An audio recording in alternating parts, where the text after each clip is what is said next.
Welcome everyone to Ranger Screams. I hope you enjoy today's video. Before we begin, please take a moment to leave a like and write a comment below. It really helps the channel grow and allows me to bring you more horror stories. Thank you so much for your support and thank you for spending your time with me. Now let's begin. You've been a park ranger at Howling Pines National Forest for 8 years now, and you thought you'd seen everything these Michigan woods could throw at you. Lost hikers, illegal campers, the occasional bear encounter, drunk teenagers thinking they're invincible, all part of the job. But nothing prepared you for the summer of 2024, when people started disappearing without a trace. The first was Carter Williams, a 23-year-old from Grand Rapids, who'd come up for a solo camping trip in June. His campsite at Cedar Lake was found perfectly intact, tent still staked, food still hanging in the bear canister, boots neatly placed outside the tent flap. The only signs of disturbance were the massive paw prints circling the site, too large for any known animal in Michigan. Then Cash Morrison vanished in July. The 35-year-old father of 2 had been fly fishing along Whisper Creek when his wife Emily called 911. She'd heard him screaming from their cabin a quarter mile away, not the kind of scream you make when you snag your line or slip on wet rocks. This was pure terror, she told you during the interview, her hands shaking as she poured coffee neither of you would drink. It went on for maybe 30 seconds, Emily said, staring out the cabin window toward the creek. Then nothing. Just silence. You'd organized the search parties yourself, combing every inch of the forest for 3 days. All you found was Cash's fishing rod snapped in half, and his tackle box scattered like something had batted it around with incredible force.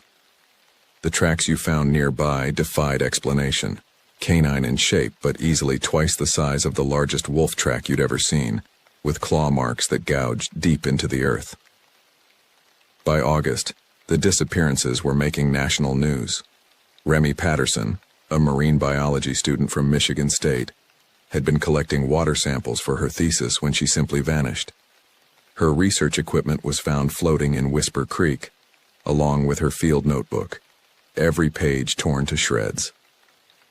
The media dubbed it the Howling Pines Mystery, sending reporters and amateur investigators flooding into your forest. You spent more time managing crowds than actually investigating, watching helplessly as evidence got trampled and contaminated.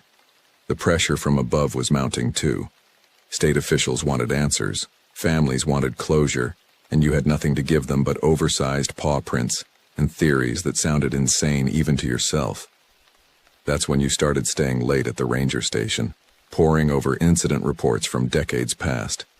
What you found in the dusty filing cabinets made your blood run cold.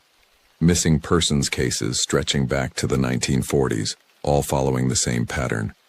Campers, hikers, fishermen, all vanishing without a trace, leaving behind only signs of struggle and those impossible tracks. The old-timers in the area had a name for what took them: Dogman. Most of the reports dismissed it as local folklore, the kind of legend that grows around any dense forest. But the consistency was disturbing. Descriptions from survivors and witnesses going back generations all painted the same picture. A massive creature, part man and part wolf, standing upright on powerful hind legs. 7 feet tall or more, covered in dark fur, with glowing yellow eyes and fangs that could crush bone. You'd always prided yourself on being rational, scientific. You believed in facts, evidence, logical explanations. But as September arrived and the disappearances continued, rationality was becoming a luxury you couldn't afford. Zane Cooper, an experienced woodsman and hunting guide, had vanished just 2 days ago. His hunting party found his rifle torn in half, the metal barrel twisted like a pretzel. Tonight, you're alone in the station, spreading out topographical maps and marking every disappearance with red pins. The pattern is unmistakable. They're all clustered around the deepest, most remote sections of the forest, areas where the old-growth pines block out most of the sunlight and create a perpetual twilight beneath their branches. A sound from outside makes you look up from the maps. It's barely audible through the station's thick walls, but unmistakably organic. Not the bark of a coyote or the howl of a wolf, Something else entirely. Something that makes your skin crawl and your hand instinctively reach for the service weapon on your belt. The sound comes again, closer this time. A low, rumbling growl that seems to vibrate through the very foundation of the building. You move to the window, peering out into the darkness beyond the station's floodlights. The forest looks innocent enough, just shadows and moonlight painting everything in shades of gray. But you know better now.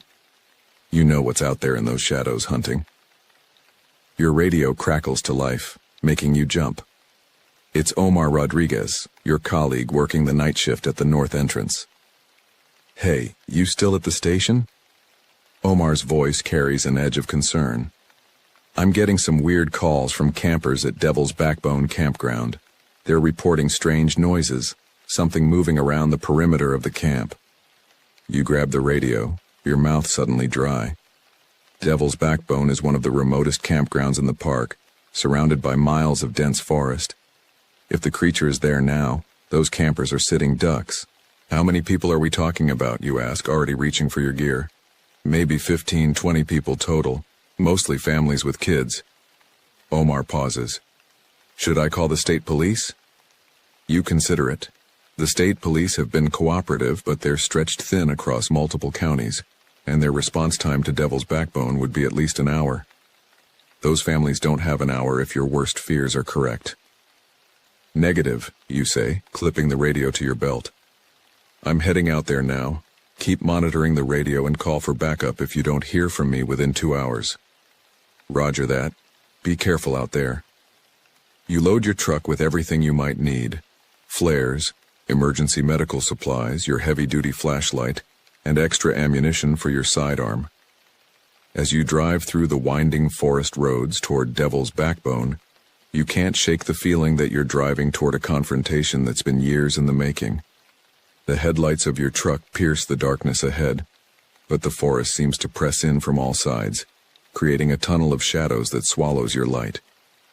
Every now and then, you catch a glimpse of movement in your peripheral vision, something large and dark keeping pace with your vehicle through the trees.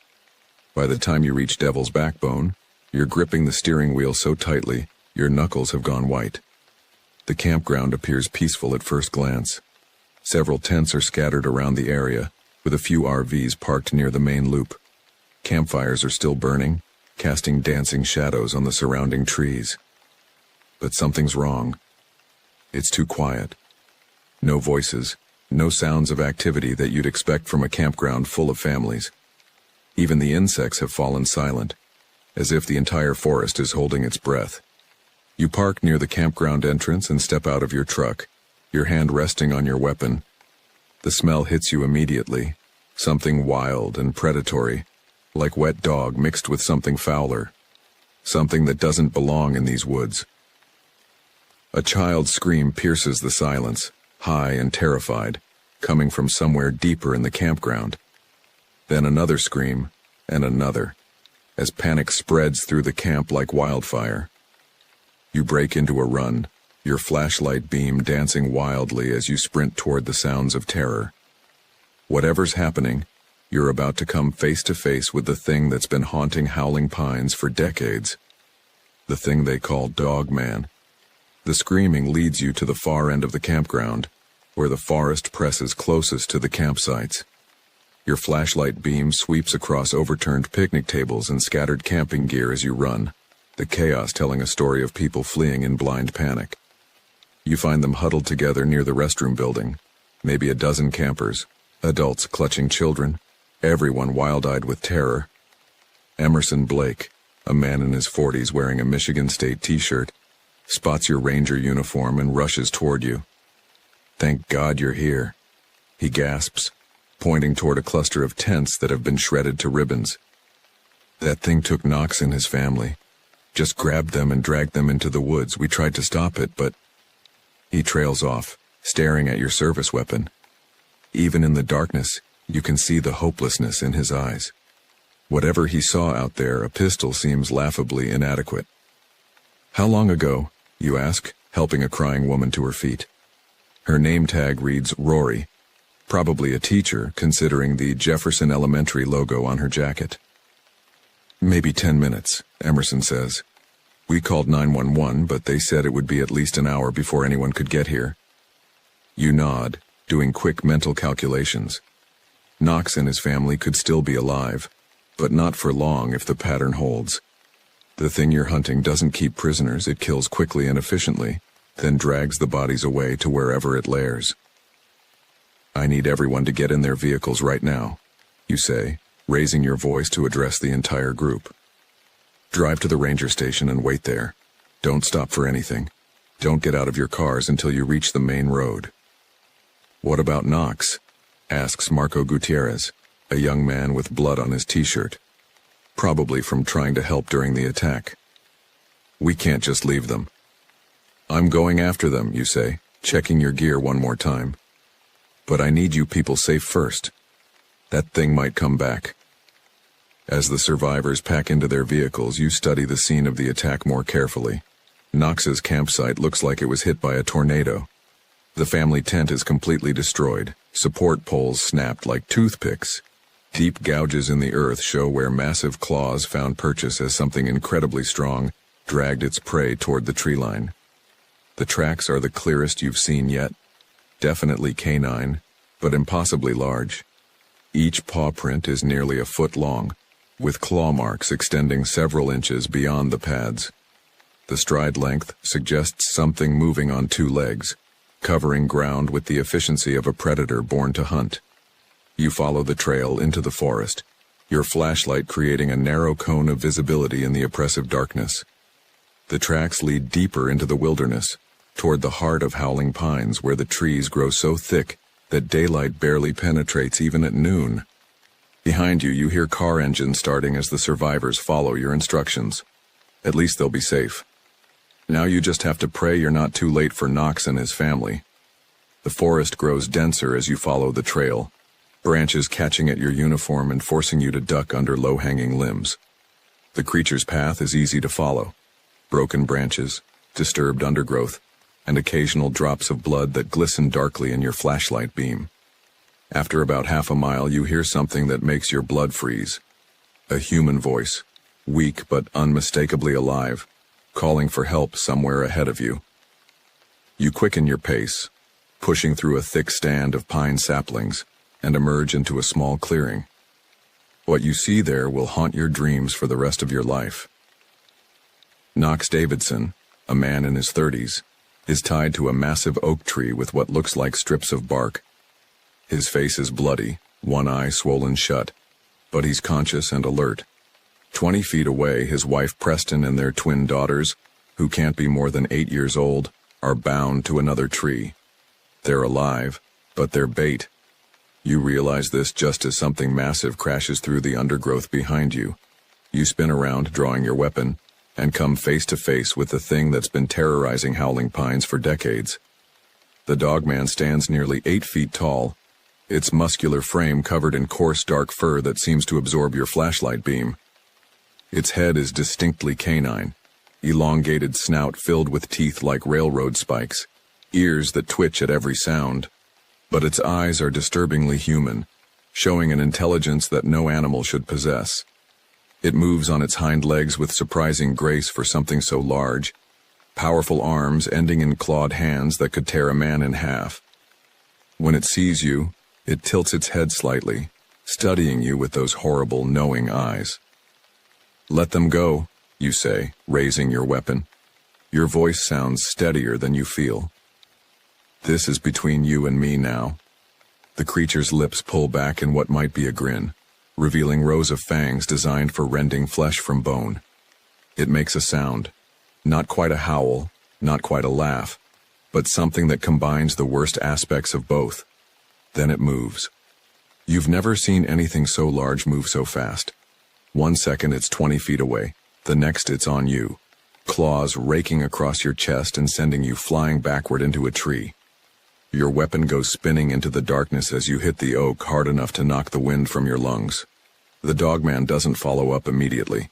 Instead, it retrieves your pistol with surprising delicacy, examining the weapon with something approaching curiosity before crushing it in one massive hand.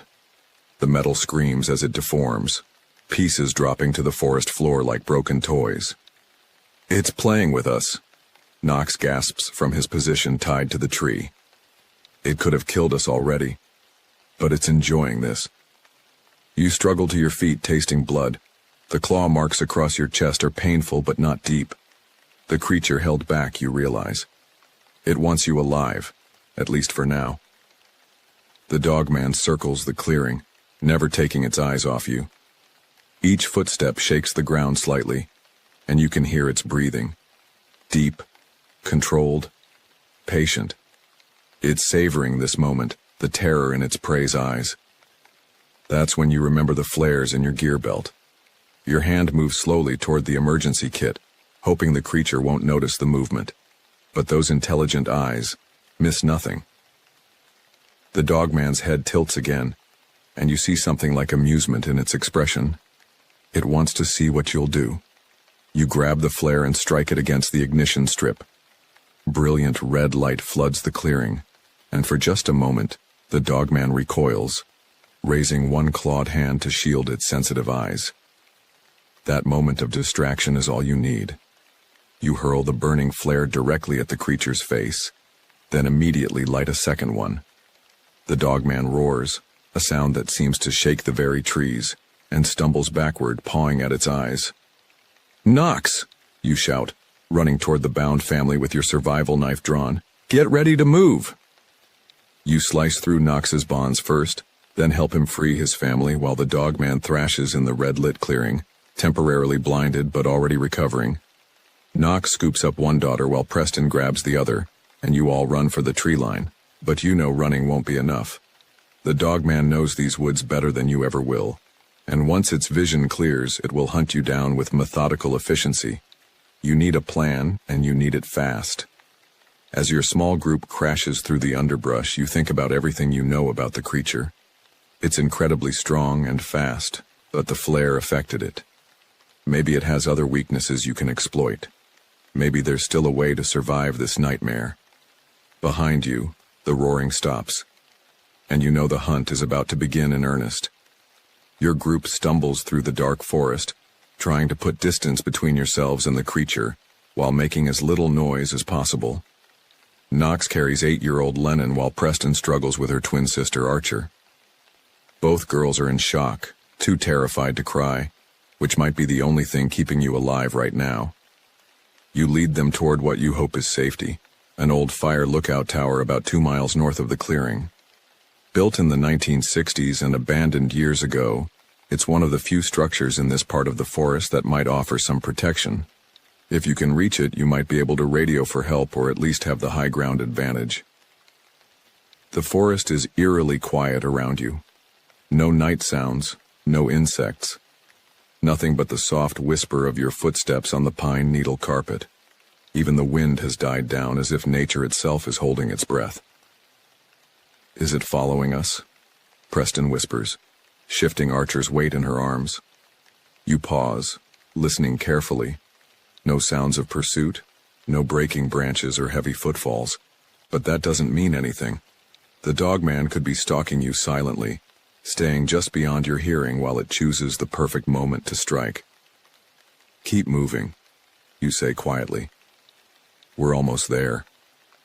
The fire tower looms out of the darkness like a skeletal finger pointing at the stars. 50 feet of steel framework topped by a small observation cabin. It's seen better days but looks structurally sound. More importantly, there's only one way up, a narrow ladder that would force any pursuer to climb in the open. You test the ladder's stability, then gesture for Knox to start climbing with Lennon. "Go quickly, but don't make noise," you whisper. "I'll come up last." As the family makes their way up the tower, you keep watch on the surrounding forest. Your flashlight is dimmed to preserve battery life, creating just enough illumination to see immediate threats. The red flare burned out long ago, leaving you in the blue-black darkness of a moonless night. That's when you see them, 2 golden points of light moving through the trees about 100 yards away. The dogman's eyes, reflecting what little starlight filters through the canopy. It's found your trail and is closing in, but slowly, deliberately. like it knows exactly where you're going. You scramble up the ladder, taking the rungs two at a time. Behind you, you can hear heavy footsteps now, no longer bothering with stealth. The creature knows you're trapped. The observation cabin is cramped but solid, with thick wooden walls and windows on all sides. Knox has barricaded the door with an old desk while Preston comforts the girls in one corner. You immediately go for the radio equipment, hoping against hope that some of it still works. Most of the gear is ancient and corroded, but you manage to coax life from an old emergency radio. Static fills the air, then clears to reveal Omar's voice coming through weakly. Base to Ranger 7, do you copy? You grab the microphone. Omar, this is an emergency. I'm at the old fire tower with 4 civilians. We're under attack by something in the woods.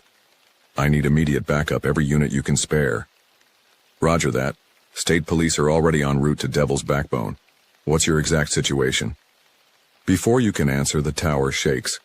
Not violently, but enough to rattle the windows and make everyone in the cabin go quiet. Something very large and very strong has just struck the base of the tower. You move to the window and look down. In the darkness below, you can barely make out a massive shape circling the tower's base. As you watch, it rears up on its hind legs and places its front paws against the steel framework. The entire structure groans under the pressure. It's trying to bring down the tower, you say into the radio. I don't think this thing will hold much longer. Another impact, stronger this time. Books fall from shelves, and one of the windows develops a spiderweb of cracks. The dogman is systematically attacking the tower's support struts, and from the sound of screaming metal, it's succeeding. Knox joins you at the window, his face pale in the flashlight's glow. What does it want with us? Why doesn't it just leave? That's when you notice something that changes everything. In your flashlight beam, you can see deep gouges in the cabin's wooden walls, claw marks that match the ones you've been finding at attack sites. Old marks weathered by years of exposure. This isn't random, you realize, running your fingers along the scratches. This tower, it's been here before, maybe many times. You search the cabin more thoroughly, pushing aside decades of accumulated debris. In a corner beneath some moldy canvas, you find a metal strongbox that's been hidden away. The lock is corroded but still functional, and you manage to force it open with your survival knife. Inside are dozens of photographs, newspaper clippings, and handwritten reports dating back to the 1960s, all documenting encounters with the same creature that's currently trying to kill you. One photograph stops you cold. It shows a group of hunters from 1967, posing with their rifles next to what's obviously the dogman's body. The creature is lying on its side, clearly dead, with multiple bullet wounds visible in its torso. But if they killed it in 1967, what's stalking you now? You flip through more photos, finding similar shots from different decades. The dogman's body with different groups of hunters, different wounds, different backgrounds. 1973, 1981, 1994, 2003. My God, you whisper, understanding flooding through you like ice water. They keep killing it, but it keeps coming back. The tower shakes again, more violently this time. Through the fractured window, you can hear the creature below making sounds you've never heard before. Not growls or roars, but something almost like speech. Guttural, inhuman, but with a rhythm and cadence that suggests language. Preston has noticed the photographs and is looking through them with growing horror. Look at this, she says, holding up a yellowed newspaper clipping. From the Traverse City Record Eagle, 1952, local woodsman claims to have killed Devil Dog, and this one from 1963, Monster of Howling Pines finally destroyed. The pattern is clear. Every few years, someone claims to have killed the Dogman. There are always photographs, always witnesses, always relief in the community. But the disappearances never stop for long. After a few months or a year of peace, people start vanishing again. A new photograph catches your attention. This one much more recent, probably from the 1990s based on the clothing styles. It shows a young park ranger, probably not much older than you, standing over the dogman's corpse. The ranger's name tag is just visible, C. Morrison. Morrison. That name is familiar, but you can't place it immediately. Then you remember Cash Morrison, the fisherman who disappeared in July. His wife Emily had mentioned that his father was a park ranger here in the 1990s. The families, you say, pieces of the puzzle clicking into place. It's targeting families of people who killed it before. Knox looks up from the photographs. What do you mean? Every person who's disappeared this summer, I bet if we checked, we'd find their fathers or grandfathers are in these photos. The dog man isn't just hunting randomly, it's getting revenge. The tower lurches suddenly, tilting at least 10 degrees before settling back. Metal screams in protest, and you realize you're out of time. The structure won't survive another assault like that. But now you understand what you're dealing with.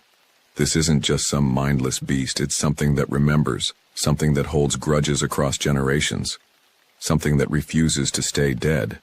And if the pattern holds, killing it again won't solve anything. It will just ensure that your own children years from now become its targets. The radio crackles back to life. Ranger 7, State Police are 20 minutes out. Can you hold your position? You look around the tilting cabin at the terrified family huddled in the corner, at the photographs scattered across the floor. 20 minutes might as well be 20 hours. Negative, you say into the microphone. We're abandoning this position. If anyone gets through on this frequency, tell them to look for survivors at... You pause, thinking quickly. Where can you go that might offer better protection? Then you remember something from the old files back at the station. There was one place in all of Howling Pines where no disappearances had ever occurred. One area the dogman seemed to avoid completely. The old Native American burial ground, 3 miles east of the tower. Tell them to search near the burial ground on Pine Ridge, you say, and tell them to bring everything they've got.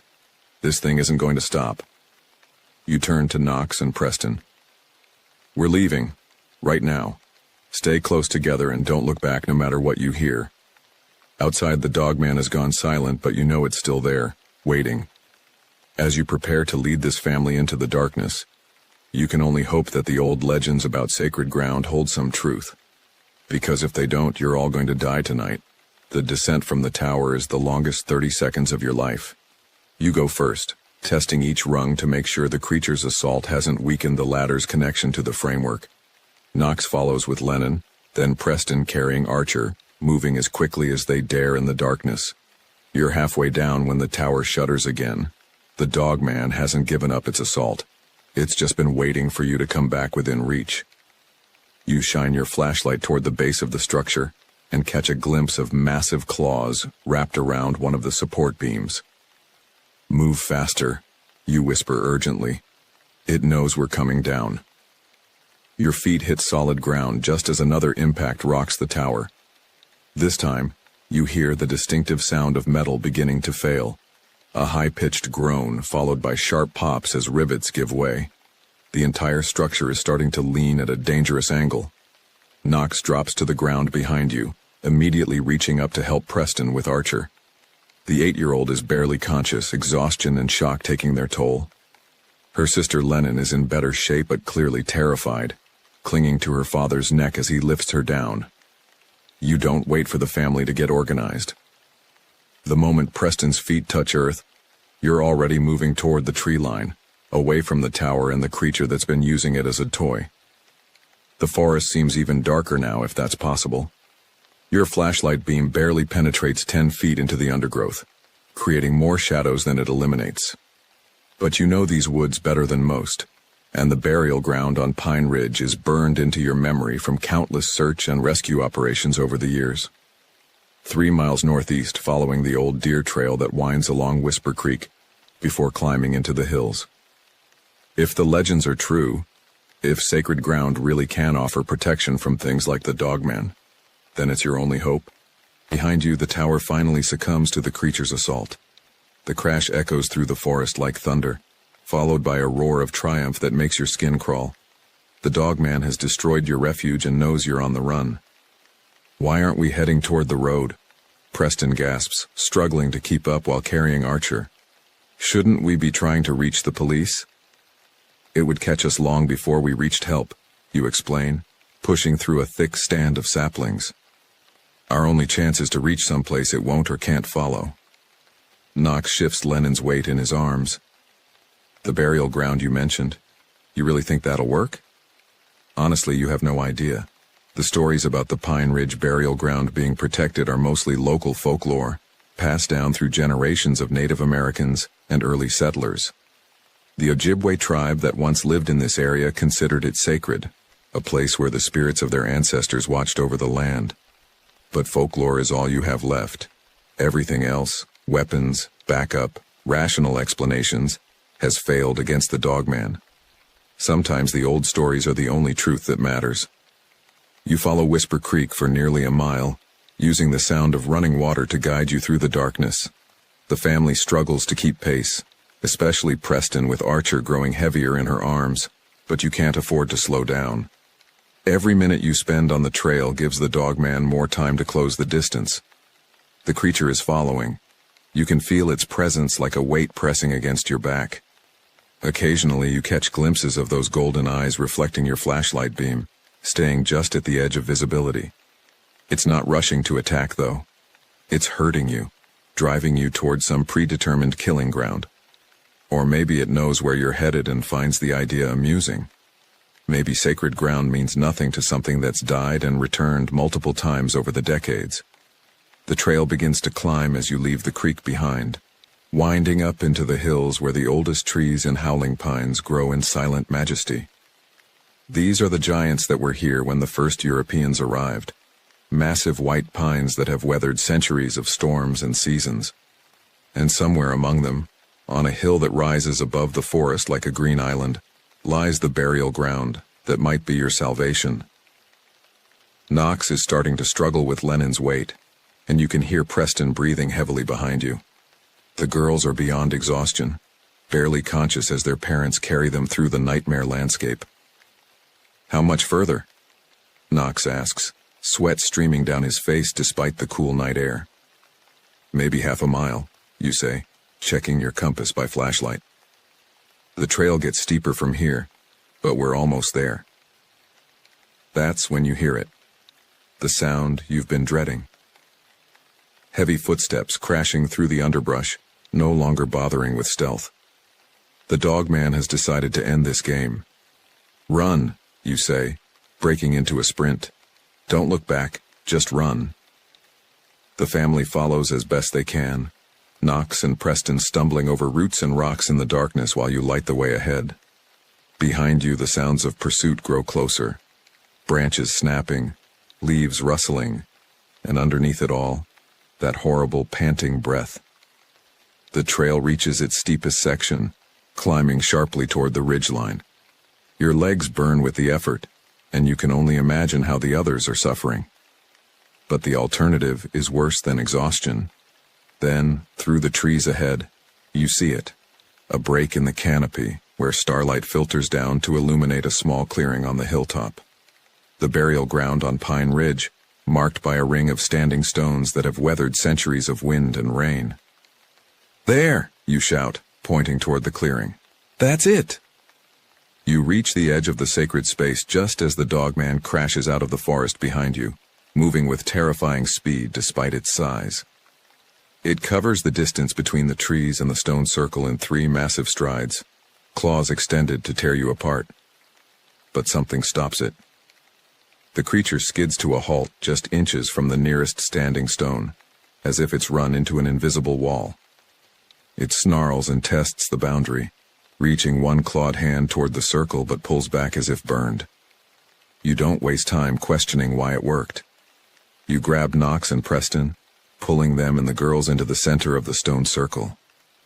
The moment you cross the boundary, you feel it, a sense of peace and safety that seems impossible given your circumstances. The dogman circles the burial ground like a caged animal, testing the perimeter but unable to cross. Its golden eyes burn with frustrated rage as it realizes its prey has found sanctuary. My God, Preston whispers, setting Archer down on the soft grass within the circle. It actually worked. Knox collapses beside his daughters, exhaustion finally overwhelming him. How is this possible? What is this place? You sink down onto one of the fallen stones, your body shaking from adrenaline and relief. The Ojibwe believed this was a place where the spirit world touched the physical world. They said their ancestors' spirits protected anyone who sought refuge here. The dogman has stopped pacing and is now sitting on its haunches just outside the stone circle, watching you with those disturbingly intelligent eyes. It's not going anywhere. It's willing to wait you out, knowing you can't stay here forever. So what now? Knox asks. We just wait for the police to find us? That's when you notice something else about the creature's behavior. It's not just watching you. It's looking at something specific. Following its gaze, you see that it's focused on one particular stone in the circle, a tall granite monolith covered in carved symbols.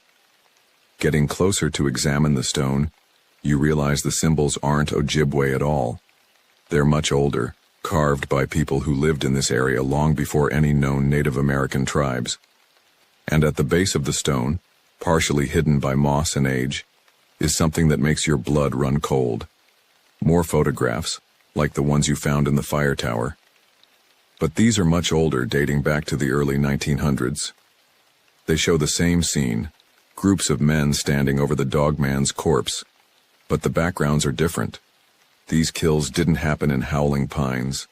They happened all across the Great Lakes region in different forests, different states, going back more than a century. And in every photograph, the creature looks exactly the same. Not aged, not changed, just constant. One photograph stops you cold. It's from 1923, showing a young man in ranger gear standing over the dogman's body somewhere in the forests of northern Wisconsin. The man's face is strangely familiar, and when you read the inscription on the back, you understand why. William Morrison, first documented kill, Chequamegon National Forest. Morrison, Cash Morrison's grandfather. The bloodline goes back 3 generations, and the dogman has been hunting them for over a century. You look up at the creature watching you from beyond the stone circle. Those golden eyes hold more than animal intelligence. They hold the accumulated rage of something that has been killed dozens of times but refuses to stay dead. Something that remembers every face, every family, every injustice. And as dawn approaches on the horizon, you realize that sacred ground or not, this confrontation is far from over. The dogman isn't just a monster, it's a force of nature seeking balance, and it won't rest until the scales are even. The question is, what will it take to finally put this thing to rest? Dawn comes slowly to Pine Ridge, painting the eastern sky in shades of orange and gold. You've been awake all night, watching the dogman maintain its vigil outside the stone circle. It hasn't moved from its position, hasn't shown any signs of fatigue or impatience. It simply waits, like death itself. Knox and Preston have managed to get a few hours of sleep, exhaustion overcoming fear. The twins, Lennon and Archer, are curled up together on a bed of pine needles, still unconscious from the trauma of the night. You envy them their escape from this waking nightmare. Your radio has been silent since the tower fell, the old emergency unit probably damaged beyond repair. But in the growing daylight, you can see a faint trail of smoke rising from the valley below, probably the state police, searching the remains of the fire tower. Help is out there, but it might as well be on the moon. The dogman seems to sense your thoughts. It turns its massive head toward the smoke, then looks back at you with what might be amusement. It knows the authorities are coming, and it doesn't care. Whatever protection the burial ground offers, it won't last forever. There has to be a way to end this, you say, speaking as much to yourself as to the creature. You can't just keep killing people forever. To your surprise, the dogman reacts to your voice. Its ears perk up, and it tilts its head in that disturbingly human gesture. For a moment you think you see something other than rage in those golden eyes, something like sadness. That's when you notice the newest photographs scattered around the base of the stone monolith. These aren't old, weathered images from decades past. These are recent, probably taken within the last few weeks. They show the dogman's latest victims. Not dead, but alive and apparently unharmed, standing in what looks like a cave or underground chamber. Carter Williams, the first to disappear. Cash Morrison, the fisherman. Remy Patterson, the grad student. All the people you assumed were dead, all apparently being kept somewhere. But why? You study the photographs more carefully, looking for clues about their location. The walls of the chamber are natural stone, probably limestone based on the formations visible in the background. There are symbols carved into the walls, the same ancient markings you've seen on the standing stones. Knox, you say quietly, not wanting to wake the girls. Take a look at these. Knox examines the photographs with growing excitement. They're alive? All of them? Looks that way, but I don't understand why the dogman would keep prisoners. Every account I've read describes it as a killer, not a kidnapper. The creature outside the circle makes a sound, not a growl or a roar, but something almost like a whine. A sound of frustration or loss? Looking at it more carefully in the daylight, you notice things you missed in the darkness. The dogman's fur is grizzled with patches of gray, its movements slightly stiff as if from old injuries. This isn't a young, aggressive predator. This is something ancient, tired, carrying the weight of decades. More pieces of the puzzle click into place. The photographs showing it being killed over and over again. The targeting of specific family lines. The careful preservation of victims rather than simple slaughter. It's not revenge, you realize suddenly. It's recruitment. Knox looks at you like you've lost your mind. What are you talking about? Think about it. Every person who's disappeared has a connection to someone who killed the dogman in the past. It's not taking them to hurt them, it's taking them to replace them. To build some kind of family. The dogman's reaction confirms your theory. It nods slowly, an unmistakably human gesture, and for the first time since this nightmare began, you don't see rage in its eyes. You see loneliness. Preston has woken up and is listening to your conversation with growing horror. Replace them? Replace them with what? You don't answer immediately because you're not sure you want to voice what you're thinking. But the evidence is right there in front of you. The creature's intelligence, its ability to plan and remember, its seemingly supernatural resilience. I think, you say carefully, that the dogman isn't just one creature. I think it's a condition, something that can be passed on. The implications are staggering. If you're right, then everyone who's ever claimed to kill the dogman didn't actually kill it. They just forced it to find a new host. And now it's trying to build a pack, recruiting descendants of its former killers to join it in whatever cursed existence it inhabits. Your radio suddenly crackles to life, startling everyone in the circle. Omar's voice comes through clearly, stronger than it was last night. Ranger 7, this is base. State police have reached the tower site. What's your current position? You grab the radio, hope flaring in your chest. Base, we're at the Pine Ridge burial ground. 4 civilians with me, all alive. But we have a situation here that requires immediate assistance. Roger that. Helicopters en route to your location for extraction. ETA 15 minutes. 15 minutes. You look at the dogman, still watching patiently from beyond the stone circle. Will the helicopter's arrival force it to retreat? Or will it see the aircraft as just another threat to eliminate? As if reading your thoughts, the creature stands and walks closer to the circle's edge. When it speaks, its voice is like gravel mixed with wind, barely human but unmistakably intelligent. No. More. Running. The words hit you like physical blows. The dogman can speak. Has always been able to speak. Everything you thought you knew about this creature crumbles in an instant. What do you want? You ask, trying to keep your voice steady. Family, it says, the word dripping with loneliness that spans decades. Tired of being alone. Knox pulls his daughters closer, his face pale with understanding. You want to take our children. The dogman shakes its massive head. Want to give them purpose, power, forever. Now you understand the true horror of what you're facing. The Dogman isn't just a monster, it's a corrupted form of immortality, a curse that grants eternal life at the cost of everything human. And it's been trying to share that curse with the descendants of those who've heard it. The people you took, you say, they're still human? Changing, the creature replies. Becoming. Like me. Like you. Could be.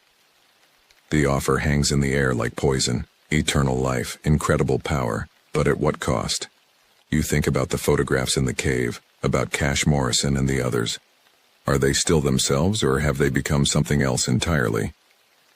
The sound of helicopter rotors grows audible in the distance. The Dogman hears it too, its ears swiveling toward the approaching aircraft.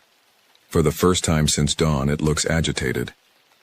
Choose, it says, fixing you with those golden eyes. Come, willingly, or I take them. Anyway. The sacred ground won't protect you forever, and you know it. The burial ground might keep the Dogman at bay temporarily, but it can't hold off a creature with unlimited time and patience. Eventually you'll have to leave this circle, and when you do, it will be waiting. But there might be another way. The photographs from the cave show symbols carved into the walls, the same markings that appear on the standing stones. If the burial ground has power over the creature, maybe those symbols are the key to understanding how to use that power. You make your decision. I'll come with you, you say, stepping toward the edge of the circle. But you let the family go, and you take me to where you're keeping the others. No! Knox jumps to his feet, grabbing your arm. You can't trust that thing. The Dogman watches your approach with something like respect. When you reach the boundary of the sacred ground, it extends one massive clawed hand. Your word, you say, not moving any closer. Promise me they'll be safe. Safe. The creature agrees. Always. Safe. You have my word. You look back at Knox, Preston, and the girls one last time, then step across the stone circle's boundary. The moment your foot touches the ground outside the protected area, you feel it. A presence pressing against your mind, ancient and tired and desperately lonely. The Dogman's hand closes around yours with surprising gentleness. Its claws could tear you apart, but they barely leave marks on your skin. This close, you can see the intelligence in its eyes more clearly, along with something else. Hope. The others, you say as the helicopter grows louder overhead. Show me. The creature nods and begins walking toward the forest, pulling you along. Behind you, you can hear Knox shouting your name, but you don't look back. This is the only way to save them, and maybe, just maybe, the only way to finally put an end to the Dogman's century-long hunt. As you disappear into the trees, the last thing you hear is the helicopter landing in the burial ground, come to rescue a family that no longer needs rescuing. But your own fate remains very much in question. The cave system beneath Howling Pines is vast and ancient, carved by underground rivers that dried up millennia ago. The Dogman leads you through passages that seem to go on forever, lit by phosphorescent fungi that cast everything in an eerie green glow. Finally, you emerge into a large chamber where your worst fears and greatest hopes are confirmed. Cash Morrison is there, along with Carter Williams, Remy Patterson, and 24 others you don't recognize. They're alive, but changed. Taller, stronger, with eyes that reflect light like animals. Still human, but becoming something else. You came, Cash says, his voice deeper than you remember. I was hoping someone would figure it out eventually. Figure what out, you ask, though you think you already know. The Dogman isn't the curse, Cash explains, gesturing to the symbols carved into the chamber walls. The Dogman is what happens when the curse has no one left to share itself with. We're the cure. He shows you the truth in the ancient markings. The curse was created centuries ago by Native American shamans as a last resort against settlers who were destroying their land. But it was never meant to create a solitary monster. It was supposed to create a pack of guardians, protectors who would ensure the forest's survival. Instead, generation after generation of humans killed the transformed guardians, forcing the curse to jump from host to host, growing more lonely and desperate with each passing decade. So what happens now, you ask? Cash smiles, and for a moment he looks completely human again. Now we have enough people to break the cycle. The dogman doesn't have to be alone anymore, and the forest gets the protectors it was always meant to have. The transformation, when it comes, is surprisingly painless. You feel your senses expanding, your strength increasing, your connection to the forest deepening until every tree, every stream, every living thing becomes part of your awareness. When it's over, you understand why the dogman spent so many decades gathering his pack. The loneliness of carrying such a burden alone would drive anyone to desperate measures. But now there are enough of you to share the responsibility, to protect howling pines without the need for violence or fear. The disappearances will stop. The killings will end. And somewhere in the world above, families like Knox's will continue to camp and hike and fish, never knowing they're being watched over by guardians who were once human themselves. It's not the ending you expected when this nightmare began. But as you feel the last of your humanity merge with something larger and more ancient, you realize it might be the ending the forest always deserved. The dogman, your predecessor, your teacher, your pack leader, finally allows himself to rest, knowing his vigil can continue in other hands, in other paws. The hunt is over. The protection has just begun.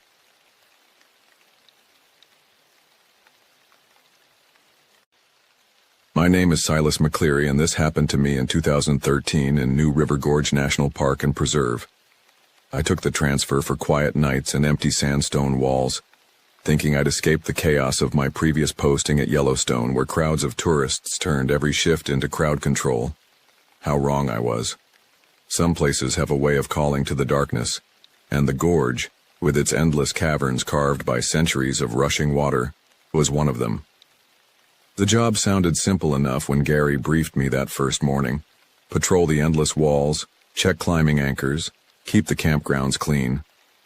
The pay was decent, the scenery spectacular, and best of all, the visitor numbers were manageable.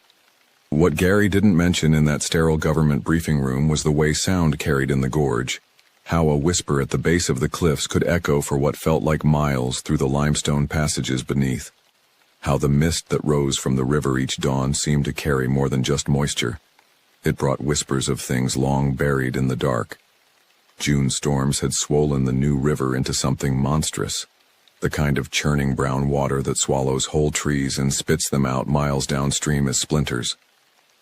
The water moved with a violence that seemed almost alive, angry at being confined between the ancient walls that had taken millions of years to carve. When I stood on the rim that first week, watching the torrent below, I felt something watching me back. It was a ridiculous thought, the kind of paranoid notion that comes from spending too much time alone in wild places, but I couldn't shake it. 2 climbers vanished on a dawn approach, and the district office wanted a boots-on-ground search while the county handled publicity. I was the boots. Frank, my supervisor, called it a routine recovery operation, but there was something in his voice that suggested otherwise. The way he avoided eye contact when he handed me the search parameters. The way he lingered at the door of his office, as if he wanted to say something more but thought better of it. "Just stick to the established trails, McCleary," he'd said finally. "Don't go wandering off into areas that aren't on the maps." It was an odd warning.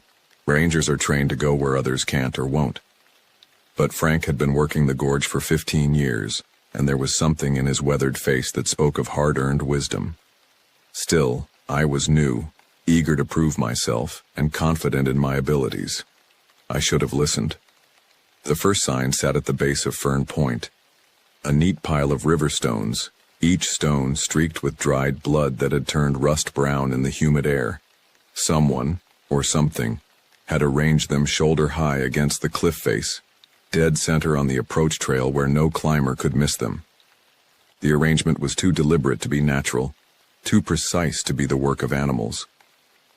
Each stone had been carefully selected for size and color, stacked with an almost ritualistic precision that made my skin crawl. I circled the cairn slowly, looking for boot prints, claw marks, any sign of who or what might have built it. The ground around the base was smooth river sand, undisturbed except for my own footprints. No boot treads, no paw prints, nothing to suggest how the stones had gotten there. The silence was complete. No bird songs, no rustle of leaves in the wind that I could feel brushing against my face. Even the ever-present buzz of insects had died away, as if the very presence of the cairn had created a dead zone in the natural world. There was a cold iron smell that rode the mist rising from the river, sharp and metallic like old pennies left in the rain.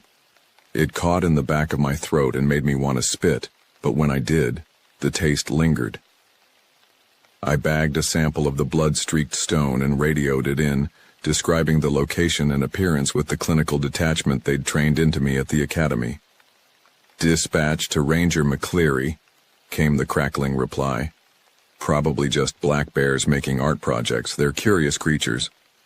Joseph, the dispatcher, was chuckling as he said it, and I could picture him in the climate-controlled comfort of the visitor center, feet up on his desk, thinking about lunch. To him, this was just another oddity to file away and forget. But he hadn't seen the cairn, hadn't felt the wrongness that radiated from it like heat from blacktop. He hadn't breathed in that metallic stench that seemed to coat the inside of my lungs. I didn't laugh. Couldn't laugh. There was something about the arrangement that spoke to intelligence far beyond what any bear possessed, something that understood symbolism and territory marking in ways that made my ranger training feel woefully inadequate. As I walked away from Fern Point, I could feel the cairn behind me like a weight between my shoulder blades. Every few steps, I found myself turning to look back, half expecting to find it had moved or multiplied. That evening, I sat in my government-issue trailer reviewing the day's notes and trying to rationalize what I'd seen. The stones were just stones. The blood was probably from some animal that had cut itself on the sharp edges. The precise arrangement was just a coincidence, or perhaps the work of some hiker with too much time and a twisted sense of humor. But even as I wrote these explanations in my official log, I didn't believe them. The trailer's thin walls did nothing to muffle the sounds of the gorge at night. Water rushing over rocks, wind moaning through the canyon, the occasional crash of a tree falling somewhere in the darkness. But beneath these familiar sounds, I began to notice something else, a rhythmic tapping that seemed to come from deep underground.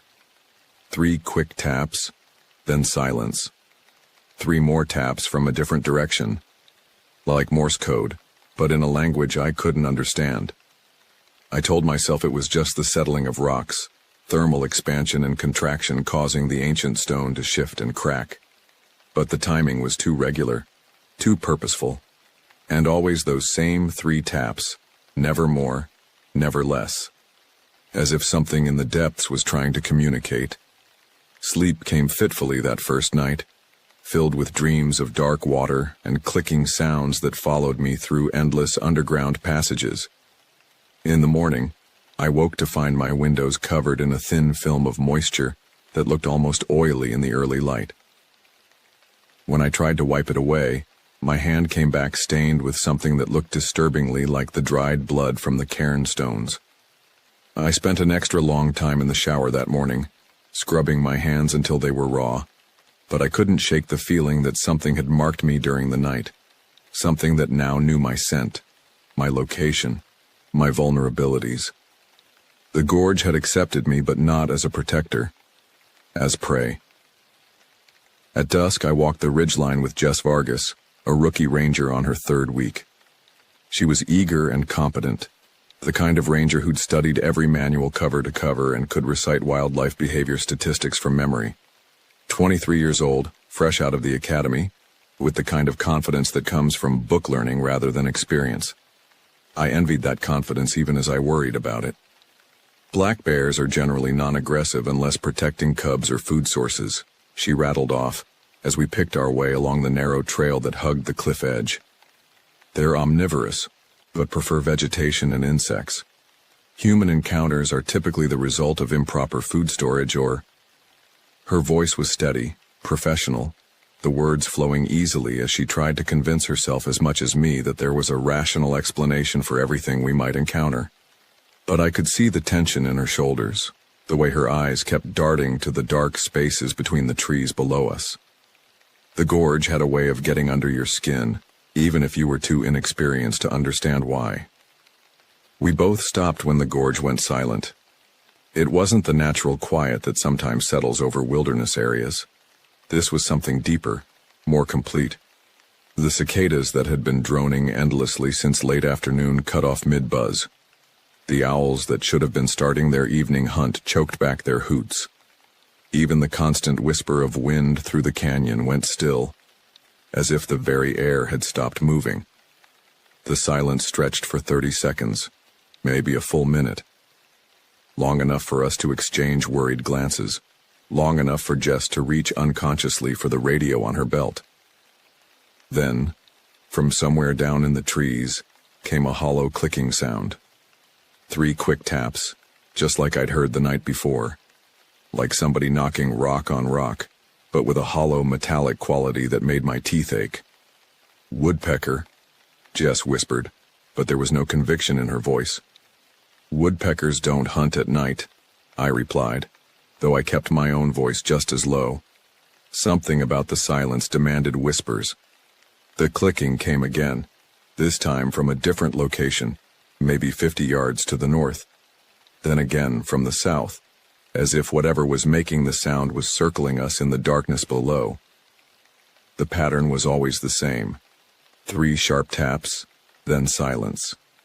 But the spacing between the sequences was irregular, sometimes 5 seconds, sometimes 20, as if the thing making the sound was listening for responses.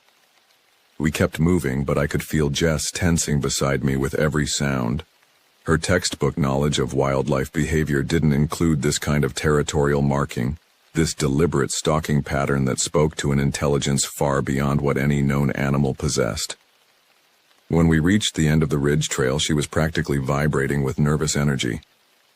"Should we investigate?" she asked, though I could tell from her tone that she hoped I'd say no. "Not in the dark," I replied. "We'll come back in the morning with backup."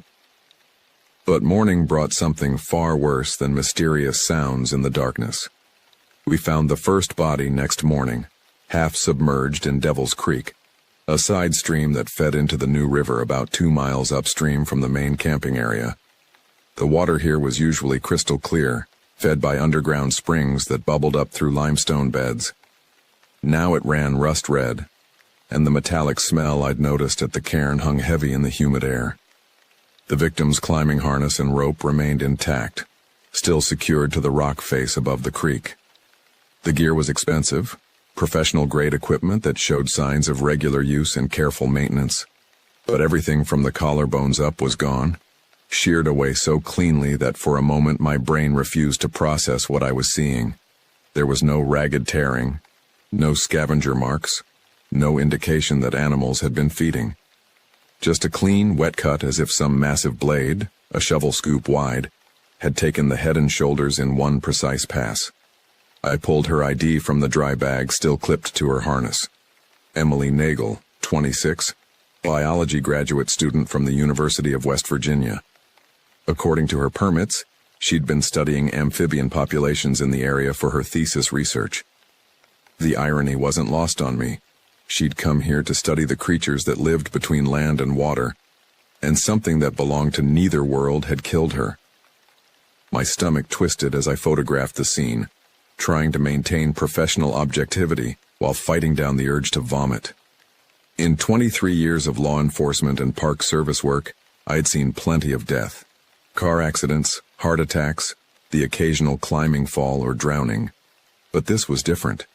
This was deliberate, surgical in its precision, and the way the wound had been sealed, with no blood trail leading away from the body, suggested that whatever had done this had consumed what it had taken. The state police took custody of the remains, but Captain Douglas pulled me aside before they loaded the body bag into the ambulance. He was a 20-year veteran with kind eyes and premature gray hair, the kind of cop who'd seen everything and rarely let it show on his face. But standing there beside Devil's Creek, watching the red-stained water gurgle past our feet, he looked genuinely disturbed. "Off the record, McCleary," he said quietly. "That cut looks mechanical, like something with an edge. Equipment, maybe. Propeller blade." I nodded, though we both knew there was no equipment in these woods that could have made such a cut. No boats on the shallow creek, no machinery of any kind for miles. "What's your official theory?" "Officially? Animal attack. Bear, probably. Scavengers cleaned up afterward." He paused, studying my face. "But rivers don't hide propeller blades at their sources, and bears don't make cuts that clean." The captain was right about one thing. Emily had died upstream of any current strong enough to turn mechanical equipment. The creek at this point was barely knee-deep, fed by springs that bubbled up through beds of moss-covered limestone. The water moved lazily toward the main river, carrying nothing more dangerous than fallen leaves and the occasional crayfish. I hiked back toward the main trail, feeling deeply uneasy, checking my radio every few minutes and keeping one hand near the service pistol that suddenly felt inadequate for whatever we were dealing with.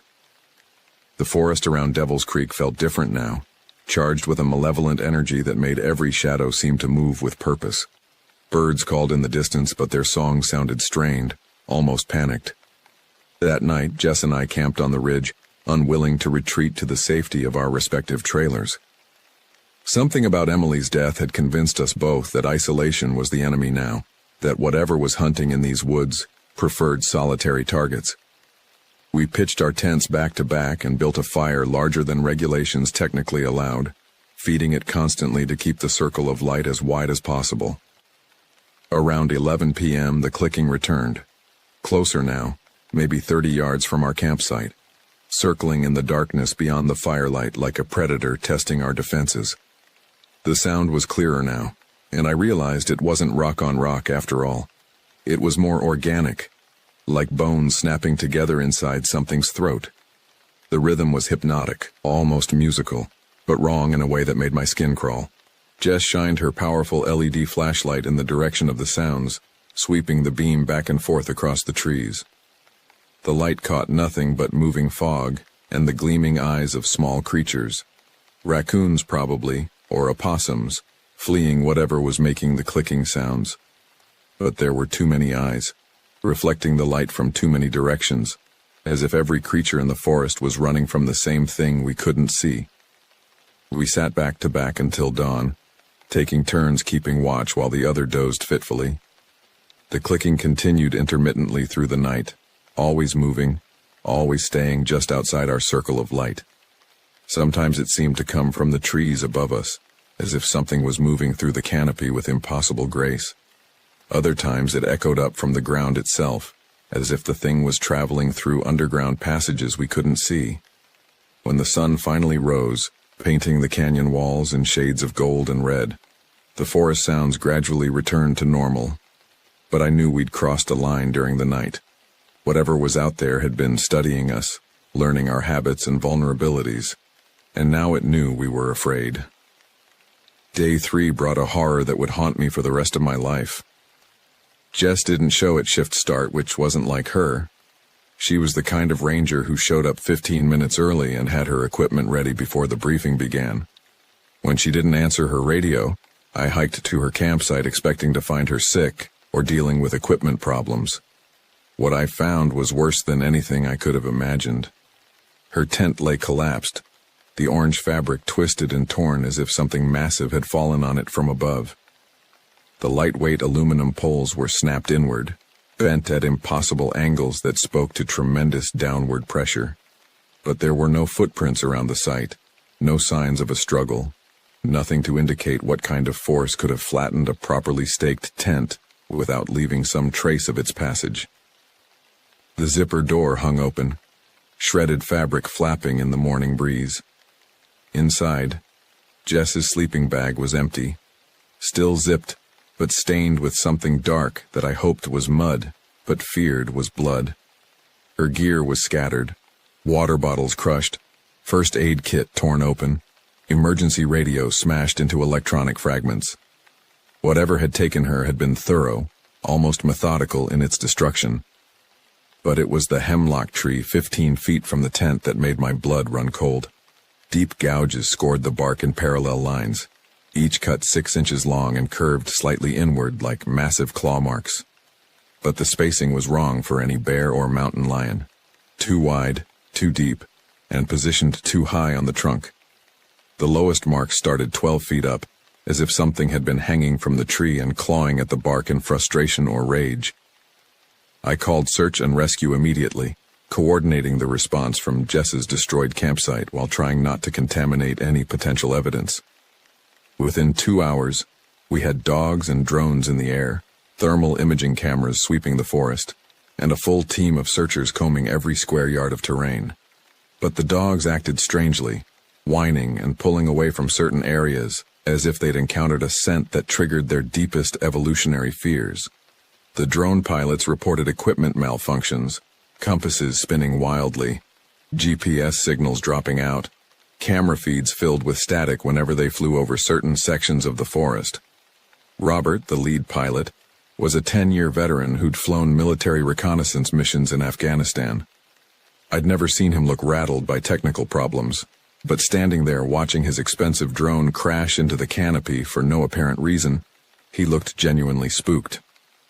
"Something's interfering with the electronics," he said, studying the twisted wreckage we'd retrieved from a treetop. "But I've never seen interference patterns like this. It's almost like something was jamming the signals deliberately." I kept a foot search going while the technical teams tried to solve their equipment problems. Moving through the forest felt different now, heavier somehow, as if the air itself had thickened. The usual woodland sounds seemed muffled and distorted. Birds called from the wrong directions. Small animals moved with urgent purpose, all of them heading away from the search area as if fleeing some approaching disaster. The dogs lost Jess's scent at an abandoned percussion charge mine shaft above the Kaymore climbing ladders, a relic from the coal mining operations that had scarred this area in the early 1900s. The shaft entrance was partially collapsed, blocked by decades of fallen leaves and debris, but there was a gap large enough for a person to squeeze through. The opening exhaled a steady stream of cool air that tasted of copper pennies and something else, something organic and unpleasant that made me want to breathe through my mouth. "I wouldn't go down there if I were you," said Walter, the SAR team leader. He'd been working search and rescue in the Appalachian region for over 30 years, and there was something in his weathered face that spoke of hard-won wisdom. Some of these old mines connect to cave systems that go on for miles, easy to get lost, easier to get dead, but Jess was down there somewhere, and she was my responsibility. Against Walter's advice and probably against my better judgment, I clipped on a safety line and squeezed through the narrow opening into the abandoned mine. Inside, the air tasted like copper pennies mixed with something fouler, the sweet, cloying scent of organic decay that seemed to coat the inside of my mouth. My headlamp beam cut through absolute darkness, revealing a low tunnel carved from black shale. Water trickled down the walls, leaving mineral stains that looked disturbingly like dried blood in the yellow light. The tunnel stretched ahead into darkness, gradually descending deeper into the earth. 10 yards in, I found Jess's radio on a flat shelf of rock, smashed so thoroughly that the plastic casing had been ground to powder. Beside it, someone had sketched a salamander in what looked like red chalk or dried blood. The drawing was crude but unmistakable. Wide head, external gills, legs splayed beneath a serpentine body. Underneath, in shaky capitals, someone had written, "It crawls, it climbs." The words sent ice water through my veins. This wasn't random vandalism or the work of local teenagers looking for thrills. This was a warning, left by someone who'd encountered whatever lived down here and survived long enough to share what they'd learned. The chalk, or blood, was fresh, applied within the last day or two, maybe by Jess herself, if she'd had time to understand what she was facing. I pushed deeper into the tunnel, following the steady trickle of water and the increasingly foul smell that seemed to rise from the depths. The passage narrowed, then opened into a cavern that my headlamp couldn't fully illuminate. The air here was warm and humid, like breathing inside the mouth of some massive creature. Water dripped constantly from stalactites overhead, each drop echoing through the darkness with hollow, ringing sounds. My beam struck something on the far wall that made me freeze in terror. Slick, gray-black skin stretched over layers of muscle, clinging to the vertical rock face like some impossible fusion of tree frog and nightmare. The thing was massive, as tall as me, but built with an amphibian's powerful limbs, each one bent backward to provide purchase on the stone. Its tail was twice the length of its body, thick with muscle and ending in a paddle-shaped appendage that looked designed for both swimming and striking. The head turned slowly toward my light, revealing eyes that were set too wide apart, lidless and reflective like a cat's butt with vertical pupils that contracted to slits in the beam of my headlamp. External gill slits frilled along what I assumed was a jawline, pulsing rhythmically as the thing breathed through both air and the moisture-saturated atmosphere of the cave. A thin dorsal ridge ran from the back of its skull to the tip of its tail, covered in what looked like sensory organs that twitched and moved independently. For a moment that felt like an eternity. We stared at each other across the cavern. The creature's head tilted slightly, studying me with an intelligence that was alien but unmistakably present. This wasn't some mindless predator driven by instinct. This was something that thought, planned, calculated, something that had been watching the surface world and learning the habits of the creatures that lived there. Then it gave one slow click, two bones snapping together somewhere deep in its throat, and dropped from the wall with liquid grace. I leaped sideways as the creature landed exactly where I'd been standing, all four limbs splayed for balance while its massive tail whipped back and forth like a cat preparing to pounce. Up close, the smell was overwhelming. River mud mixed with hot copper and the sweet stench of partially digested meat. This close, I could see that its skin wasn't smooth like a typical amphibian's, but covered in tiny scales that shifted color in the light, providing natural camouflage against the cave walls. The mouth was the most horrifying feature, shovel-shaped and lined with rows of small conical teeth that were clearly optimized for holding rather than tearing. This wasn't built to kill quickly. It was designed to grab and swallow, to take its prey alive and whole. The thought of what Emily Nagel's final moments must have been like made my hands shake as I fumbled for my service weapon. I drew my sidearm and fired twice at center mass. Both rounds hit solidly, the reports deafeningly loud in the confined space of the cavern. The bullet struck the creature's hide and left dark dents but drew no blood. Its skin was apparently tough enough to stop small arms fire, or perhaps the rounds were simply absorbed by the thick. I broke into daylight, gasping and stumbling, my lungs burning from the sprint and the foul air of the cave. The Sayar crew gathered around the shaft, mouth-barked warnings when they saw what was following me up the tunnel, a darkness that seemed to move independently of any visible form, accompanied by clicking sounds that echoed up from the depths like the ticking of some hellish clock. The creature halted at the threshold of the shaft entrance, just inside the zone where daylight penetrated the opening. Its pupils, which had been narrow slits in the darkness, shrank to pinpoints in the sun. For a moment, it seemed confused, almost blinded by the natural light. Then it retreated with one last defiant clack of its internal bones, disappearing back into the depths with a sound like rushing water. District Command immediately quarantined the shaft, setting up a perimeter that kept civilian hikers and climbers well away from the area. They called in state biologists, herpetologists, cryptozoologists, anyone with letters after their name who might be able to explain what we'd encountered. Most of them scoffed at my report, dismissing it as stress-induced hallucination or misidentification of known species. "Giant hellbenders don't climb vertical surfaces," said Dr. Michael Patterson, the state's leading expert on amphibian biology. "Nothing that size can survive outside a stable aquatic environment with carefully controlled temperature and pH levels. And what you're describing, these supposed claws, hellbenders don't have claws. They have soft, fleshy toes adapted for swimming." But Dr. Patterson hadn't seen the claw marks on the hemlock, hadn't stared into those alien eyes or felt the intelligence behind them. He hadn't heard the calculating, almost musical quality of the clicking sounds that seemed designed to lure prey into dark spaces where escape was impossible. I couldn't shrug off what I'd experienced.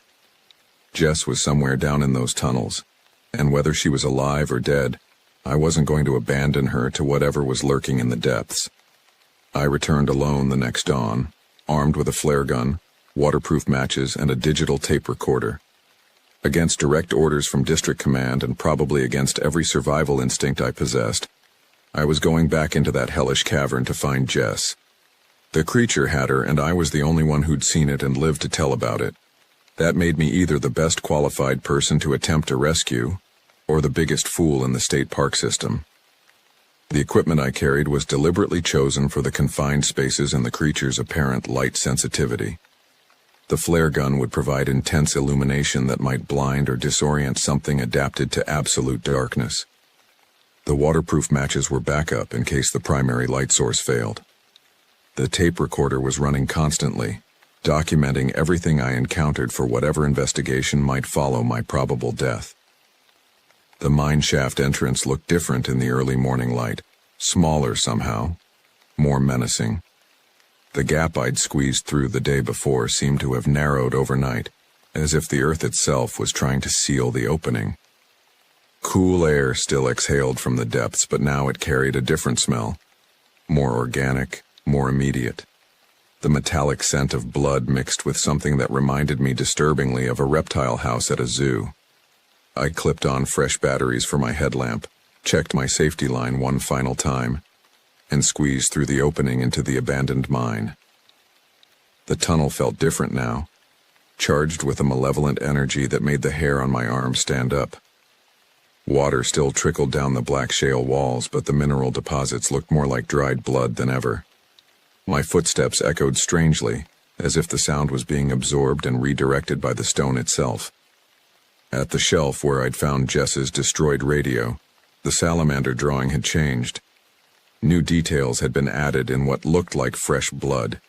Internal organs sketched with anatomical precision, reproductive structures that suggested whatever had drawn this understood the creature's biology far better than any surface-dwelling human should. The caption had been expanded too. It crawls. It climbs. It breeds. That last word sent ice through my veins. If this thing was reproducing, if there were others like it in the network of caves beneath the gorge, then Jess might already be beyond any help I could provide. But I pressed on, following wet footprints that led deeper into the cavern system, toward the warm, humid darkness that seemed to pulse with its own heartbeat. The main cavern had changed too. My headlamp revealed pools of standing water I hadn't noticed before, fed by streams that seemed to flow upward from even deeper chambers. The water was the color of weak tea, stained by minerals and organic material that I didn't want to identify.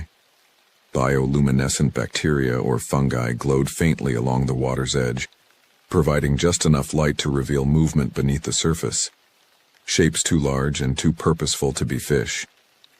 I followed the wet tracks around the edge of the largest pool, trying not to think about what might be watching me from the dark water. The prints were definitely human. Jess's hiking boots left distinctive tread marks in the mud, but they were accompanied by other impressions, long parallel grooves that could have been made by claws or webbed digits. Something had been walking beside her, or perhaps herding her toward some specific destination. The tracks led into a side passage I hadn't noticed during my first desperate flight from the creature. This tunnel was narrower but taller, carved by water action over millennia, into smooth, flowing shapes that resembled organic forms more than geological structures. The air grew warmer as I descended, heated by some source deep in the earth. Geothermal activity maybe, or simply the accumulated body heat of whatever was living down here. At the end of the passage, my headlamp revealed another pool, this one smaller but somehow more ominous than the others. The water was crystal clear, revealing a depth that my light couldn't penetrate. And there, on a natural ledge that jutted out over the water, lay Jess. She was unconscious but breathing, which was more than I'd dared hope for. But her lower leg was encased in a sticky, translucent film that looked disturbingly like frog spawn, The substance pulsed with its own rhythm, almost like a living thing, and where it contacted her skin, there were signs of chemical burns. Whatever this was, it wasn't just restraining her, it was slowly digesting her. I started toward the ledge, then froze as the water began to move. Something massive was rising from the depths, pushing aside gallons of liquid as it surfaced. The creature that emerged was the same one I'd encountered the day before, but now I could see it in its natural element. In the water, it moved with fluid grace, its powerful tail propelling it upward while its limbs stayed folded against its streamlined body. It placed itself deliberately between me and Jess, floating in the center of the pool with only its head and the ridge along its back visible above the surface. Its gill slits flared crimson, some kind of threat display that made the water around it shimmer with disturbed bioluminescence. Up close, I could see that its eyes weren't just reflective. They actually glowed with their own internal light, like the deep-sea creatures that never see the sun. Looking at this thing, remembering Emily's clean, severed remains, I finally understood what we were dealing with. This wasn't just some unknown amphibian species that had grown large in isolation. This was a specialized predator that had evolved in the flooded mine shafts, feeding on whatever fell or was dragged into its domain. It wanted the soft parts, brain tissue, organs, bone marrow, anything rich in calcium and phosphorus, nutrients that were scarce in the acid-washed environment of abandoned coal mines. The creature had been studying the surface world, learning the patterns of the creatures that lived there. It knew when climbers came down the approach trails. It knew where rangers camped and patrolled. It was smart enough to build warning markers, to lure prey into areas where escape was impossible, to keep them alive long enough for proper processing. I raised the flare gun, speaking as much to calm my own nerves as to communicate with the thing floating before me. Let her go. The creature's response was immediate and terrifying. It lunged forward with explosive power, propelling itself out of the water with its massive tail, while its limbs unfolded for the attack. I had perhaps half a second to react before those shovel-shaped jaws would close around my torso. I fired the flare gun directly into its face. The phosphorus charge exploded in a burst of white-hot light that turned the cavern into a temporary star. The creature shrieked, a sound like a boiling tea kettle mixed with the grinding of metal against stone. It thrashed wildly in the superheated air, its sensitive eyes apparently seared by the intensity of the flare. The chemical fire spread to the walls of the cavern, igniting deposits of organic material that had accumulated over decades. Rock overhead, heated beyond its structural limits, began to crack and splinter. A massive slab broke free and crashed down onto the creature's tail, pinning it against the bottom of the pool. Water rushed in from somewhere deeper in the cave system, carrying debris and stirring up sediment that had lain undisturbed for decades. I didn't wait to see if the creature would free itself. I grabbed Jess, slung her across my shoulders in a fireman's carry, and ran as the ceiling continued to collapse behind us. The gelatinous substance around her leg dissolved in the heat of the flare's aftermath, releasing a smell that made me gag even as I ran. Behind us, I could hear the creature's agonized cries mixing with the rumble of falling stone and rushing water. The trip back through the tunnel was a nightmare of noise and terror, my headlamp beam dancing wildly as I stumbled through the darkness with Jess's unconscious weight across my shoulders. At any moment I expected to feel claws raking down my back or jaws closing around my legs. But either the creature was too injured to pursue, or the collapsing tunnel had sealed it off in the depths where it belonged. I emerged from the mine shaft to find a medical helicopter already warming up on the plateau above. Someone, probably Walter, the SAR team leader, had called for immediate evacuation as soon as they'd seen me enter the tunnel. The paramedics took Jess from my arms and loaded her into the aircraft with practiced efficiency, starting IV lines and monitoring equipment even as the helicopter lifted off toward the regional medical center. I turned to find Frank, my supervisor, standing beside me with an expression I couldn't read. Relief that we'd recovered Jess alive, maybe, mixed with something else. Something that looked almost like resignation. "We knew something was in those tunnels," he said quietly, watching the helicopter disappear over the canyon rim. First report was back in 1975. 2 miners disappeared during the final cleanup operations. Company blamed methane gas, sealed the shafts, and walked away. We've been keeping people out ever since. Seemed like the cheapest solution. I stared at him, trying to process what he was telling me. You knew? You knew there was something down there and you didn't warn us? Frank looked older than his 58 years, worn down by decades of keeping dangerous secrets. The gorge lives on tourism, McCleary. Hard to sell rafting trips and rock climbing when there's a 6-foot amphibian hunting the cliffs. We thought we had it contained. I thought of Emily Nagel, her headless body floating in Devil's Creek. I thought of Jess, slowly being digested alive on that stone ledge. Contained wasn't the word I would have used. I filed my report anyway, documenting every detail of what I'd encountered in the abandoned mine.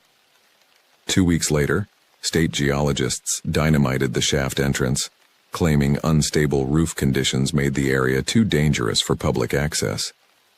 The official statements mentioned structural concerns and environmental hazards but made no reference to cryptids or unknown species. The blast brought down several thousand tons of limestone and coal shale, sealing the entrance so thoroughly that nothing short of industrial mining equipment would ever reopen it. But I wasn't naive enough to believe that one explosion could seal off an entire cave system. Water finds a way, and so do the things that live in the dark spaces beneath the earth. Jess survived, though she lost her lower leg below the knee to whatever chemicals had been in that gelatinous cocoon. The doctors said she was lucky. Whatever had been dissolving her tissue had also prevented infection, creating a sterile environment that aided healing once the substance was neutralized. She was fitted with a prosthetic and eventually returned to active duty, though she requested a transfer to a park system in the desert southwest.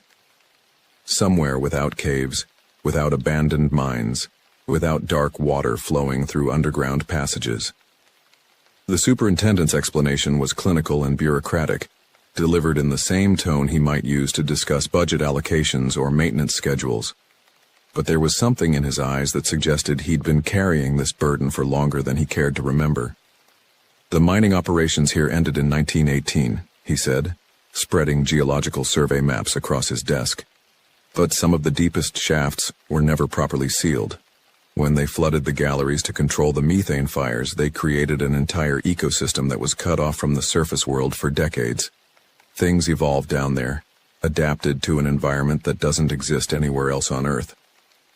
I studied the maps, trying to understand the full scope of what we were dealing with. The network of tunnels and natural caverns extended for miles beneath the gorge, connecting with underground rivers and limestone caves that had never been fully explored. What we'd encountered was probably just one individual from a population that might number in the dozens or hundreds. So we just ignore it? I asked. Pretend it doesn't exist and hope it stays underground? The superintendent closed the maps and locked them back in his filing cabinet. We contain it as best we can, keep people away from the known access points, monitor the area for any unusual activity, and hope that evolution continues to favor creatures that prefer the depths to the surface. But evolution isn't always so cooperative. Every spring since 2013, paddlers on the New River have reported strange encounters. Long shadows that keep pace with their rafts, moving beneath the dark water with purpose and intelligence. Shapes that vanish when the sun breaks through the morning mist, but leave wakes too large and too organized to be fish or debris.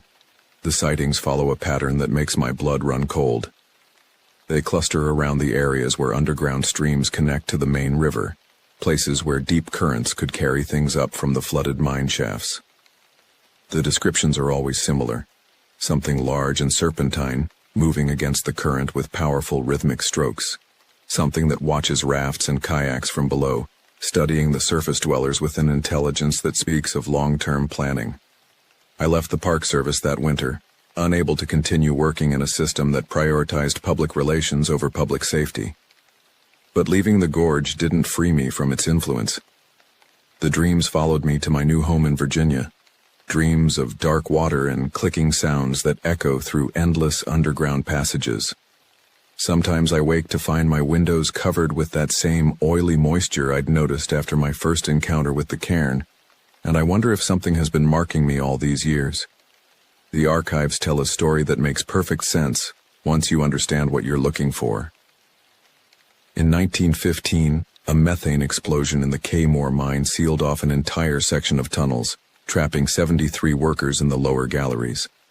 The rescue efforts were hampered by continued fires and toxic gas, so they flooded the affected areas with river water, drowning the flames but also drowning any miners who might have survived the initial blast.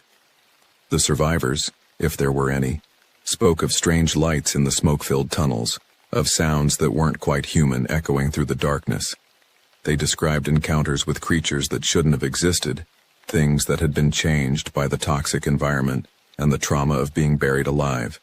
The rescue teams dismissed these accounts as hallucinations brought on by gas poisoning and extreme stress. But coal seams in that geological layer are rich in heavy metals and radioactive isotopes, creating conditions that could accelerate evolutionary processes in ways that surface environments never could. A population of eastern hellbenders, trapped in the flooded galleries and cut off from their natural habitat, might indeed grow to enormous size. They might develop new hunting strategies, new sensory capabilities, new levels of intelligence driven by the need to survive in an artificial ecosystem. By the time erosion and mining subsidence reopened connections to the surface, half a century later, only the strongest and most adaptable individuals would have survived. The female I encountered was probably the last of her generation, driven to the surface by receding groundwater levels and the need to find calcium-rich prey for egg production. She'd learned to hunt mammals because they provided nutrients faster and more efficiently than the blind crayfish and cavefish that had sustained her ancestors. We dynamited the most obvious entrance, but water always finds a way through limestone, and so do the things that live in the dark spaces between the rocks. The network of caves and abandoned mine shafts extends for hundreds of miles through the Appalachian region, connecting water systems that flow beneath multiple states. What we encountered in the New River Gorge was probably just the tip of a much larger iceberg. On nights when rain beats against my windows, I still hear the clicking. Two stones tapping together in the darkness, marking territory that extends far beyond what any map can show. The sound carries on the wind, following underground rivers that connect distant regions in ways that surface geography can't reveal. Sometimes I wonder if that female did lay her eggs before we sealed her tomb, and if somewhere in the flooded depths, a new generation is learning to hunt the surface world. The gorge is wide, and its secrets run deep. We like to think we've conquered the wilderness, mapped every square mile and cataloged every species. But there are still places where ancient things survive, adapted to environments we've forgotten how to see. Places where the line between evolution and nightmare becomes impossible to distinguish. I keep a loaded flare gun beside my bed now, and I never go camping near bodies of water that connect to cave systems. Because I know that somewhere in the dark spaces beneath the earth, something is still clicking its hollow song, still marking territory, still waiting for the right combination of circumstances to bring it back to the surface. The New River Gorge is a beautiful place, full of recreational opportunities and natural wonders that attract visitors from around the world. The Park Service does an excellent job of maintaining the trails, managing the climbing areas, and keeping the public safe from known hazards. But there are some dangers that don't appear on any trail map, some risks that can't be mitigated by warning signs or safety equipment. The water is wide, and the darkness beneath it is older than human civilization. In that darkness, things have been growing and changing and learning, waiting for their time to return to the surface world. And sometimes, on quiet nights when the river runs high and the mist rises from the canyon, I think that time might be coming sooner than we'd like to believe. The archives are public record, available to anyone willing to dig through decades of mining reports and geological surveys. The evidence is there for anyone who wants to see it, hidden in plain sight among the bureaucratic language of government documentation. But most people prefer comfortable lies to uncomfortable truths, especially when those truths suggest that we share this world with things that see us as nothing more than a convenient source of calcium and protein. I write this account not as a warning. Warnings imply that preparation is possible, that danger can be avoided through proper precautions. This is simply a record of what happened, what continues to happen, and what will probably happen again when conditions are right. The Earth is old, and life is persistent, and evolution doesn't always produce results that fit comfortably within our understanding of the natural world. The gorge keeps its secrets, but sometimes those secrets find their way to the surface. And when they do, all our maps and guidebooks and safety protocols become as useless as prayers whispered in the dark. I have been a ranger at Manitoga State Forest for 11 years, and I've learned that the woods have their own language. The rustle of leaves, the crack of branches, the distant calls of wildlife, they all tell stories if you know how to listen. But silence, real silence, is different. It's the forest holding its breath, waiting for something to pass. I should have paid attention the first time I heard it. My name doesn't matter much now. What matters is what I saw during those 72 hours in October, and why I'm writing this down before I hand in my resignation. The state will probably bury this report, call it stress or exhaustion, but I know what happened out there. I know what's still out there. Manitoga sprawls across 43,000 acres of dense forest in northern Wisconsin, a tangled maze of birch, maple, and ancient pine that predates European settlement by centuries. The Ojibwe called this place Manitoga, place of the spirits, and avoided certain areas entirely. When the logging companies came through in the 1890s, they found trees with symbols carved deep into the bark, warnings that loggers dismissed as superstition. Some of those trees still stand, grown thick around the scars, swallowing the warnings whole. The ranger station sits on the southern edge of the forest, a squat building of weathered timber with solar panels bolted to the roof and a radio antenna that only works when the weather cooperates. We cover the trails, issue permits, coordinate search and rescue operations, and try to keep tourists from doing stupid things like feeding bears or wandering off marked paths. Most days it's routine work. Most days. October 14th started normal enough. Dawn broke cold and gray, temperature hovering just above freezing with fog thick enough to muffle sound and reduce visibility to about 30 feet. I was reviewing trail reports when the call came through. A hiker, male, early 20s, hadn't checked in from a 3-day backcountry permit. His rental car was still parked at the Whispering Creek trailhead. His phone went straight to voicemail. His name was Dennis Kowalski, a graduate student from Milwaukee studying forest ecology. His permit listed him as experienced, properly equipped, and following a planned route along the Northern Ridge Trail with an overnight stop at Mirror Lake. He was 2 days overdue. I gathered my pack first aid kit, emergency blanket, water purification tablets, rope, flares, GPS unit, spare batteries, and my grandfather's hunting knife. I radioed my position to Sandra back at the station and headed out just after 8 a.m. The Whispering Creek Trail starts easy, a well-maintained path through mixed hardwoods with occasional markers nailed to trees every quarter mile. But the farther you go, the wilder it gets. By mile 3, the trail narrows to a deer path, and by mile 5, you're navigating by compass and instinct through terrain that hasn't changed much in 10,000 years. The fog clung to everything, beating on my jacket and turning the forest into a monochrome photograph. Sound behaved strangely in that kind of humidity, sometimes carrying voices from miles away, other times swallowing noise completely. I kept my pace steady, watching for broken branches, disturbed ground, any sign of passage. Around noon I found his first campsite. He'd pitched his tent properly, used a bear bag for food storage, even scattered his fire pit according to leave-no-trace protocols. But he'd left in a hurry. The tent was still there, stakes pulled half out of the ground, the entrance flap hanging open. His sleeping bag lay twisted inside, and I could see dark stains on the nylon fabric. Mud, I thought at first, until I touched it and my fingers came away sticky. Blood. Not much, maybe a tablespoon's worth, but enough to make my chest tighten. I searched the immediate area, moving in expanding circles from the campsite. 20 yards north, I found his backpack hanging from a tree branch about 8 feet up, the straps torn. The contents had spilled across the ground, a camp stove, freeze-dried meals, a dog-eared field guide to Wisconsin flora. His journal lay open to the last entry, the ink smeared by morning dew. The handwriting was cramped and hurried. Something wrong here. Woods too quiet, no birds since sunset. Thought I saw someone watching from the trees, but when I shined my light there was nothing. Just eyes reflecting, too high off the ground to be a deer. Going to pack up at first light and head back. Signal's dead, can't call out. The entry was dated October 12th, the night before last. I keyed my radio. Station, this is Ranger 7. Found Kowalski's campsite, abandoned. Signs of distress. Blood evidence. Continuing north toward Mirror Lake. Over. Static crackled back at me, Sandra's voice cutting in and out. Copy. Weather system, lose contact, check in, hour. Then nothing but white noise. I tried twice more, got the same result, and clipped the radio back to my belt. The GPS still worked. Satellite signal didn't care about weather, but I was effectively alone out here until I got back to higher ground or the storm system passed. The trail to Mirror Lake climbed steadily through dense pine forest, the kind of old growth that blocked out the sky and turned midday into twilight. The fog had lifted slightly, but the temperature was dropping.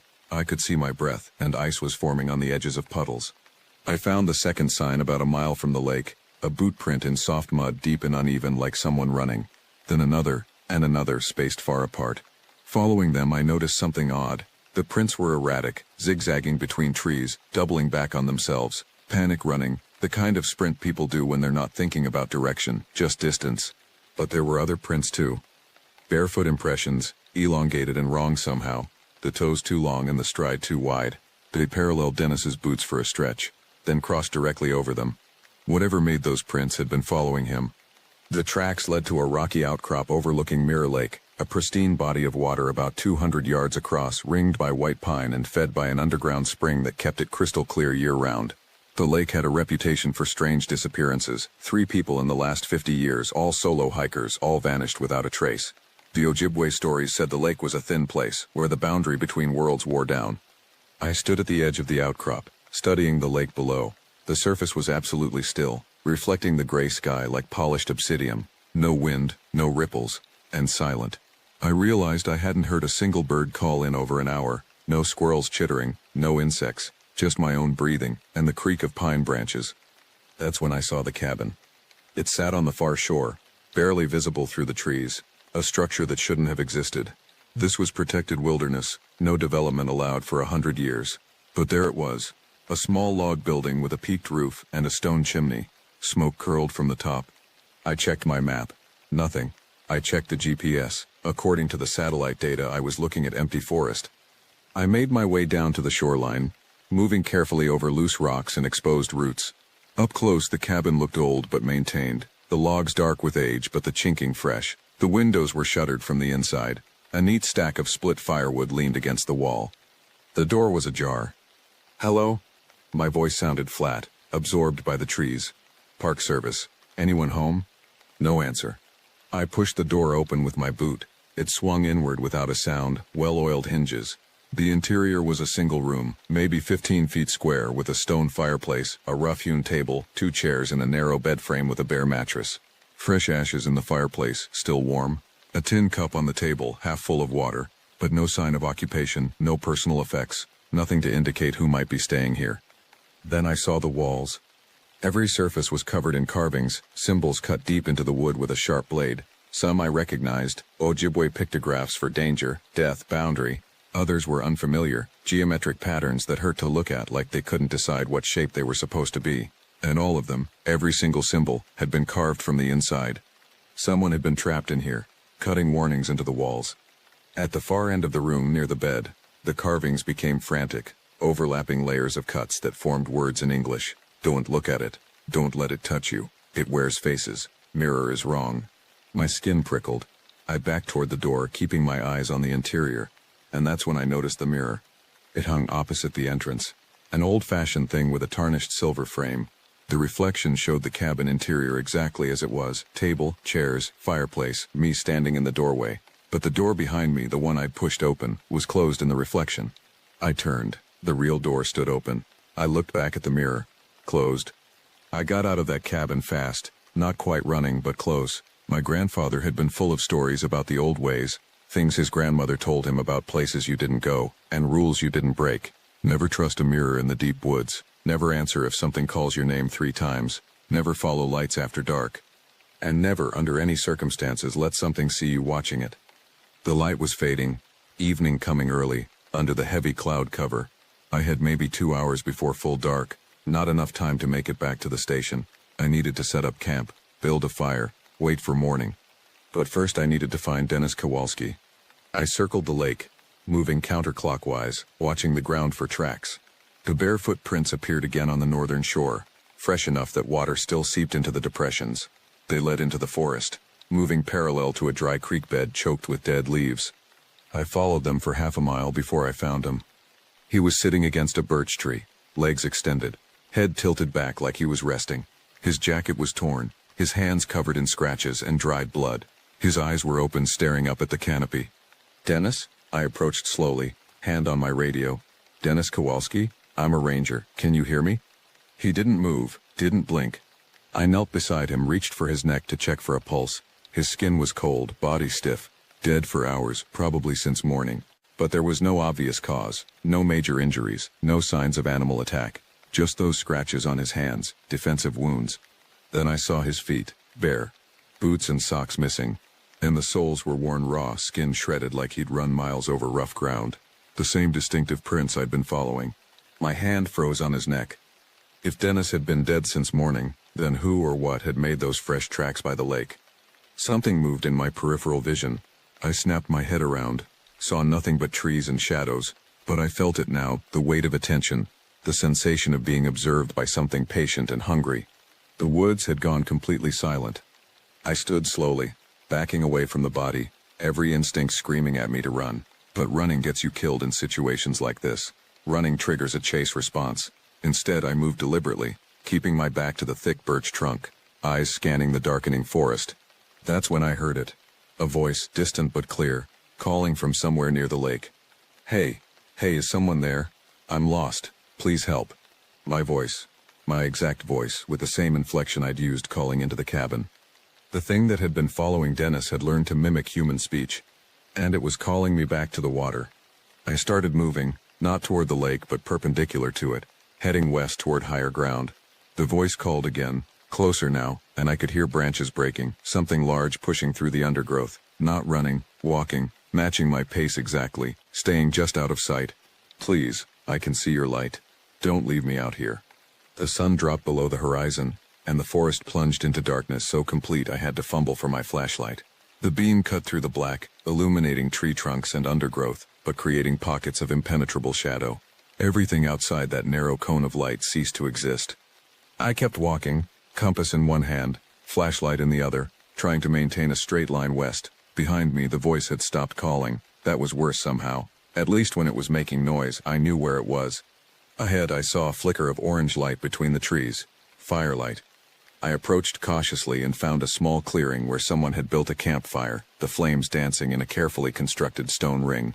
A tent stood nearby, stakes driven deep, the rain fly properly secured. My tent, my equipment. The exact setup I'd left behind at the trailhead this morning but somehow transported here miles into the wilderness. I swept my flashlight around the clearing. My backpack sat propped against a log. My sleeping bag was laid out inside the tent. Even my spare clothes were folded neatly beside the fire. It was perfect. A safe, warm camp waiting for me. Everything my exhausted brain wanted to believe was real. But I hadn't set this up. I'd been carrying my pack the entire day. Which meant something had arranged this, something that wanted me to stay. I heard footsteps behind me, slow and measured. I spun, flashlight up, and saw a figure standing at the edge of the clearing, man-shaped, roughly my height, wearing clothes that looked like they were made from shadow and bark. The face was wrong, too smooth, features slightly off-center, like a photograph printed on rubber and stretched. It was wearing Dennis Kowalski's face. The mouth moved, and my voice came out. "Thank God. I thought I was alone out here. Did you find him? Did you find me?" I ran.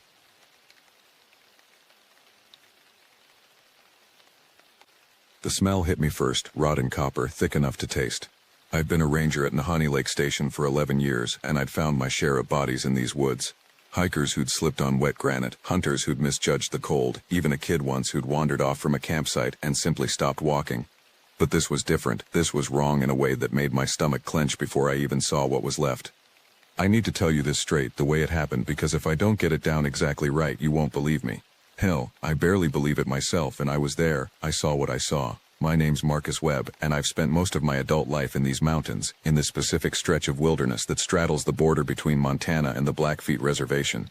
People get lost out here all the time. The forest is dense, the terrain unforgiving, and cell service is a joke. Most of the time we find them. Sometimes we don't. 3 days before I found the body, a family had reported their son missing. Troy Hendricks, 23, experienced hiker, Eagle Scout, the whole 9 yards. He'd gone out alone on a day hike along the eastern shore of the lake. something he'd done a dozen times before according to his parents. When he didn't come back by nightfall, they called it in. I started the search at dawn with 2 other rangers, Miguel Reyes and Vanessa Kurtz. We worked in a grid pattern moving out from Troy's last known position. The first day turned up nothing. The second day we found his backpack hanging from a branch about 8 feet off the ground. Not on the ground where it might have fallen. Hanging. The straps were looped over the branch deliberately, like someone had placed it there. Inside, water bottle, granola bars, first aid kit, phone with a dead battery, everything you'd expect, everything except Troy. Miguel radioed it in. While Vanessa and I expanded the search radius, that's when the weather turned. Fog rolled in off the lake, the kind that reduces visibility to maybe 10 feet. We marked our position and headed back to the station. Protocol says you don't search in conditions like that. Protocol exists for a reason. That night, I couldn't sleep. Not unusual during a search and rescue operation, but this felt different.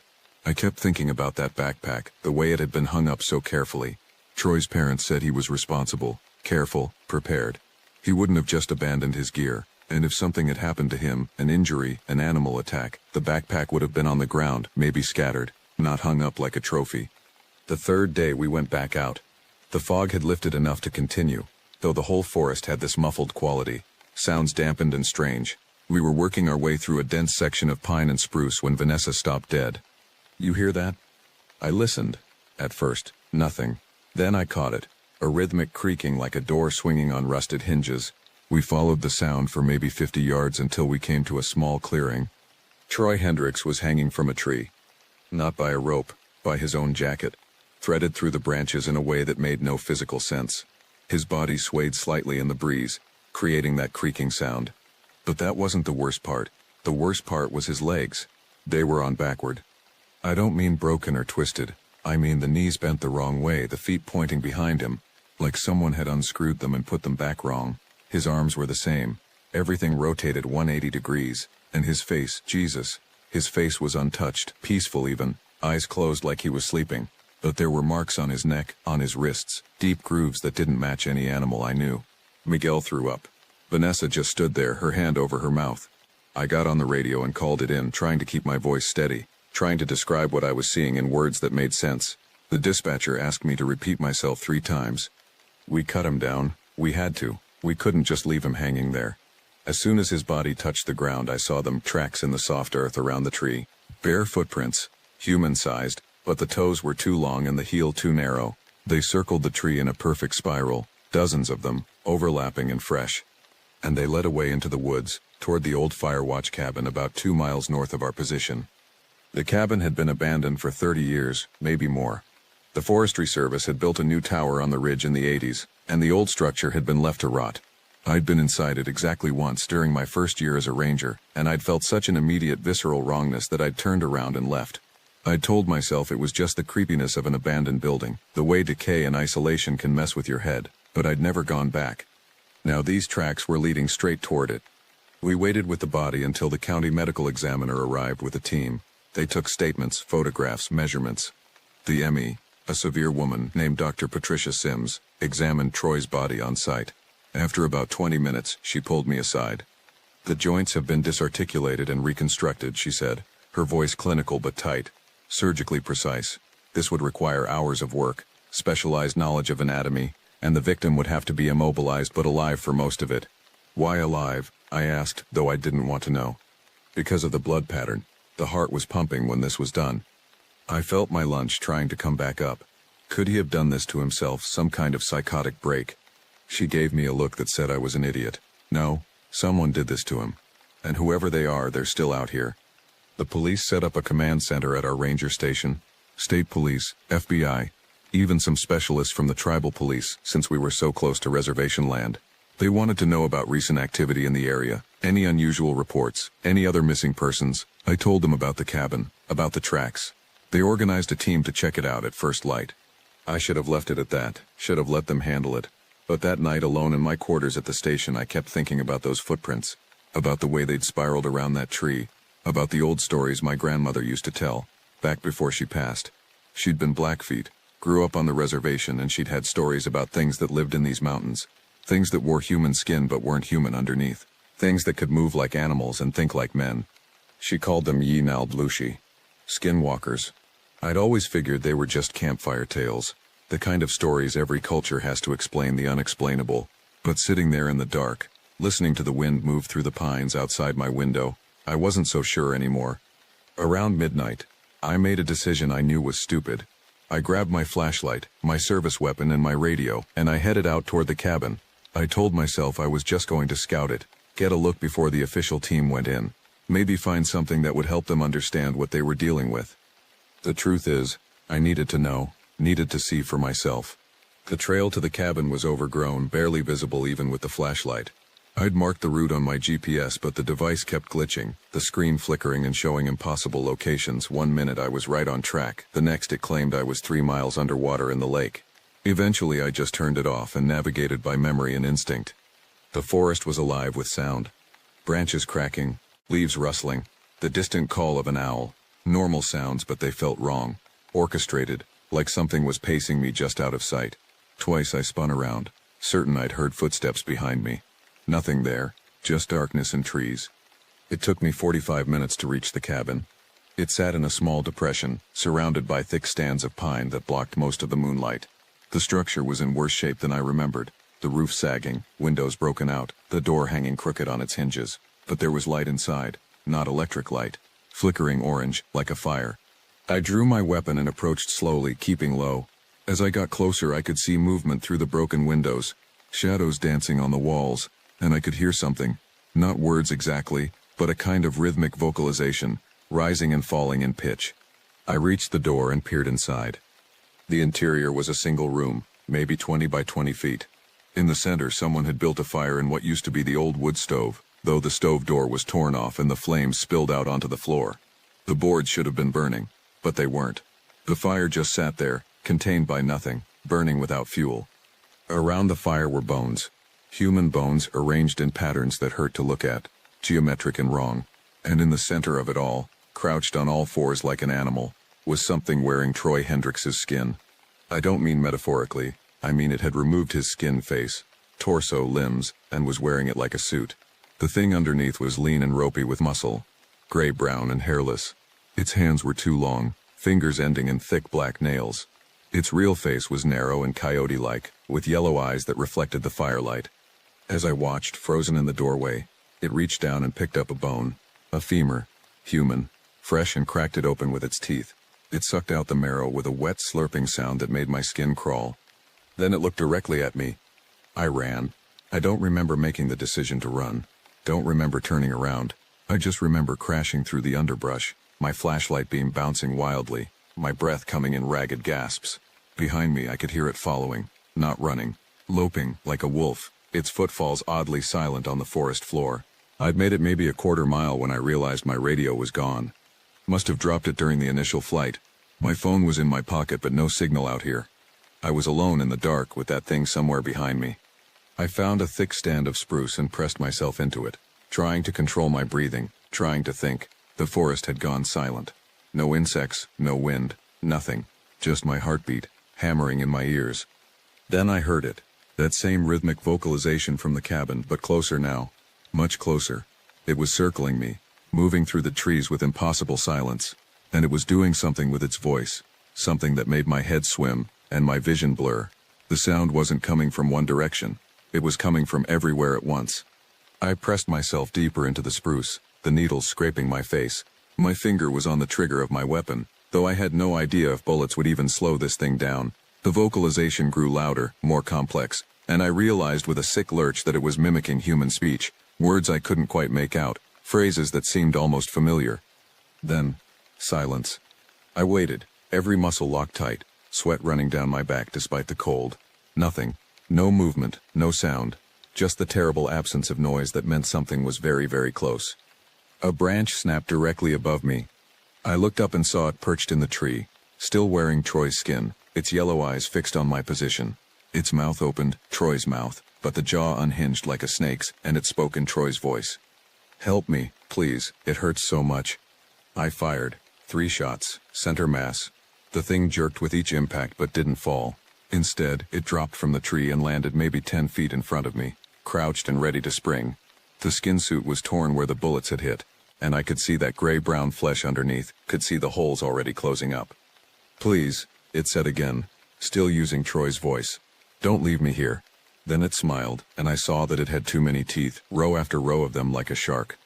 I ran again, abandoning all stealth, just crashing through the forest as fast as my legs would carry me. I could hear it behind me, keeping pace easily, toying with me. Every few seconds it would call out in Troy's voice, begging for help, screaming in pain, sometimes laughing. I broke through into a clearing I recognized about half a mile from the ranger station. The eastern sky was starting to lighten. Dawn was coming. I pushed myself harder, my lungs burning, my legs screaming. The station lights were visible through the trees now. I was going to make it. Something hit me from behind, driving me face first into the dirt. The thing's weight crushed down on me, impossibly heavy. I felt its breath on the back of my neck, hot and rank. Those two long fingers dug into my shoulders, claws piercing skin. Then I heard a sound I never thought I'd be so happy to hear. A helicopter. The FBI team coming in early. Searchlights swept the forest, and I heard shouts, people moving through the trees. The weight lifted off me instantly. I rolled over and saw it retreating into the shadows, moving on all fours with horrifying speed. But at the edge of the clearing it stopped and looked back. Troy's face, or what was left of it, stared at me. Then the thing spoke one more time, but not in Troy's voice. In my grandmother's voice, words in Blackfeet that I only half understood. A warning. Or maybe a promise. Then it was gone. They found me lying in the clearing, covered in blood. Some of it mine, most of it not. I told them everything, knowing how it would sound. They searched the cabin and found the bones, the fire pit, evidence that someone had been living there. But no skin suit, no creature. The bones went to the lab for analysis. I went on administrative leave for psychiatric evaluation. The official report called it a serial killer, possibly someone with extensive knowledge of Native American rituals and a severe psychological disorder. Troy Hendricks was the fourth victim. They found remains of 3 others buried around the cabin. The case is still open. They're still searching. But I know what I saw. I know what's out there, wearing stolen faces, walking on reversed legs, waiting in the dark spaces between the trees. And I know it's still watching the lake, watching the trails, watching for the next hiker who wanders too far from the path. I requested a transfer. It was denied. So now I stay in the station after dark, doors locked, gun loaded, and I wait for the day when I hear my own voice calling to me from the woods, begging myself to come out and help. Because that's when I'll know it's ready to add my skin to its collection. And there's nothing I can do to stop it. The call came through on my radio at 4:30 in the afternoon, just as the September sun began its descent behind the ridgeline of the San Juan Mountains. I'd been a ranger at the Weminuche Wilderness for 6 years, and I'd learned to trust my gut when something felt wrong. The voice on the other end belonged to dispatch, but beneath the professional tone, I caught the edge of concern that made my stomach tighten. Ranger Station. We've got a report of an overdue hiker. Male, mid-20s. Last seen yesterday morning heading toward the Vallecito Creek Trail. Name's Marcus Brennan. His girlfriend says he was supposed to be back last night. I copied down the details, my pen scratching against the incident report form I'd filled out too many times before. Most missing hikers turned up within hours, usually embarrassed and dehydrated, sometimes with a twisted ankle or a bruised ego from getting turned around on trails they swore they knew. But something about this one settled differently in my chest. Maybe it was the timing or the location. The Vallecito Creek area had been giving me an uneasy feeling for the past 2 weeks, ever since I'd found those deer carcasses arranged in a pattern that made no sense. 3 of them, gutted and placed in a perfect triangle, their heads all pointing inward toward nothing but bare earth. I grabbed my pack and checked the contents by habit: first aid kit, emergency blanket, water purification tablets, rope, flares, handheld GPS, and my service pistol loaded with rounds I hoped I'd never have to use on anything more threatening than a protective bear. The temperature would drop below freezing once the sun went down, and if Marcus Brennan was injured and immobile, hypothermia would become a bigger threat than whatever had gotten him lost in the first place. The drive to the trailhead took 40 minutes along roads that twisted through pine forests so dense they blocked out most of the fading daylight. I passed the last scattered homes of weekend cabin owners and seasonal residents, their windows already dark and shuttered for the approaching winter. This far into the backcountry, cell service was a fantasy, and the nearest hospital was 3 hours away on roads that turned treacherous with the first snow. I parked my truck and shouldered my pack, studying the trailhead kiosk where hikers were supposed to sign in and out. Marcus Brennan's name was there in hasty handwriting stamped with yesterday's date, but the sign-out column remained empty. The trail stretched ahead into gathering shadows, and I clicked on my headlamp even though I had maybe 20 minutes of usable daylight left. Moving through these woods after dark was asking for trouble, but waiting until morning meant abandoning someone who might not survive the night. The trail followed the creek for the first 2 miles, the sound of running water providing a constant backdrop to my footsteps. I called out Marcus's name every few minutes, listening for any response, but heard only the wind moving through the pines and the occasional crack of a branch that made me pause and scan the darkening forest. My breath came out in visible puffs, and I quickened my pace to keep my body temperature up. At the 3-mile marker, I found his backpack. It was lying just off the trail, partially hidden behind a fallen log, and that's when my unease transformed into something closer to dread. No experienced hiker abandons their gear unless something has gone seriously wrong. I knelt and examined the pack without touching it at first, noting how the zippers were all closed and the straps weren't torn or damaged. It looked like it had been carefully placed there rather than dropped in panic. I opened it and found everything a responsible day hiker should carry. Water bottles still half full, energy bars, a map of the area, a compass, extra layers of clothing. His wallet was in the front pocket with his ID and credit card still inside. Whatever had happened to Marcus Brennan, it hadn't been a simple case of getting lost and trying to lighten his load. The light was failing fast now, and I radioed back to dispatch with an update. The decision to continue or make camp for the night weighed on me, but the rules were clear. Solo search and rescue after dark in unfamiliar terrain was how you ended up with 2 missing people instead of 1. I started looking for a suitable spot to set up my emergency bivouac when I heard it. The sound came from deeper in the forest, off-trail where the undergrowth grew thick and tangled. It wasn't quite a scream and wasn't quite a cry for help. It was something in between, a human voice making sounds that seemed wrong somehow, like words being formed by something that didn't quite understand how speech worked. The hair on my arm stood up beneath my jacket sleeves. "Marcus," I called out, my hand instinctively moving to the pistol on my hip. "Marcus Brennan, is that you?" The sound came again, definitely closer this time, and I realized with growing horror that it was mimicking my voice. Not perfectly, but close enough that if I'd been farther away or less alert, I might have thought it was an echo. The mimicry had a wet, gurgling quality that made my skin crawl. I backed toward the trail, keeping my headlamp pointed in the direction of the sounds. The beam cut through the darkness and caught movement between the trees. Something large shifting position with an unsettling fluidity. For just a moment I thought I saw a human figure standing among the pines, but the proportions were wrong. The limbs were too long, the posture too angular, like someone had tried to imitate a person standing upright but gotten the details slightly off. My training kicked in, overriding the primal urge to run. I pulled out my radio and reported what I was seeing, keeping my voice steady even as my heart hammered against my ribs. Dispatch acknowledged and said they were sending backup, but backup was hours away, and whatever was watching me from the tree line wasn't going to wait for reinforcements. The thing moved again, circling around to my left, and I caught another glimpse of it in my headlamp's beam. This time I saw what might have been a face, pale and stretched, with eyes that reflected the light like an animal's. But no animal I knew moved like that, with such deliberate, calculating intent. I made the decision to retreat back down the trail toward my truck. Every instinct I had was screaming that I was being hunted, that something was treating me like prey, testing my reactions and looking for weakness. I walked backward for the first 100 yards, keeping my light trained on the forest, watching as shadows moved parallel to my position.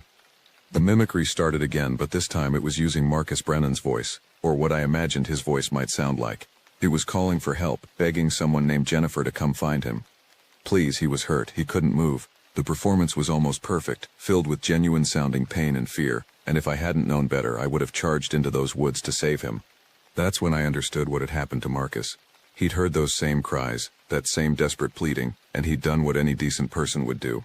He'd followed the voice into the darkness, leaving his pack behind so he could move faster, more quietly. And whatever made those sounds had been waiting for exactly that response. I reached the 2-mile marker, and risked turning my back on the forest to move faster. Behind me, I heard footsteps, but they didn't sound quite right. The rhythm was off, like something walking on 4 legs trying to mimic the gait of a biped. I broke into a jog, my pack bouncing against my spine, my breath coming in ragged gasps that had nothing to do with exertion. The trailhead appeared ahead, my truck's white paint visible in the moonlight that had finally broken through the cloud cover. I fumbled for my keys with shaking hands, dropped them once, snatched them up and got the door open. The engine started on the first try, and I'd never been more grateful for reliable machinery in my life. As I pulled away, my headlights swept across the tree line one final time. Something was standing at the edge of the forest, tall and wrong, watching me leave. It raised one too long arm in what might have been a wave or might have been a threat. I didn't slow down to figure out which. The drive back to the ranger station was a blur. I filed my report, called in additional search teams for First Light, and tried to explain what I'd encountered in words that wouldn't get me labeled as unstable or unreliable. The supervisor who took my statement listened without comment, his face unreadable, and when I finished he just nodded and said they'd have 4 teams out at dawn. But I saw something in his eyes that told me I wasn't the first ranger to come back from those woods with a story about something that shouldn't exist, and I knew with cold certainty that Marcus Brennan was already dead. Dawn came with a frost that turned the world white and brittle. I'd managed maybe 2 hours of sleep, my mind replaying those sounds, that impossible figure moving through the trees. The coffee I'd made tasted like ash, but I drank it anyway, needing the caffeine to push through the exhaustion that sat heavy on my shoulders. The search teams assembled at the ranger station parking lot at 6 in the morning. 4 groups of 3, each with radios, medical supplies, and enough experience between them to handle most wilderness emergencies. I recognized most of the faces from previous searches, from training exercises, from the uncomfortable camaraderie that developed between people who regularly witnessed the worst outcomes of human decisions. My supervisor, a weathered man named Gordon who'd been working these mountains for 30 years, pulled me aside before the briefing. His face was deeply lined, carved by decades of sun and wind, and his eyes held a weariness that went beyond simple fatigue. "Tell me exactly what you saw last night," he said quietly, away from the others. No official bullshit, no careful wording. What was out there? I met his gaze, and saw that he already knew. He'd seen it too, or heard about it from others who had. The unspoken understanding passed between us, and I told him everything. The mimicry, the wrong proportions, the way it had moved like it was wearing a human body that didn't quite fit. Gordon nodded slowly when I finished. "We've got protocols for this," he said, which surprised me. "They're not written down anywhere, and we don't talk about them in official channels, but they exist. You're going to be on my team today, and we're taking the Vallecito Creek Trail. The other teams will spread out, cover the surrounding areas, but you and I both know they're not going to find anything." "What about Marcus?" I asked, though I already knew the answer. We'll do everything by the book. But that young man walked into something that's been in these mountains longer than the Park Service, longer than the settlements, longer than most of the trees. The UT people who lived here first, they knew about it. They had names for it, rules about certain areas where you didn't go after dark, stories they told to keep their children from wandering too far from camp. The briefing was professional and thorough. Maps were distributed, search grids assigned, check-in times established. Nobody mentioned my report from the previous night beyond the basic facts that I'd found the missing hiker's backpack and encountered something that caused me to retreat.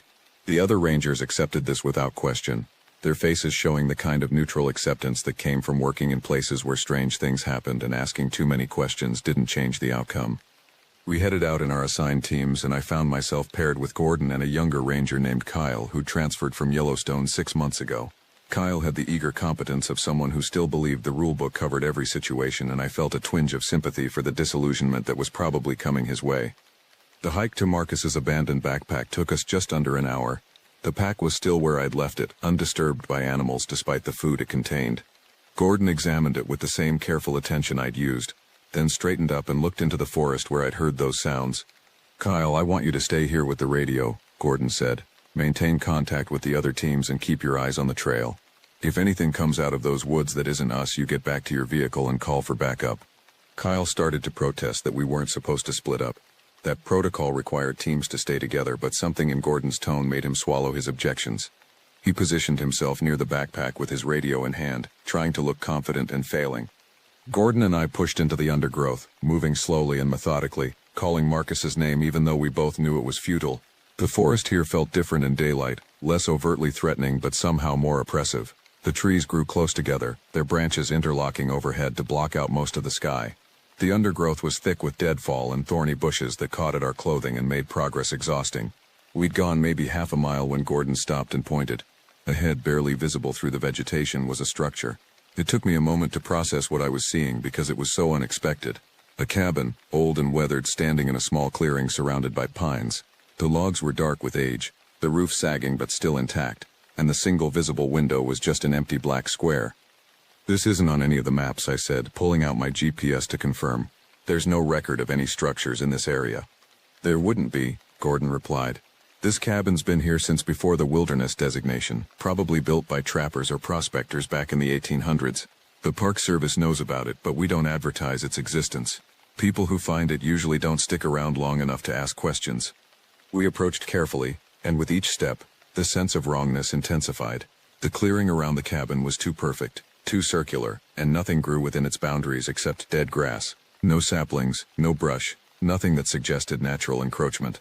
The cabin itself seemed to lean slightly, as if the ground beneath it was unstable. The door hung open on rusted hinges, and from inside came a smell that made my eyes water.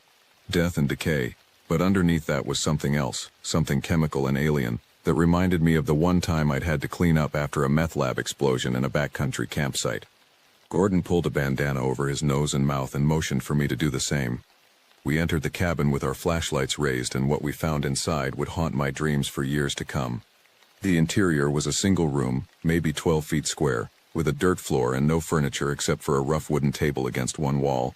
On that table were bones, not just scattered remains, but carefully arranged skeletons, laid out with the precision of a museum display.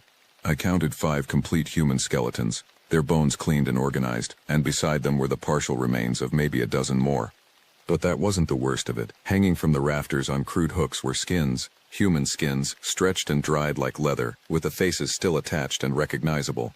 I saw men and women, young and old, their features frozen in expressions that ranged from terror to confusion, and on a separate hook still dripping was a fresh addition that I recognized from the photo his girlfriend had provided. Marcus Brennan stared at me with empty eye sockets, his skin draped over the hook like a discarded coat. I staggered backward and would have fallen if Gordon hadn't caught my arm. He was pale beneath his tan, his jaw clenched tight, but he wasn't surprised. Horrified, yes, but not surprised. "We need to get out of here," he said urgently. "Right now. Don't touch anything. Don't look too closely. Just move." We backed toward the door, but before we could exit, we heard it. That same wet, wrong voice from the night before, but this time it was coming from inside the cabin with us. It spoke in Marcus's voice, perfect now, having had time to practice with his stolen vocal cords. "Help me," it said from the shadows in the corner we hadn't checked. "Please, I'm hurt. I can't move." The thing that stepped into our flashlight beams was wearing Marcus Brennan like a suit. The skin hung loose in places, stretched tight in others, and underneath I caught glimpses of something that glistened wetly in the artificial light. It moved toward us on joints that bent in directions joints shouldn't bend, and its mouth moved out of sync with the words it was speaking. Gordon's hand went to his pistol, but I grabbed his wrist. Some instinct told me that shooting this thing would be a mistake, that it wanted us to attack, that it was testing us the same way it had tested me the night before. "Walk," I whispered. "Don't run. Just walk backward and don't take your eyes off it." We retreated slowly, maintaining eye contact with the impossible thing that had been Marcus Brennan. It followed us to the doorway but stopped at the threshold, as if some invisible barrier prevented it from leaving the cabin during daylight hours. It stood there watching us with eyes that were too large for the face they inhabited, and I realized with sick certainty that this was what it did. It lured people into these woods, took their skins and wore them like masks while it waited for the next victim. We made it back to Kyle without being pursued, though I felt eyes on us the entire way. Gordon radioed the other teams and called off the search, citing hazardous conditions, and we evacuated the area with a speed that probably looked like panic to the other rangers. Kyle kept asking what we'd found, but Gordon just shook his head and said he'd explain later, somewhere with better cell service and witnesses. The drive back was silent except for the sound of Gordon's fingers drumming on the steering wheel, a nervous habit I'd never seen from him before. When we finally reached the ranger station, he pulled me aside again, while Kyle went to file preliminary reports. "You can't talk about what we saw," Gordon said flatly. "Not to Kyle, not to the other rangers, not in any official capacity. The Park Service has ways of dealing with this, but they involve federal agencies that operate in the shadows and ask questions later. Marcus Brennan will go down as missing and presumed dead. Eventually his body might turn up somewhere, but it won't be in that cabin. Someone has to do something," I protested. "That thing is still out there. It's going to kill again. It's been out there for decades, maybe longer. And yes, it will kill again, because that's what it does.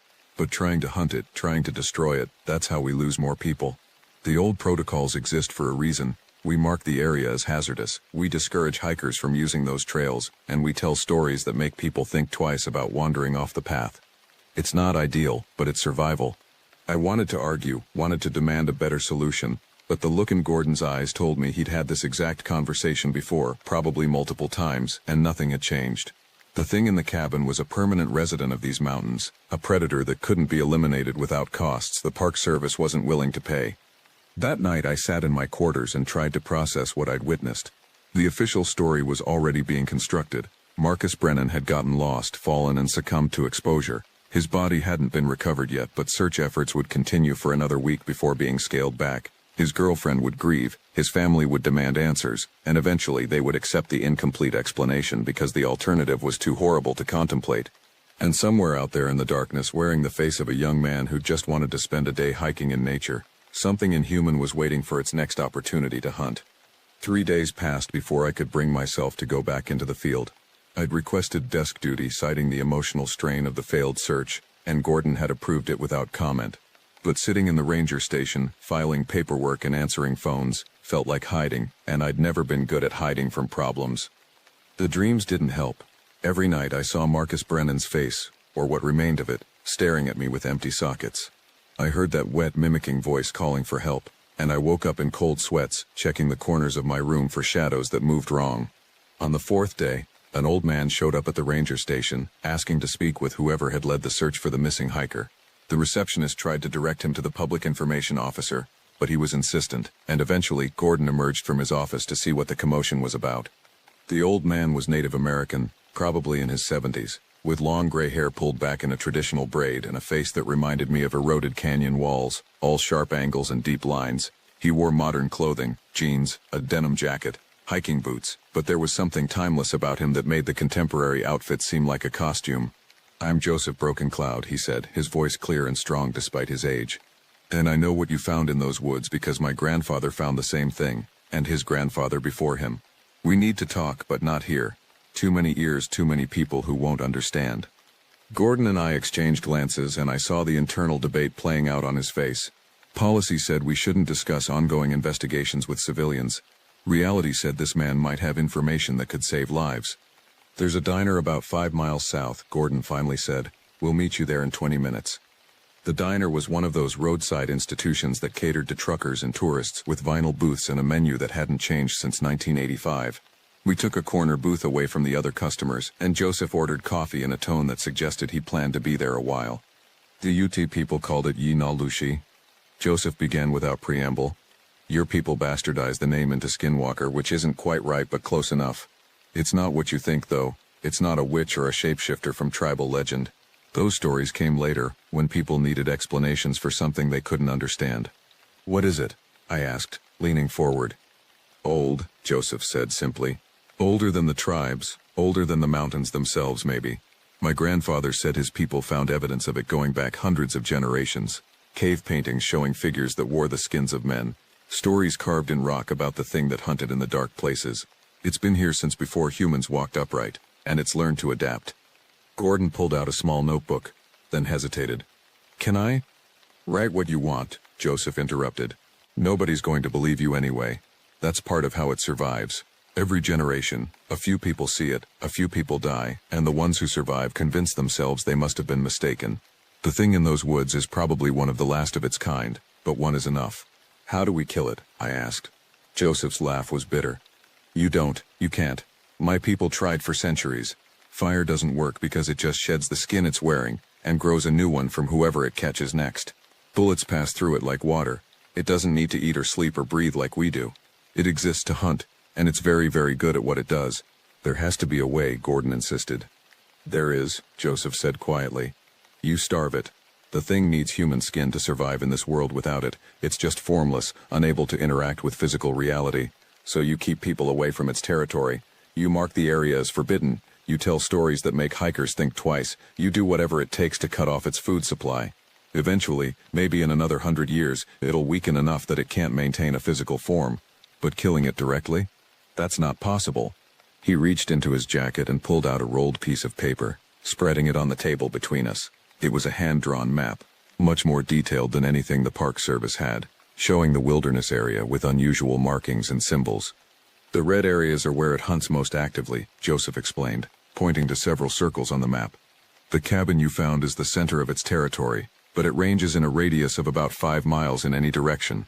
The blue marks are what we call safe zones, places where the terrain or the trees create natural barriers it doesn't like to cross. Running water especially, it doesn't like crossing streams." "Why are you telling us this?" I asked. Joseph met my eyes, and I saw deep sadness there. "Because my grandson went missing 3 months ago. He was hiking with friends, split off from the group to take photos of wildlife, and never came back. The search teams didn't find anything. His parents are still hoping he'll turn up somewhere, but I know better. I know what happened to him, and I can't tell them the truth because they'd think I'd lost my mind. The weight of his grief filled the booth like a physical presence. Gordon reached across and gripped the old man's shoulder briefly, a gesture of understanding that transcended words. I can't stop it, Joseph continued, his voice thick with emotion, but I can try to keep it from taking anyone else. That's why I mapped its territory, why I share this information with people like you who've seen enough to believe. You have authority here, the ability to close trails, to redirect hikers. Use that authority. Save the people you can. We talked for another hour, Joseph sharing details his people had accumulated over generations. The thing was most active in autumn, right around the time when early snow started pushing wildlife to lower elevations. It preferred young victims but would take anyone it could lure into its territory. It was intelligent, patient, and capable of learning from its mistakes. It had been spotted wearing the same skin for years at a time, suggesting it could preserve its trophies when prey was scarce. When we finally parted ways, Joseph gave us his contact information and made us promise to call if we learned anything new. Gordon and I drove back to the ranger station in silence, both of us processing what we'd heard and trying to reconcile it with our understanding of reality. That evening, Gordon called me into his office and closed the door. On his desk was a file folder I'd never seen before, marked with a simple red X and no other identifying information. This is unofficial, he said, opening the folder to reveal reports dating back to the 1970s. Every major wilderness area in the country has one of these files.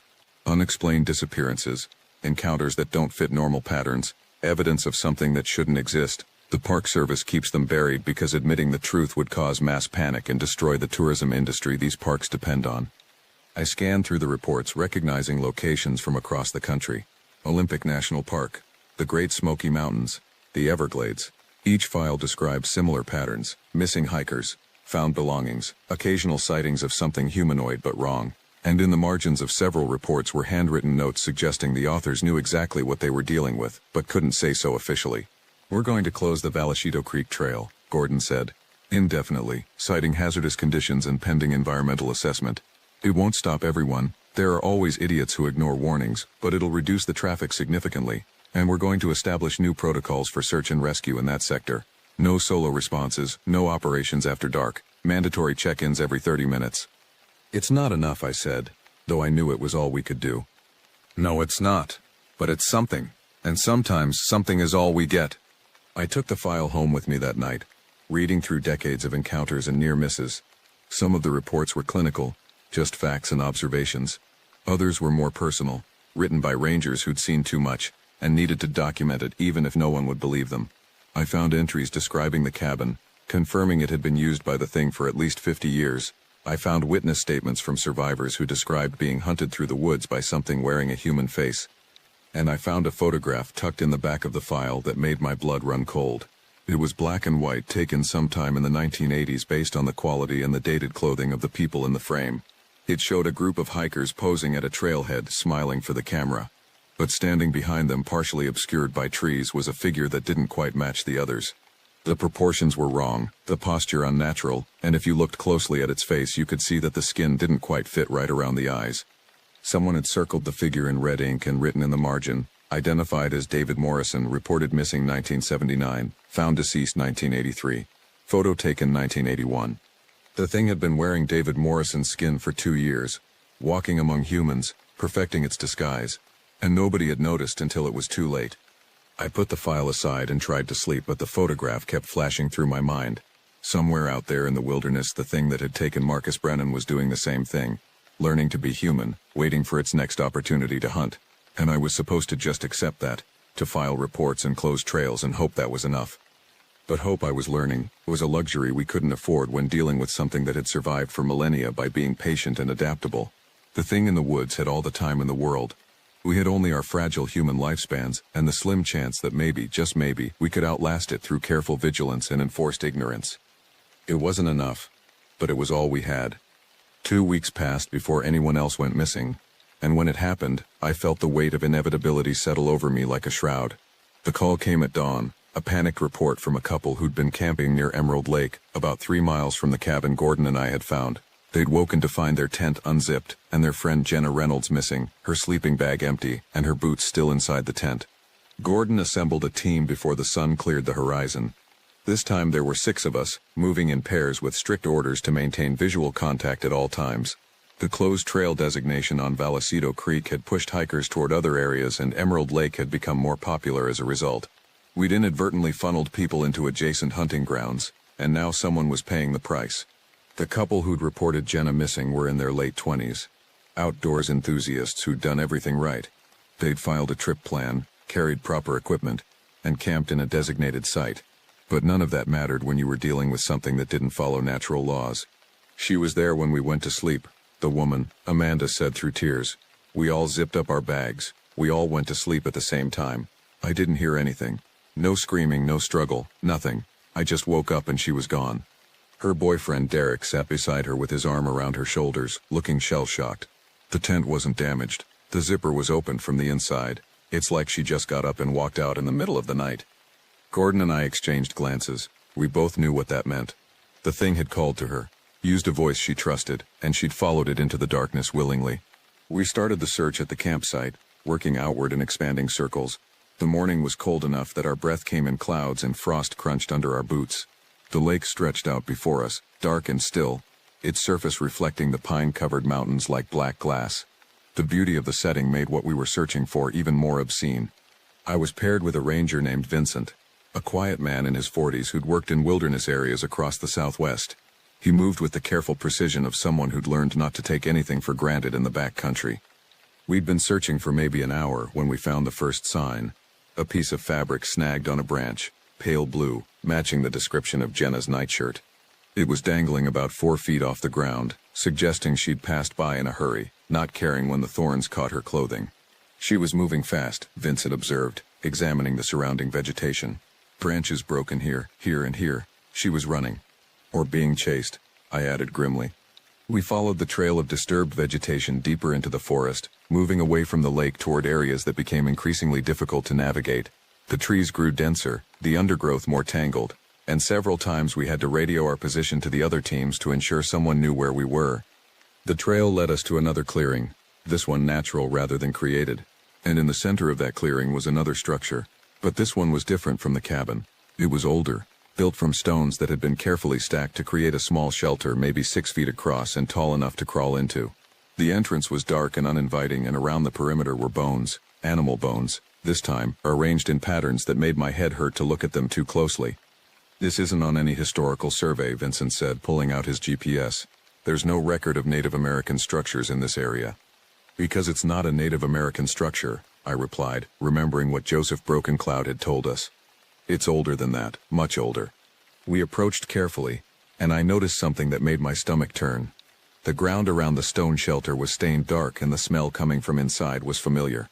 Death and decay, mixed with that chemical wrongness I'd encountered in the cabin. Vincent was reaching for his flashlight when we heard it, a voice weak and pleading coming from inside the shelter. Help me, please, it hurts, I can't move. It was Jenna's voice, perfect in every detail, and if I hadn't known better, I would have rushed inside immediately. But I grabbed Vincent's arm before he could move forward.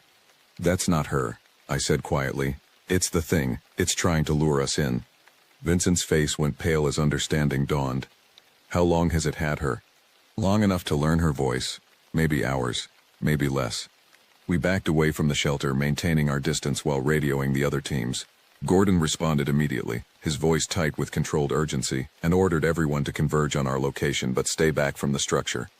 The voice from inside changed tactics, becoming angry and accusatory. Why won't you help me? I'm hurt, don't you care? Please, it hurts so much. The performance was remarkable, filled with genuine-sounding pain and desperation. I found myself taking a step forward before catching myself, the instinct to help overriding my conscious knowledge that this wasn't human. Gordon arrived with the other teams, and we established a perimeter around the stone shelter at a distance of about 50 feet. The thing inside continued its attempts at manipulation, cycling through different emotional appeals. Sometimes it sobbed, sometimes it screamed, sometimes it bargained. It used Jenna's voice, then switched to what might have been Marcus Brennan's, then to voices I didn't recognize but that probably belonged to other victims. We need to draw it out, Gordon said quietly, studying the structure. We can't just leave it there. Joseph said it can't be killed. I reminded him. But it can be contained. If we can get it away from its territory, separate it from its hunting grounds, maybe we can trap it somewhere it can't hurt anyone. It was a desperate plan, but desperation was all we had. Gordon sent most of the team back to establish a safe zone near the lake, leaving just himself, Vincent, and me to implement whatever strategy we could devise. The thing had gone quiet inside the shelter, which was somehow worse than the constant pleading. I imagined it crouched in the darkness, watching us with eyes that didn't need light to see, calculating its next move. Fire, Vincent suggested suddenly. What if we smoke it out? Joseph said, fire doesn't work, I replied. It just sheds the skin and regrows. But it would force it to abandon Jenna's skin, right? And it takes time to prepare a new one. Maybe we could track it in its base form, see where it goes when it's vulnerable. It was risky, possibly stupid, but it was also the first proactive suggestion anyone had made. Gordon considered for a long moment, then nodded. We'll need accelerant, and we need to be ready to move fast. We spent the next hour preparing.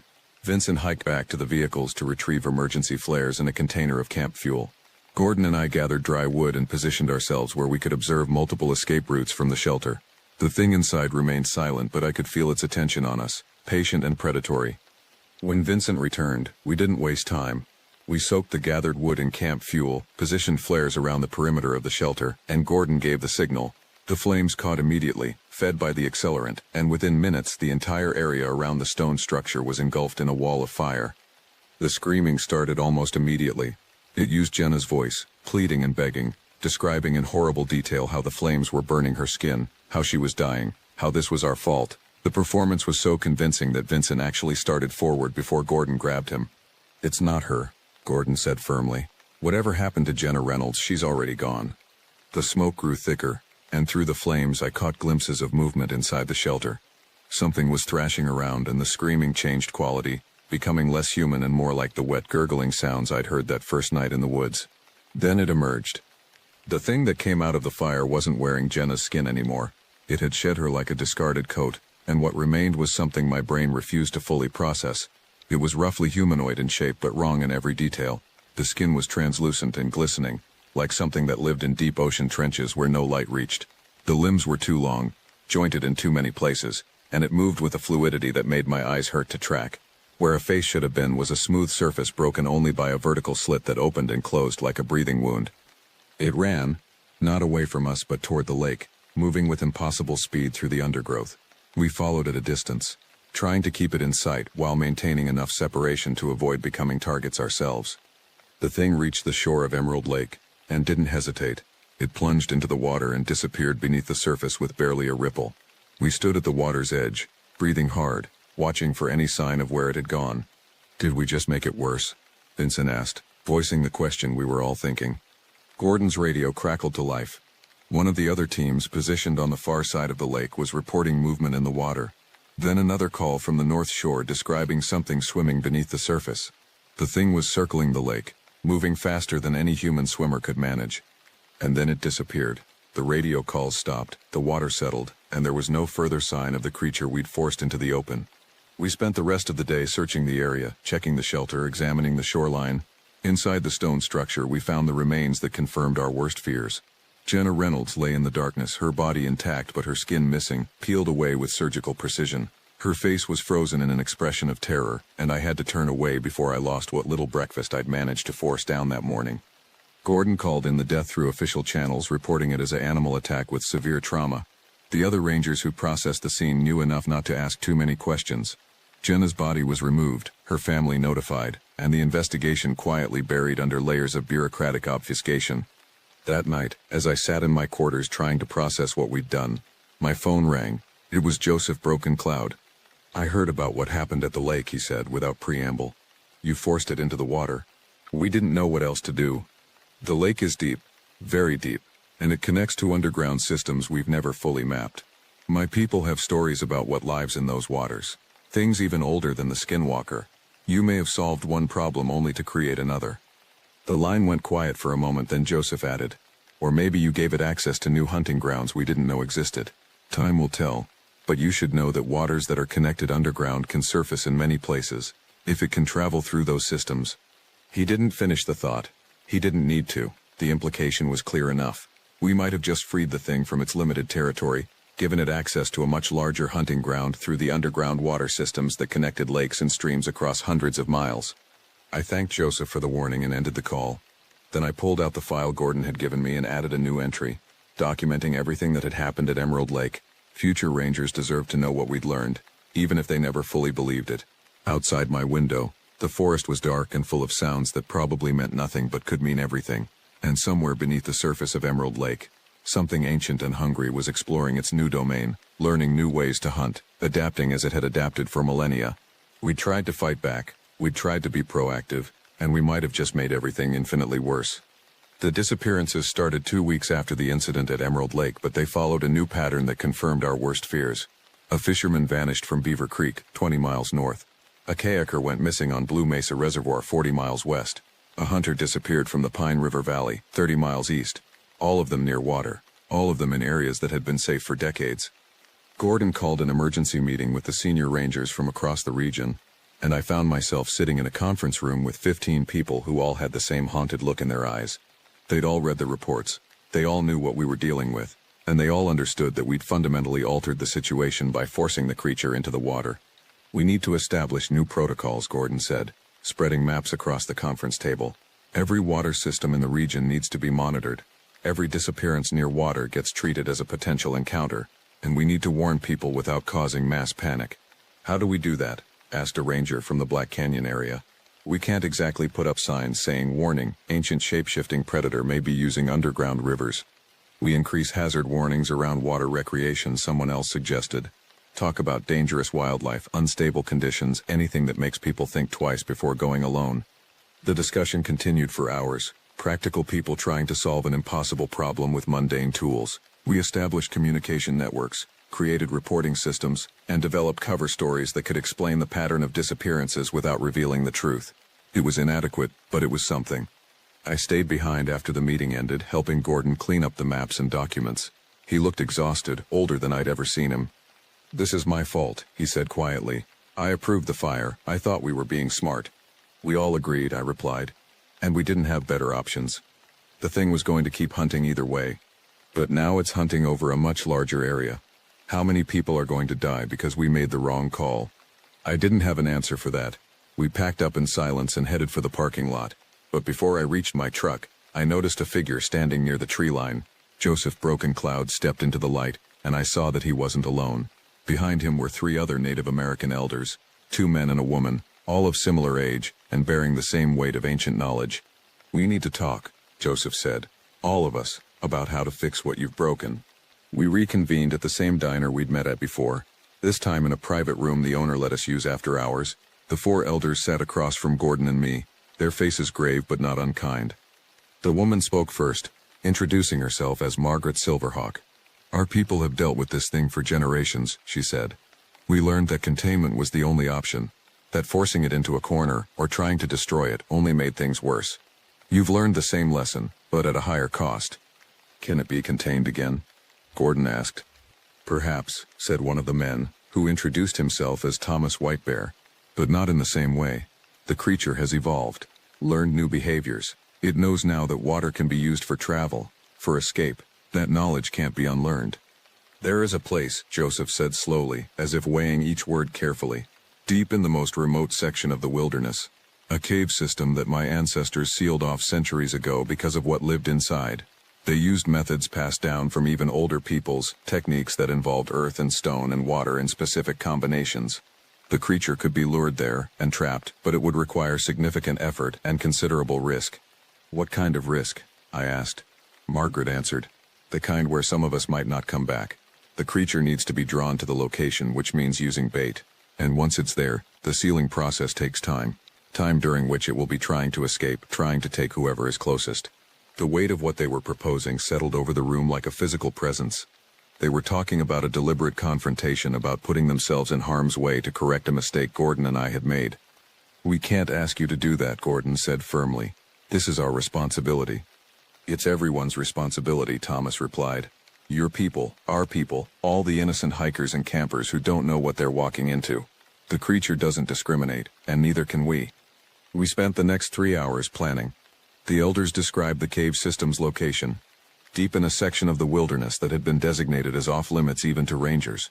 They explained the sealing ritual, which involved specific minerals found only in certain rock formations, combined with water from a particular spring, and earth from the site where the creature had made its first kill centuries ago.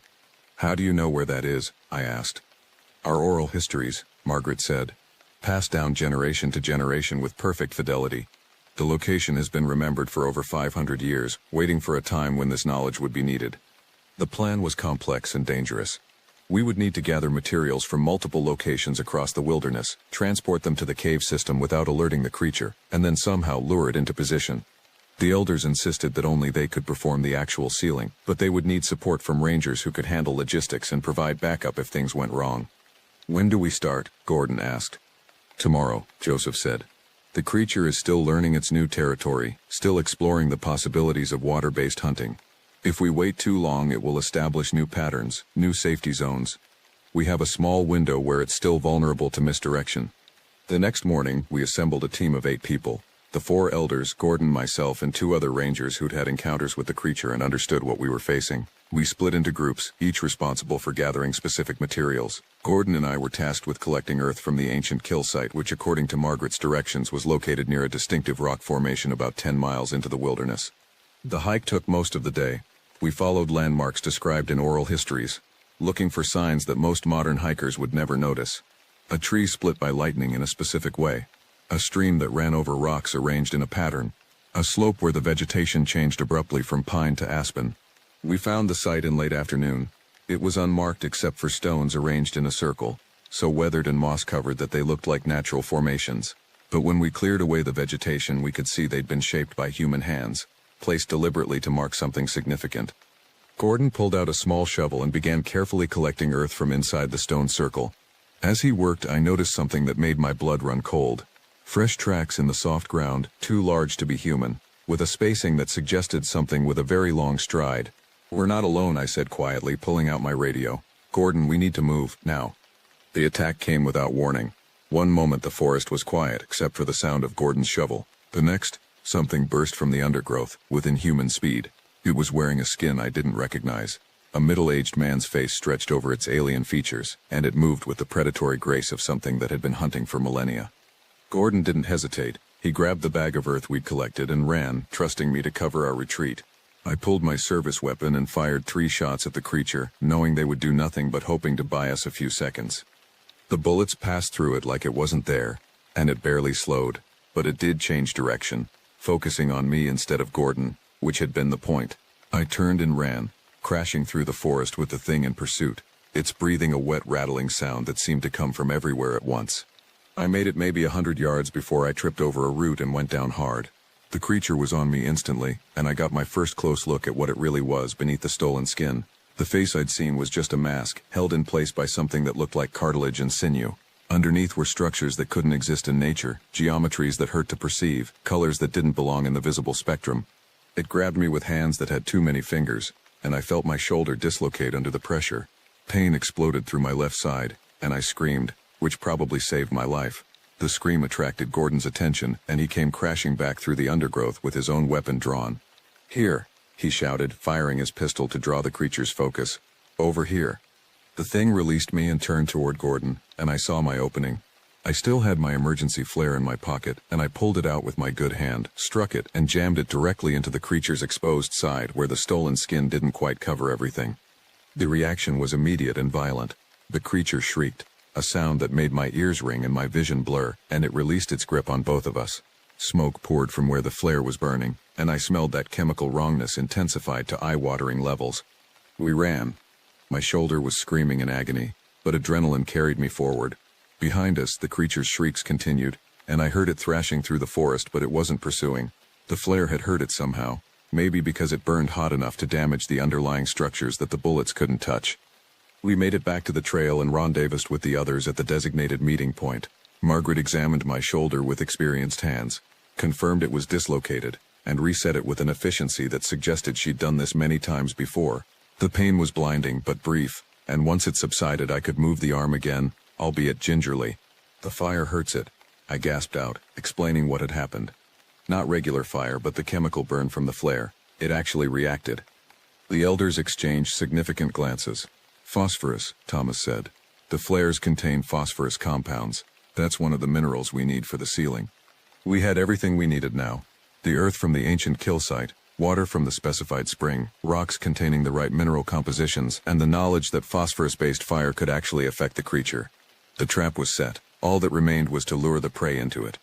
The cave system where the sealing would take place was a 3-hour hike from our current position, most of it through terrain that barely qualified as hiking.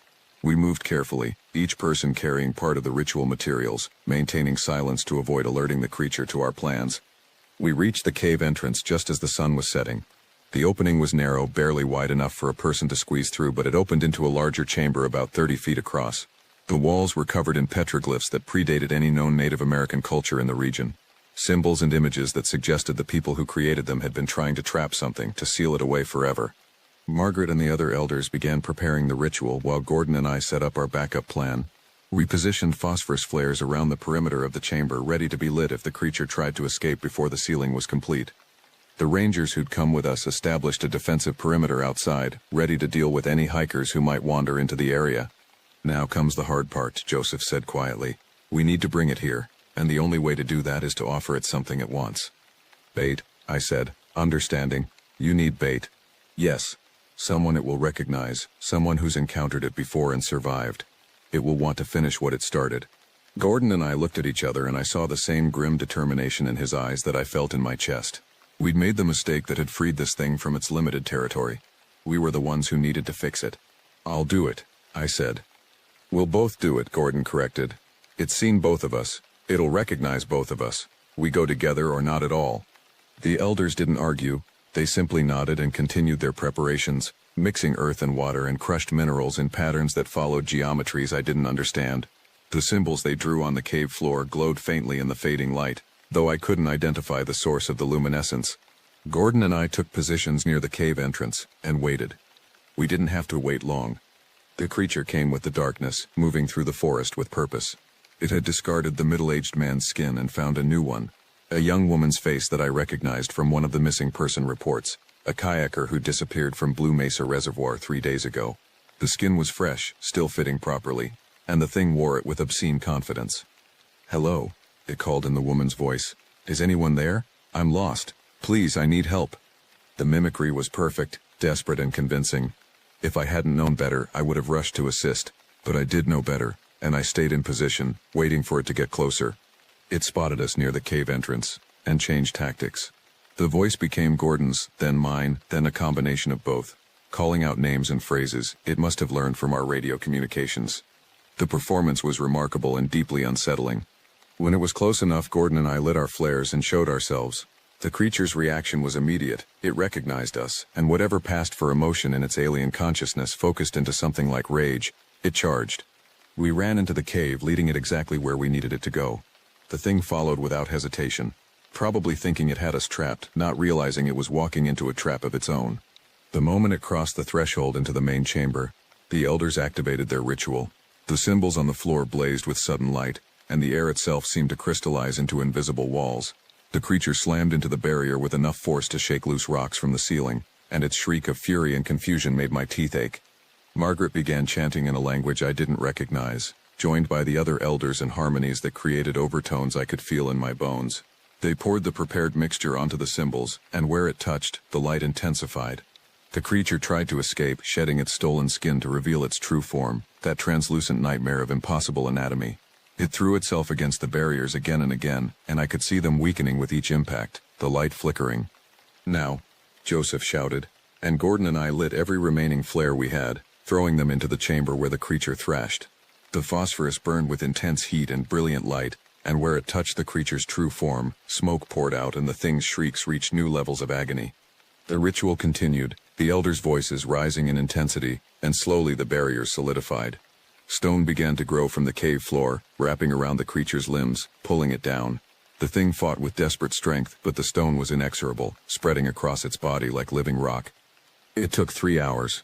3 hours of continuous chanting, of maintaining the ritual, of adding phosphorus to keep the creature weak enough that it couldn't break free. By the time it was over, the creature was completely encased in stone that had merged seamlessly with the cave floor, creating what looked like a natural rock formation. The elders collapsed in exhaustion, and we carried them out of the cave one by one. Margaret was the last to leave, and she paused at the entrance to mark the opening with symbols similar to those on the chamber floor. "This will hold for generations," she said quietly, "but not forever. Someday someone will have to do this again.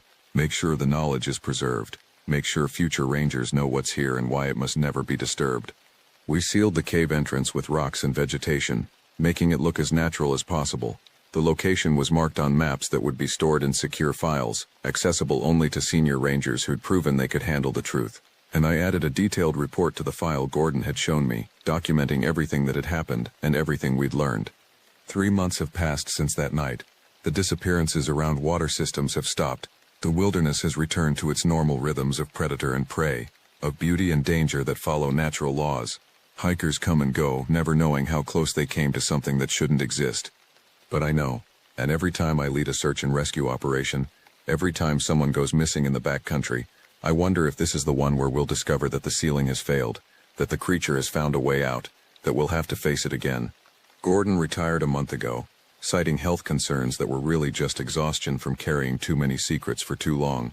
I've taken over his position as senior ranger, and with it the responsibility of maintaining those secrets. Joseph Broken Cloud calls me once a month to check in, to share information, to make sure the knowledge isn't lost. And sometimes, late at night when I'm alone in my quarters, I think about all the other wilderness areas across the country, all the files marked with red X's, all the rangers who carry similar burdens, all the things that exist in the spaces we've designated as wild and remote. We protect people from those things, but we also protect those things from people, maintaining a balance that's older than our civilization and more fragile than anyone realizes.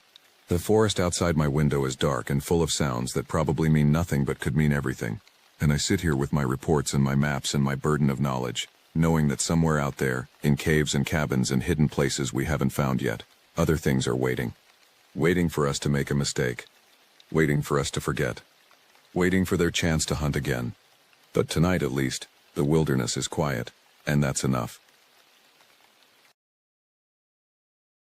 The crisp mountain air filled my lungs as I hiked along the familiar trail near Cleetwood Cove. It was early September 2005, and I had been a park ranger at Crater Lake National Park for just over 4 years. My name is Ryan Holloway, and at 32 years old I thought I had seen it all in my time patrolling these majestic woods. Little did I know that the events about to unfold would shatter my perception of reality and leave an indelible mark on my psyche. The day started like any other, a routine patrol to check for illegal campsites and ensure visitors weren't damaging the pristine environment. The sun was high in the sky, casting dappled shadows through the towering pines. As I made my way deeper into the forest, the usual symphony of nature surrounded me. The gentle rustle of leaves, the distant call of a Steller's jay, and the occasional scurrying of small animals in the underbrush. I paused for a moment, taking a swig from my water bottle and surveying the landscape. Crater Lake, with its deep blue waters, was just visible through a break in the trees. It was a view that never failed to take my breath away, no matter how many times I'd seen it. I allowed myself a small smile, thinking about how lucky I was to call this place my office. But as I continued my patrol, a nagging feeling began to creep over me. Something felt off. I couldn't quite put my finger on it, but years of experience had honed my instincts, and right now, they were telling me that something wasn't right. The forest seemed quieter than usual, the air heavy with an unnatural stillness that set my nerves on edge. I shook my head, trying to dismiss the feeling as paranoia. After all, this was Crater Lake, one of the most beautiful and serene places in Oregon. What could possibly go wrong here? Still, I found myself gripping my radio a little tighter as I continued down the trail. As the afternoon wore on, I made my way towards the northern part of the park. This area was less frequented by casual tourists, mostly attracting seasoned hikers who knew their way around. I always enjoyed the solitude here, away from the bustling crowds near the lodge and popular viewpoints. But today that solitude felt oppressive. The trees seemed to loom over me, their branches reaching out like gnarled fingers. Shadows deepened despite the bright afternoon sun, and then as I rounded a bend in the trail it hit me, a smell so foul it stopped me dead in my tracks. The stench of decay was unmistakable, but this was different from anything I'd encountered before. It wasn't the usual odor of a dead animal or rotting vegetation. This smell was more potent, more wrong. It clung to the back of my throat, making me gag. My training kicked in and I reached for my radio. "Dispatch, this is Ranger Holloway. I've picked up a strong odor of decay near the northern trail. Going to investigate, over." The radio crackled to life. "Copy that, Holloway. Be careful out there. Report back in 15 minutes, over." "Will do. Holloway out." With a deep breath, immediately regretted due to the stench, I started following the odor. Every step I took increased my sense of dread. The forest had fallen completely silent now, as if holding its breath in anticipation of what I might find. As I pushed through a dense thicket, the smell became overpowering, and then in a small clearing ahead I saw it. A shape on the ground, partially obscured by fallen leaves. Even from a distance I could tell it wasn't an animal. My heart began to race as I approached, the realization dawning on me that I was about to face something far worse than I had ever encountered in my years as a park ranger. Little did I know, this discovery would be just the beginning of a nightmare that would push me to the very limits of my sanity and challenge everything I thought I knew about the natural world. As I approached the prone figure on the forest floor, the acrid smell of decay intensified, forcing me to breathe through my mouth. My mind raced, trying to prepare myself for what I was about to see. But nothing could have truly readied me for the horrific sight that awaited. The body lay face down, half buried in a bed of damp leaves and pine needles. From my initial vantage point, I could see that the victim was male, probably in his mid-30s. He was dressed in hiking gear, or what was left of it. The clothes were in tatters, torn and shredded as if by some ferocious animal attack. But as I drew closer, my blood ran cold. This wasn't the work of any animal I'd ever encountered in these woods. The wounds were too precise, too deliberate. Long, deep gashes ran the length of the man's back, exposing gleaming white bone in places. His limbs were bent at unnatural angles, clearly broken in multiple places. Fighting back the urge to vomit, I fumbled for my radio. "Dispatch, this is Holloway. I've found a body. Male, mid-30s. It's bad. Really bad. Sending coordinates now. We need the sheriff and a forensics team out here ASAP." "Copy that, Holloway. Stay put. Backup is on the way."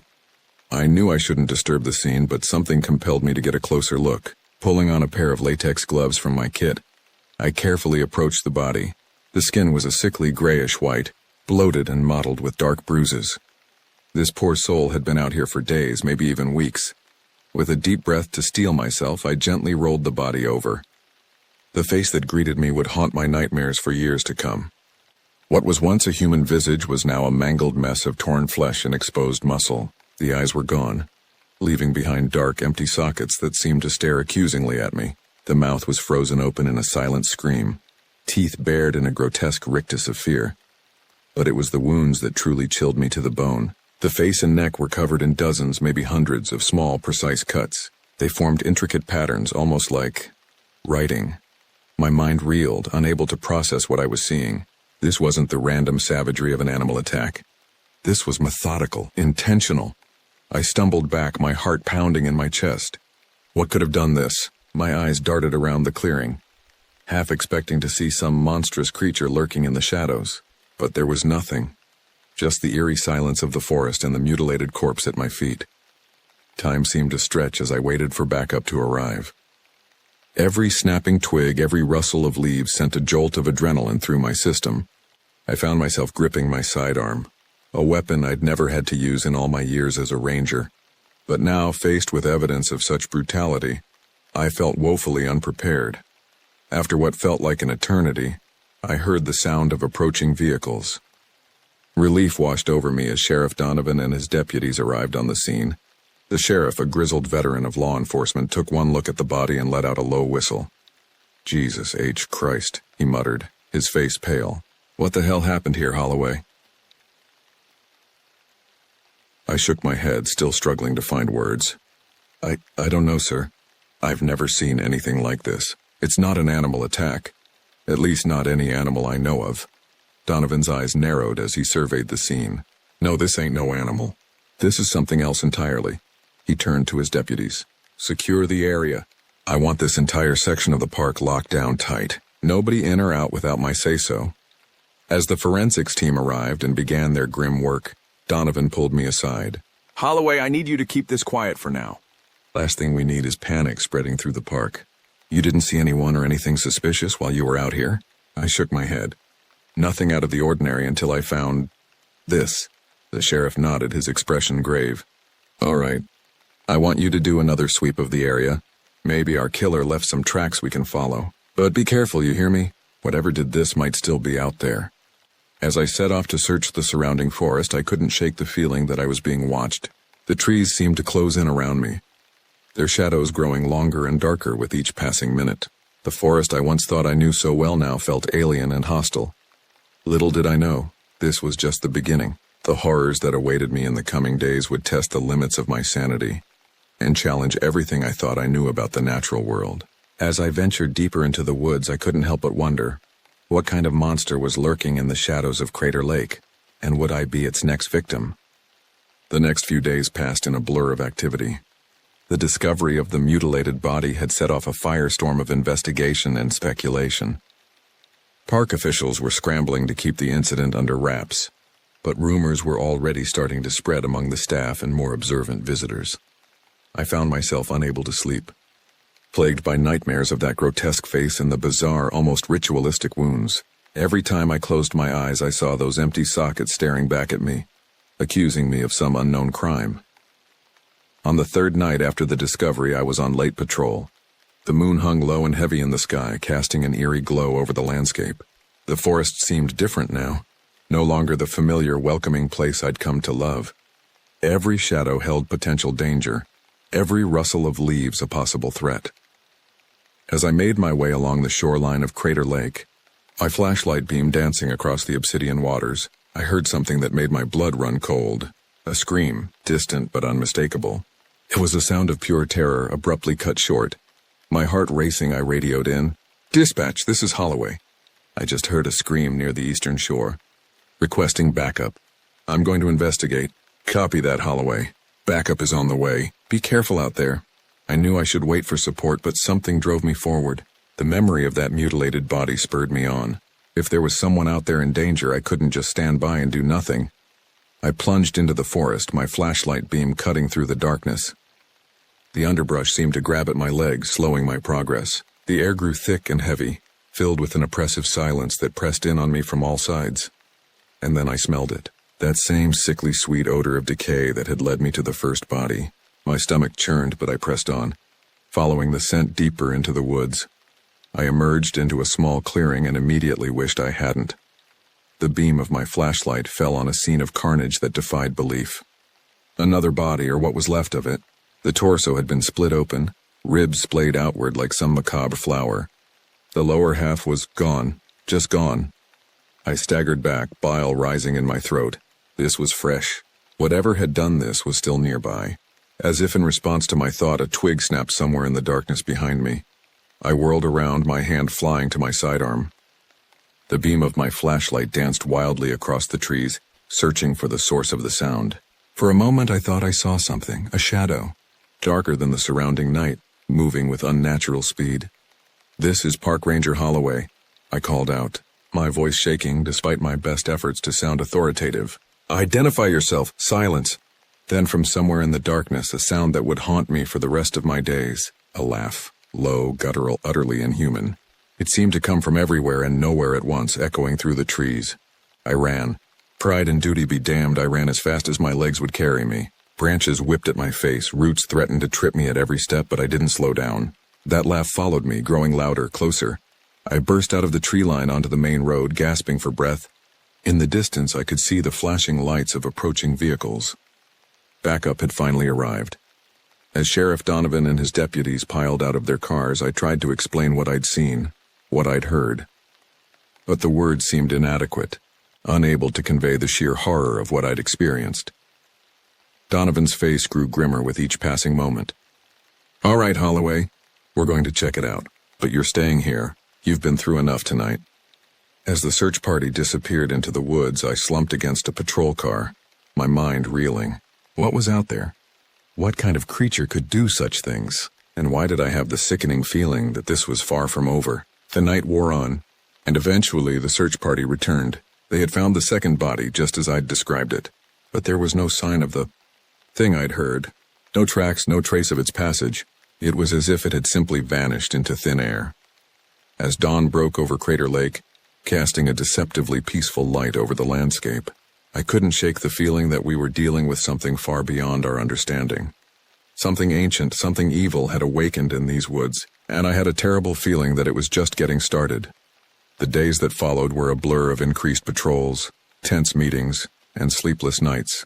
The park remained open, but with heightened security measures in place. We couldn't close it entirely without raising too many questions, but we did our best to steer visitors away from the areas where the bodies had been found. I threw myself into my work, pushing myself to exhaustion in an attempt to keep the nightmares at bay, but even in my waking hours I couldn't escape the feeling of being watched. Every time I ventured into the forest I felt eyes on me, boring into the back of my skull. More than once I caught myself jumping at shadows, my hand flying to my sidearm at the slightest provocation. It was on one such patrol about a week after the second body was discovered that things took an even stranger turn. I was deep in the northern part of the park, an area we had largely cordoned off from the public. The day was overcast, a heavy mist clinging to the treetops and obscuring the distant peaks. As I made my way along a narrow game trail, I noticed something odd. The forest had fallen silent again, but this time it was different. Instead of the oppressive, threatening silence I'd experienced before, this felt expectant, as if the very trees were holding their breath, waiting for something to happen. And then I heard it. A whisper, so faint I almost missed it. I froze, straining my ears to catch it again. There, barely audible but unmistakable, words in a language I didn't recognize. The sound seemed to come from everywhere and nowhere at once, carried on the wind itself. "Hello?" I called out, my voice sounding thin and weak in the eerie stillness. "Is someone there?" The whispering intensified, growing louder but no more intelligible. It was joined by other voices, a cacophony of unintelligible murmurs that seemed to press in on me from all sides. I spun in place trying to locate the source, but it was futile. The voices were all around me, in the trees, in the ground, in the very air I breathed. And then, as suddenly as it had begun, it stopped. The silence that followed was deafening. I stood there, heart pounding, sweat beading on my forehead despite the cool air. What the hell had just happened? As I tried to collect myself, I noticed something on the ground a few feet away. Approaching cautiously, I saw that it was a small, intricately carved wooden figurine. It depicted some kind of creature, vaguely humanoid but with elongated limbs and a head that was decidedly not human. The craftsmanship was exquisite, every detail rendered with painstaking care. I reached down to pick it up, but as my fingers brushed its surface, a jolt of electricity seemed to surge through my body. Images flashed through my mind. Ancient forests, darker and more primeval than anything I'd ever seen. Strange, shadowy figures moving through the undergrowth. And something else, something vast and terrifying that lurked just beyond the edge of perception. I jerked my hand back, gasping. The figurine lay innocently on the forest floor, but I couldn't shake the feeling that it was somehow watching me. With trembling hands, I pulled out an evidence bag from my kit and carefully scooped up the object without touching it directly.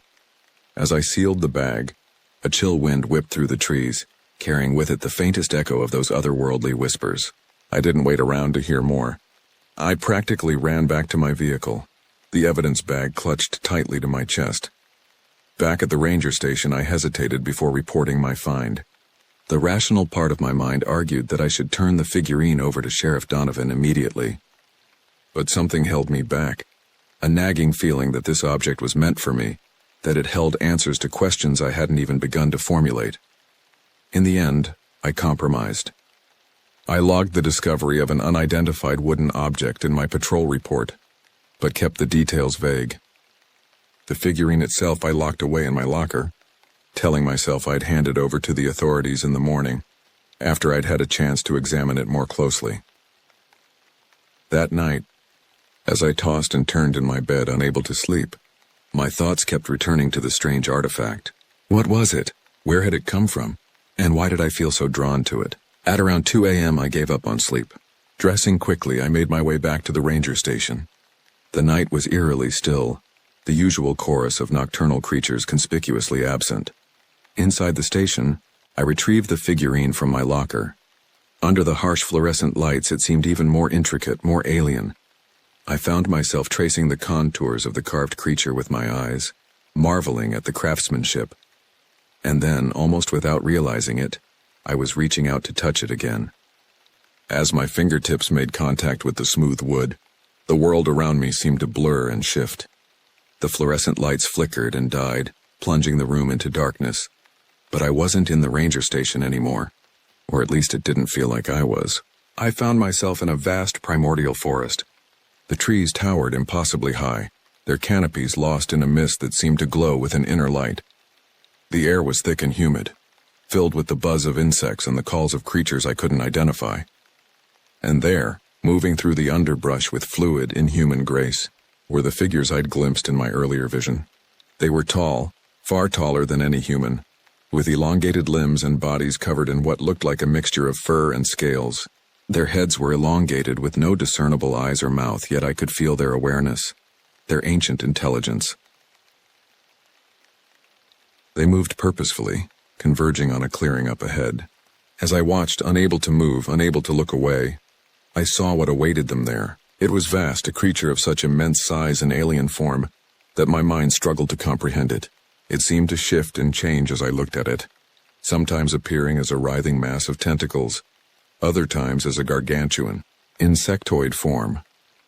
The smaller creatures prostrated themselves before this eldritch monstrosity, and I felt waves of psychic energy washing over me. Thoughts and images, too fast and too strange for me to fully grasp, flooded my mind. I saw glimpses of other worlds, of cosmic cycles beyond human understanding, of a hunger that spanned millennia. And then, with a suddenness that left me gasping, I was back in the ranger station. The figurine lay on the floor where I'd dropped it, innocuous once more. But I knew with a certainty that chilled me to my core that what I'd seen was real, or at least as real as anything could be in a world where such things existed. As I sat there trying to process what had just happened, a new sound reached my ears, a scream, distant but unmistakable, echoing through the night, and I knew with a sinking feeling in my gut that our nightmare was far from over. The scream galvanized me into action. I snatched up my radio, barking out a call for backup as I raced for my vehicle. The night air was heavy with an unnatural chill as I sped down the winding park roads, my headlights cutting through a mist that seemed to have materialized out of nowhere. I followed the sound to a campground near the lake's edge, one that should have been empty given our recent restrictions. As I pulled up, my headlights illuminated a scene of chaos. Tents lay in shreds, camping gear scattered across the ground as if tossed by a violent storm. And there, at the water's edge, was a sight that made my blood run cold. A figure, hunched over something on the ground. Even from a distance, I could see that it was too tall, too thin to be human. Its limbs bent at impossible angles, its skin a mottled gray that seemed to shimmer and shift in the moonlight. I drew my weapon, my hands shaking as I stepped out of the vehicle. "Park Ranger!" I shouted, my voice sounding thin and weak in the oppressive silence. "Step away from—" The creature's head snapped up and I felt my words die in my throat. Its face, if you could call it that, was a nightmare of misplaced features and glistening chitinous plates. Multiple eyes, black as pitch, fixed on me with an intelligence that was anything but animal. For a moment that seemed to stretch into eternity, we stared at each other. Then with a speed that defied belief, it moved. 1 second it was by the lake. The next it was rushing towards me, covering the distance in impossible bounds. I fired, the rapport of my pistol shattering the night's silence. The creature didn't even flinch as the bullet struck it, its hide seeming to ripple and absorb the impacts. In the blink of an eye, it was upon me. A clawed hand, surprisingly cold and dry, closed around my throat. I was lifted off my feet as if I weighed nothing, brought face to face with the monstrosity. This close, I could smell its breath, an ancient, musty odor that spoke of deep caves and lost epochs. As I struggled for air, my vision beginning to darken at the edges, I saw something that chilled me even more than the creature's appearance. In its free hand, it held the wooden figurine I'd found in the forest. It brought the carving up to its face, and I watched in horror as the wood seemed to melt and flow, reshaping itself into a perfect miniature of the being that held me. Just as I was sure I was about to lose consciousness, the sound of approaching sirens pierced the night. The creature's head whipped around, its grip on my throat loosening just enough for me to gasp in a desperate breath. Then, with a sound like tearing silk, it was gone, disappearing into the mist-shrouded forest with inhuman speed. I collapsed to the ground, coughing and retching as I fought to fill my lungs with air. By the time Sheriff Donovan and his deputies arrived, the creature was long gone, leaving behind only destruction and questions. As paramedics checked me over, I tried to explain what I'd seen, but the words felt inadequate, unable to convey the sheer otherworldliness of the encounter. Donovan listened with a grim expression, his eyes darting to the shadows beyond the campground as if expecting the creature to reappear at any moment. "Holloway," he said finally, his voice low and serious, "I think it's time we faced facts. Whatever's out there, it's not something we're equipped to handle. I'm calling in the feds." I nodded, too shaken to argue. As dawn broke over Crater Lake, casting a deceptively peaceful light over the scene of devastation, I couldn't shake the feeling that we were standing on the precipice of something far bigger and far more terrifying than any of us could imagine. The creature was still out there, watching, waiting. And somehow I knew that our encounter had only been the beginning. Whatever cosmic horror had awakened in the depths of Crater Lake, it wasn't going to rest until it had consumed everything in its path. As I watched the first rays of sunlight glint off the lake's surface, I found myself wondering, how do you fight something that shouldn't exist? And more importantly, what price would we have to pay to stop it? The next few days passed in a blur of increased security measures, tense meetings, and sleepless nights. True to his word, Sheriff Donovan had called in federal assistance.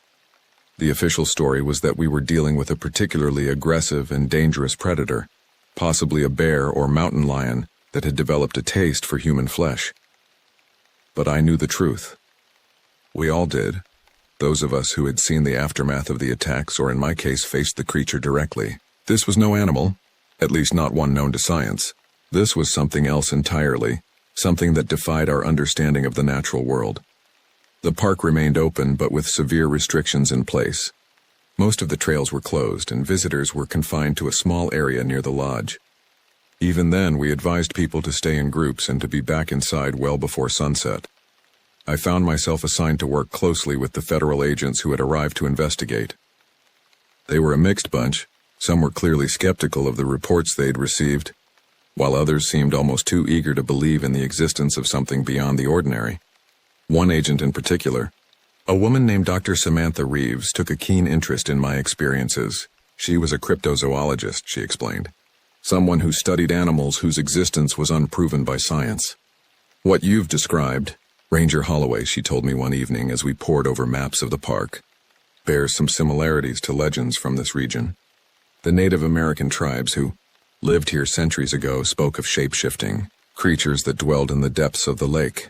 I thought back to the way the wooden figurine had seemed to melt and reshape itself in the creature's grasp. "Shape-shifting," I murmured. That actually makes a twisted kind of sense." Dr. Reeves nodded, her eyes bright with excitement despite the grim nature of our discussion. "The legends speak of beings that were here long before humans, entities that were neither fully physical nor fully spiritual. They were said to be able to take on any form they desired, often appearing as the amalgamation of different animals or as monstrous, unnatural beings." A chill ran down my spine as I recalled the creature's bizarre appearance. The way its features had seemed to shift and change even as I looked at it. "But why now?" I asked. "Why is this thing suddenly active after all this time?" The cryptozoologist's expression grew serious. "That's the million-dollar question, isn't it? In many of these legends, the creatures are awakened by some kind of disturbance. Environmental changes, human activity, that sort of thing. Has there been anything unusual happening in the park recently? Anything at all?" I racked my brain, thinking back over the past few months. "Nothing major," I said slowly. "There was some minor seismic activity a few weeks before the first attack, but that's not uncommon in this area. And we've had a slightly higher water level in the lake due to increased rainfall, but again, nothing out of the ordinary." Dr. Reeves made a note in her journal. "It might not seem significant to us, but for a creature that's potentially been dormant for centuries, even small changes could be enough to trigger its awakening." As we continued to discuss theories and possible courses of action, I couldn't shake a growing sense of dread. We were dealing with something so far beyond our understanding, something that seemed to operate by its own set of rules. How could we hope to stop it? That night, as I tossed and turned in my bed, unable to sleep, I found my thoughts drifting back to the wooden figurine. I had told Dr. Reeves about it, of course, but I hadn't mentioned the strange vision I'd experienced when I touched it. Something held me back, a nagging feeling that there was more to that experience than I had yet realized. Just before dawn, I made a decision. I needed to see that figurine again. Maybe, just maybe, it held the key to understanding what we were up against. As the first light of day began to creep over the horizon, I made my way to the evidence locker where the figurine was being kept. My heart was pounding as I signed it out, citing the need for further examination. Back in my office, I carefully removed the carved piece from its evidence bag. It looked innocuous enough in the harsh fluorescent lighting, just a small wooden carving of an odd, vaguely humanoid creature. But as I held it in my hands, I could feel a faint vibration, a sense of latent energy waiting to be released. Taking a deep breath, I closed my eyes and focused my thoughts on the figurine. For a long moment, nothing happened. Then, just as I was about to give up, I felt it, a sudden disorienting shift in my perception. When I opened my eyes, I was no longer in my office. I stood on the shore of Crater Lake, but it was not the lake I knew. The water was black as ink, roiling with strange phosphorescent patterns. The sky above was a maelstrom of swirling, unnatural colors. And there, rising from the depths of the lake, was a sight that would haunt me for the rest of my days. It was the creature I had encountered, but vastly larger, its form constantly shifting and changing. One moment it was a writhing mass of tentacles, the next a towering insectoid monstrosity. As I watched, frozen in a mixture of awe and terror, I realized that this wasn't just a single entity. It was many, perhaps countless beings merged into one vast, incomprehensible whole. And it was awakening, stirring from an aeons-long slumber. With a gasp, I found myself back in my office, the figurine clutched tightly in my trembling hands. As the first rays of sunlight began to filter through my window, I knew with a chilling certainty that we were running out of time. Whatever cosmic horror had made its home in Crater Lake, it was fully awake now. And it was hungry. The revelation from my vision left me shaken to my core. I knew I had to act, to share what I'd seen with Dr. Reeves and the others. But how could I explain something so utterly beyond the realm of normal experience? Would they even believe me? As I wrestled with this dilemma, reports began to come in of increased seismic activity around the lake. Tremors, barely noticeable at first, were growing in intensity. The lake itself seemed to be changing, its usually placid surface now roiling with unexplained currents and strange, luminescent patterns that appeared and disappeared in the blink of an eye. It was Dr. Reeves who first made the connection. "The lake," she said, her voice tight with a mixture of fear and excitement. "Whatever's down there, it's not just awake, it's trying to get out." A hastily convened meeting of park officials, law enforcement, and the federal agents quickly reached a grim consensus. We needed to evacuate the park immediately. As sirens blared and rangers went door to door, urging visitors and staff to leave as quickly as possible, I found myself drawn back to the lake shore, standing there. Watching the unnaturally disturbed waters, I felt a presence behind me. Turning, I saw Dr. Reeves, her face pale but determined. "You're going down there, aren't you?" she asked, though it wasn't really a question. I nodded, my throat tight. "I have to. Whatever this thing is, it's connected to me now. I can feel it." She held out a hand, and I saw that she was holding a small, sleek device. "It's a specialized underwater camera," she explained. "Waterproof to extreme depths and equipped with low-light imaging. If you're really going to do this, at least let us see what you find." As I took the camera, our eyes met. In that moment, I saw that she understood. Not just the danger, but the irresistible pull of the unknown. She squeezed my hand briefly, then turned and walked away without another word. I made my way to the boat dock, commandeering a small motorboat. The lake, usually so still and peaceful, was now a maelstrom of churning water and eerie lights. As I guided the boat towards the center of the lake, I could feel a vibration through the hull, a deep, subsonic rumble that seemed to come from the very depths of the earth. When I reached what I judged to be the deepest part of the lake, I cut the engine. The silence that followed was oppressive, broken only by the lapping of waves against the boat and the distant, muffled sounds of the evacuation on shore. With trembling hands, I attached the camera to my belt and checked my scuba gear one last time. I knew what I was about to do was madness, a likely death sentence, but I also knew, with a certainty that defied explanation, that I had no choice. Taking a deep breath, I plunged into the icy waters of Crater Lake. The descent was like entering another world. The waters of Crater Lake, usually crystal clear, were now murky and filled with swirling patterns of bioluminescence. As I sank deeper, the light from the surface faded, replaced by an eerie, pulsating glow that seemed to emanate from the lake itself. The pressure increased as I descended, my ears popping painfully despite the equalization techniques I'd learned in my basic scuba training. But it wasn't just the physical pressure that was affecting me. There was something else, a psychic weight that grew heavier with every foot I dropped. Images flashed through my mind, fragmented visions of ancient forests, of vast cities built by inhuman hands, of cosmic vastness that made me feel infinitesimally small. I realized with a start that these weren't hallucinations. They were memories, but not my own. As I approached the bottom of the lake, the terrain began to change. The smooth volcanic rock gave way to strange organic structures. Massive coral-like growths twisted upwards, their surfaces pulsing with an inner light. Between them I could see movement, shapes that defied description, fluid and ever-changing. And then I saw it. Rising from the lakebed was a structure that dwarfed everything around it. It was like a temple, but built on a scale that boggled the mind. Its architecture was alien, all non-Euclidean angles and impossible geometries that hurt to look at directly. As I approached, drawn by an irresistible force, I saw that the surface of the structure was covered in intricate carvings. They depicted scenes of cosmic horror, vast tentacled entities descending from the stars, reshaping entire worlds to their will. And with a shock of recognition, I realized that some of the carvings matched exactly the visions I'd experienced when touching the wooden figurine. I was so engrossed in the carvings that I almost didn't notice the change in the water around me. It had become thicker, more viscous, and it was moving, swirling around me with purpose. With growing horror, I realized that the water itself was alive, or rather it was part of something alive, something vast beyond comprehension. Panic gripped me and I tried to swim away, but it was like moving through molasses. The living water coiled around my limbs, pulling me towards the temple. As I struggled, my hand brushed against the carved surface of the structure.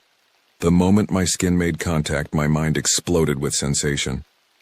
I was no longer just Ryan Holloway, park ranger. I was everything and nothing, experiencing countless lifetimes in the span of a heartbeat. I saw the birth of stars and the death of galaxies. I witnessed the rise and fall of civilizations on worlds so alien they defied description. And through it all, I sensed a presence. Ancient beyond imagining, vast beyond comprehension. It was the entity that dwelled within Crater Lake, but it was also so much more. It was a fragment of something even larger, a cosmic being that existed across multiple dimensions and countless worlds. As my consciousness expanded, I began to understand. This entity, this elder god, hadn't just awakened. It had always been awake, always been aware. What we had interpreted as attacks, as violence, was simply the entity trying to communicate in the only way it knew how. The realization hit me like a physical blow. We had been so wrong, so terribly, catastrophically wrong.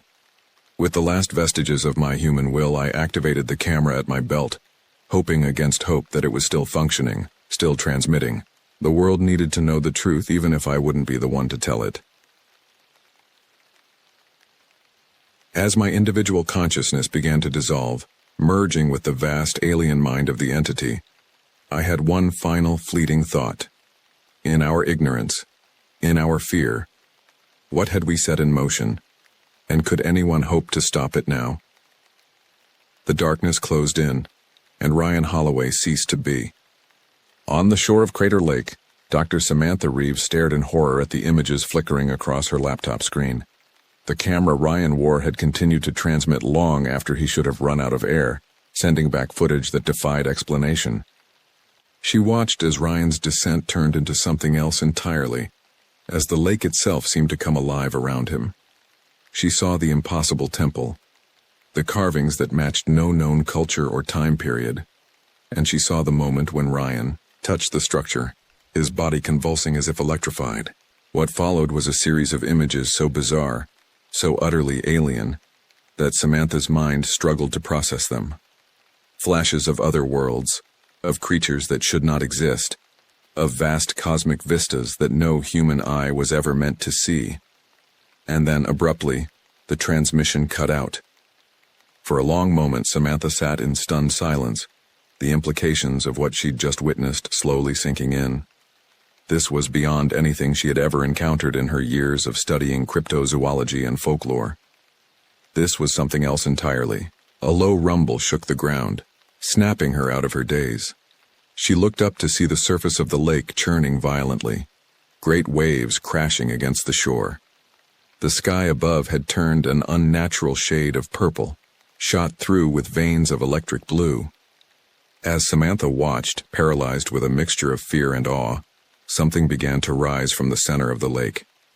At first, it looked like a mountain emerging from the depths. But as it continued to rise, she realized with dawning horror that it was moving, changing, alive. It was vast beyond comprehension, its form constantly shifting and reforming. One moment it was a writhing mass of tentacles, the next a towering insectoid monstrosity.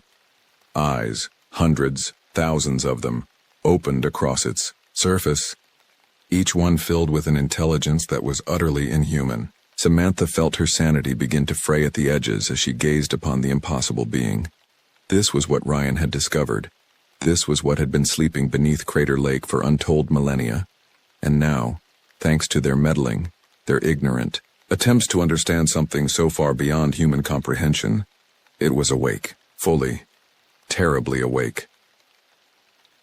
As the entity continued to rise, now towering over the surrounding landscape, Samantha became aware of a presence in her mind. Alien thoughts, vast and incomprehensible, began to flood her consciousness. She understood, in that moment, that this was no mere creature. This was a god, an elder god, awakened from its slumber and ready to reshape the world in its image.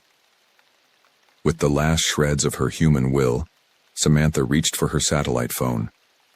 The world needed to know what was happening here. They needed to be warned, even if there was nothing they could do to stop it.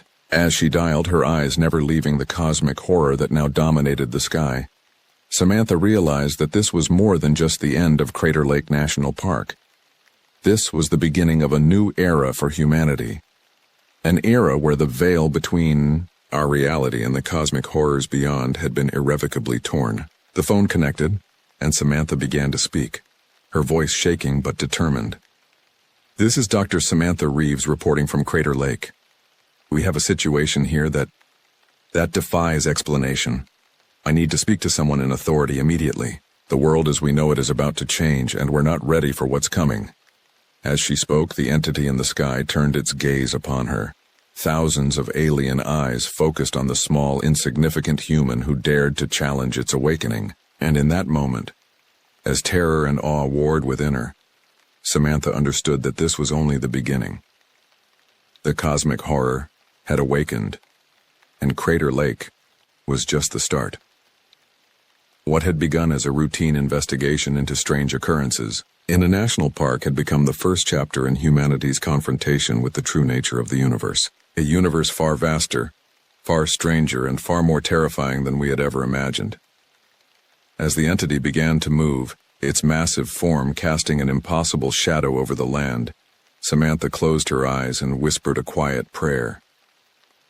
Not to any god she had known before, but to whatever forces might exist in the universe that could stand against the horror that had awakened in Crater Lake. The cosmic dance had begun, and humanity was woefully unprepared for the music.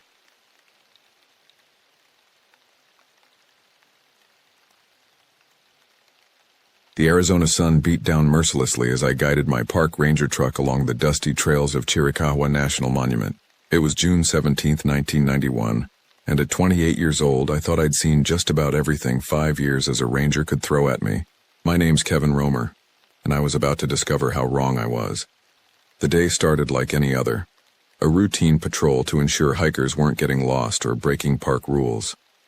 Honestly, it was mostly an excuse to soak in the raw beauty of the desert landscape. Chiricahua is something else, a maze of cactus-studded ridges and jagged rock formations that can mesmerize you if you're not careful. It's the kind of place where the line between awe and danger blurs easily. As I navigated the winding dirt roads, my radio crackled to life. It was Jenny from dispatch, her voice tinged with mild concern. Kevin, we've got reports of unauthorized camping in Sector 7. Can you check it out? I frowned. Sector 7 was off limits due to unstable ground conditions. We'd had problems with thrill seekers ignoring the warnings before, but it had been quiet for months. Copy that, Jenny. I'm on my way. Probably just some kids thinking they're invincible. Be careful out there. Kevin, something feels off about this one. I brushed off her concern with a chuckle, but as I turned the truck towards Sector 7, an uneasy feeling settled in my gut.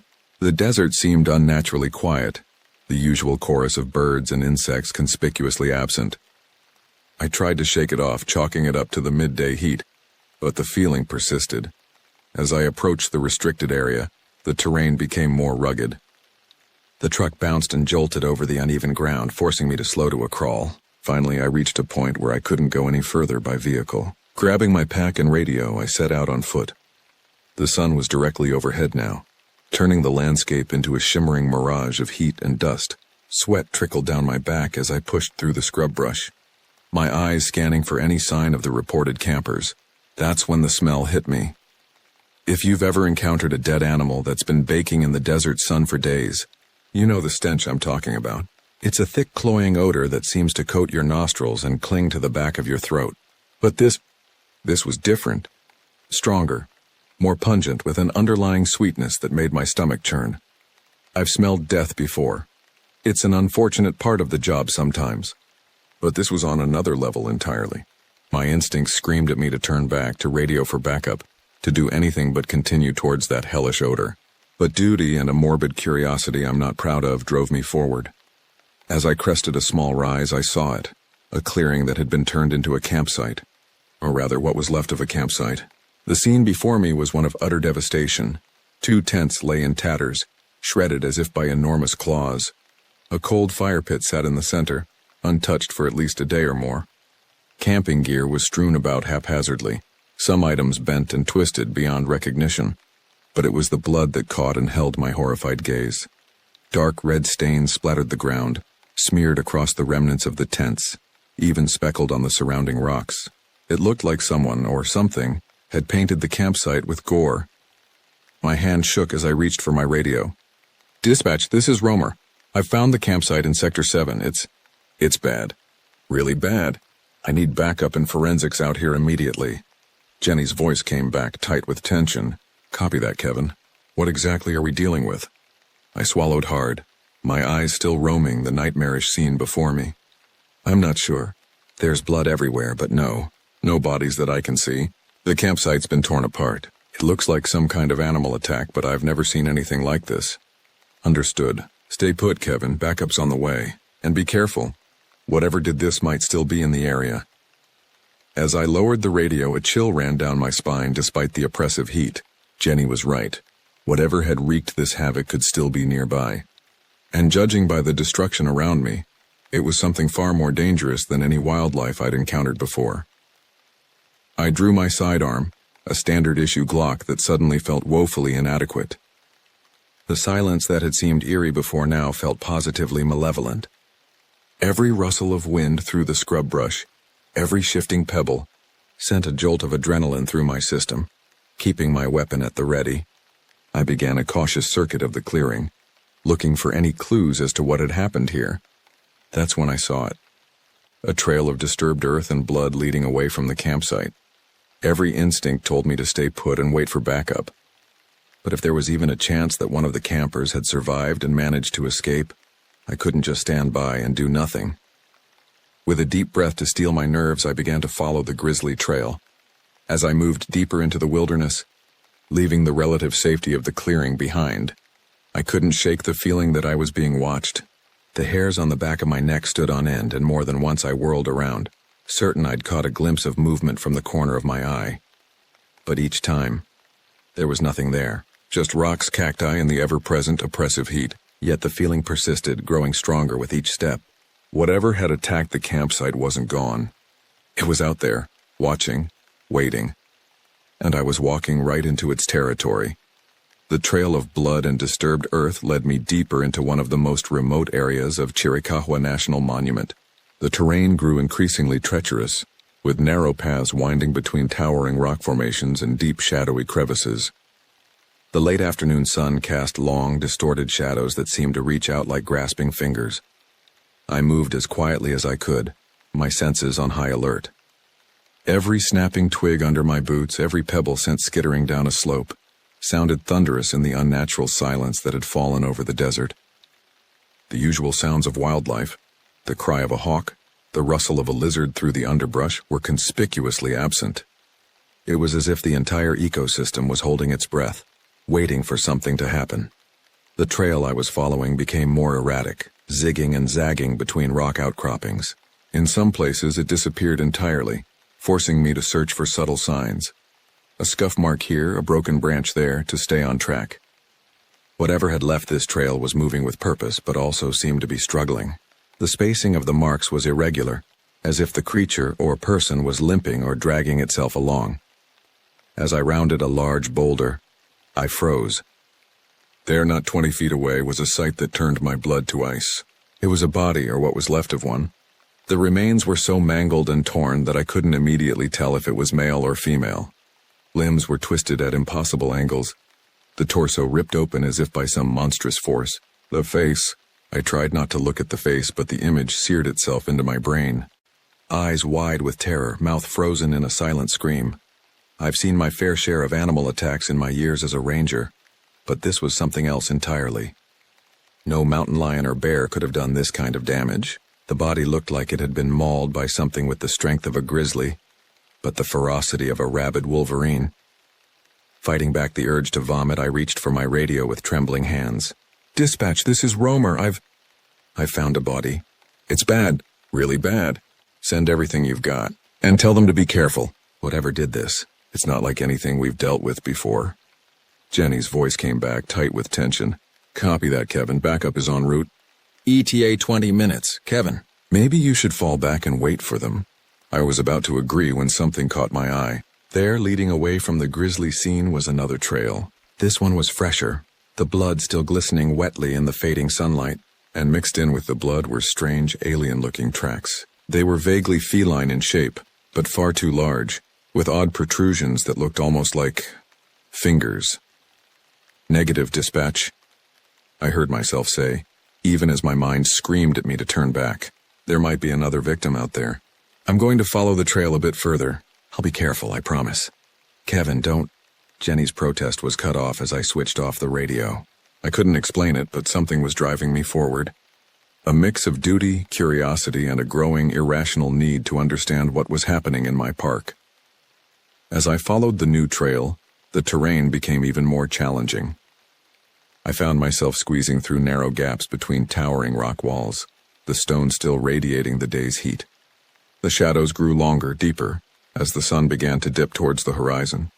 Soon I knew the desert night would fall, bringing with it a bone-deep chill and dangers I didn't want to contemplate.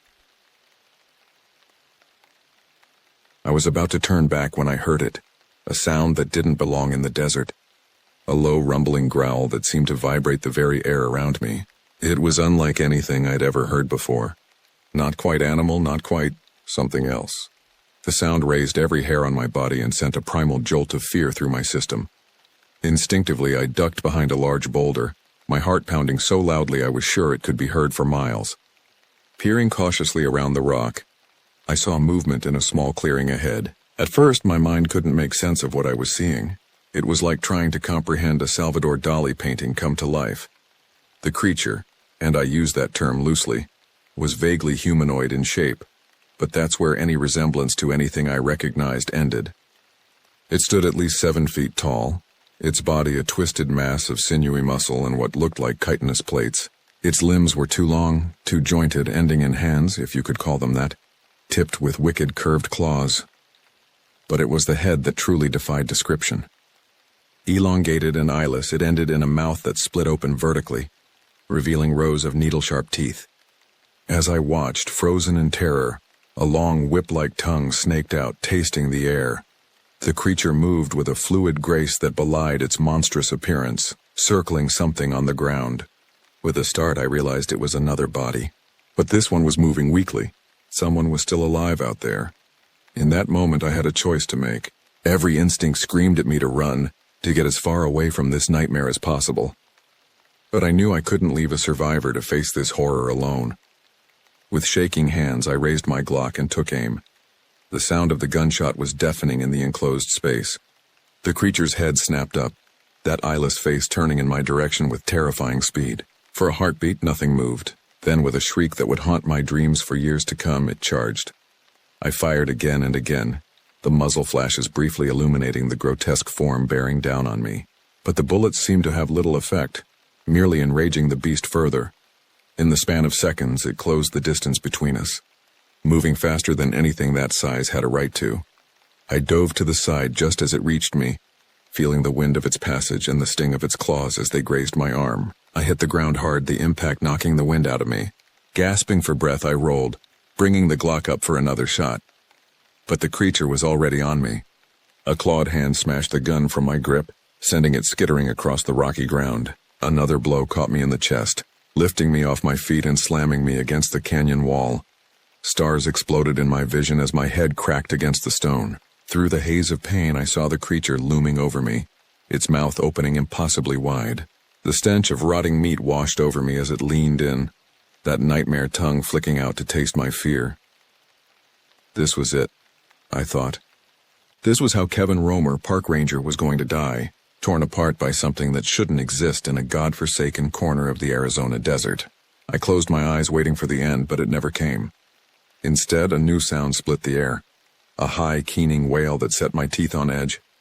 The creature reared back, its head swiveling towards the source of the noise.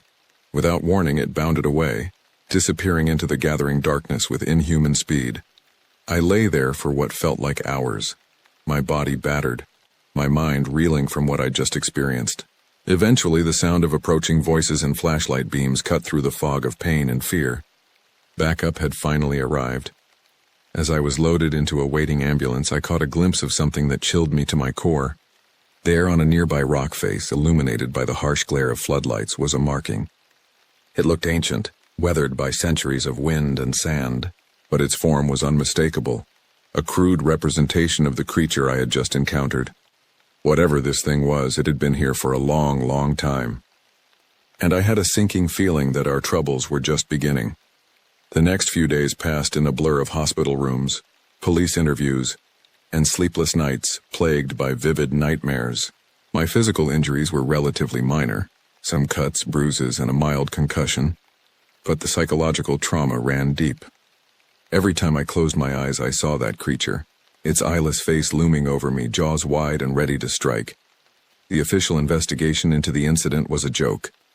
Despite the evidence, the mangled bodies, the strange tracks, my own testimony, the authorities seemed determined to write it off as a tragic animal attack. Mountain lion, they said, maybe a particularly aggressive bear. When I tried to describe what I'd seen, the looks I received ranged from pity to outright disbelief. "Listen, Romer," Sheriff Dawson said, his voice a mixture of concern and condescension. "I know you've been through a hell of an ordeal, but what you're describing, it's impossible. There's no such thing as monsters." I wanted to scream at him, to make him understand that what I'd encountered was very real and very dangerous. But I bit my tongue. I was already being looked at like I was one bad day away from a padded room.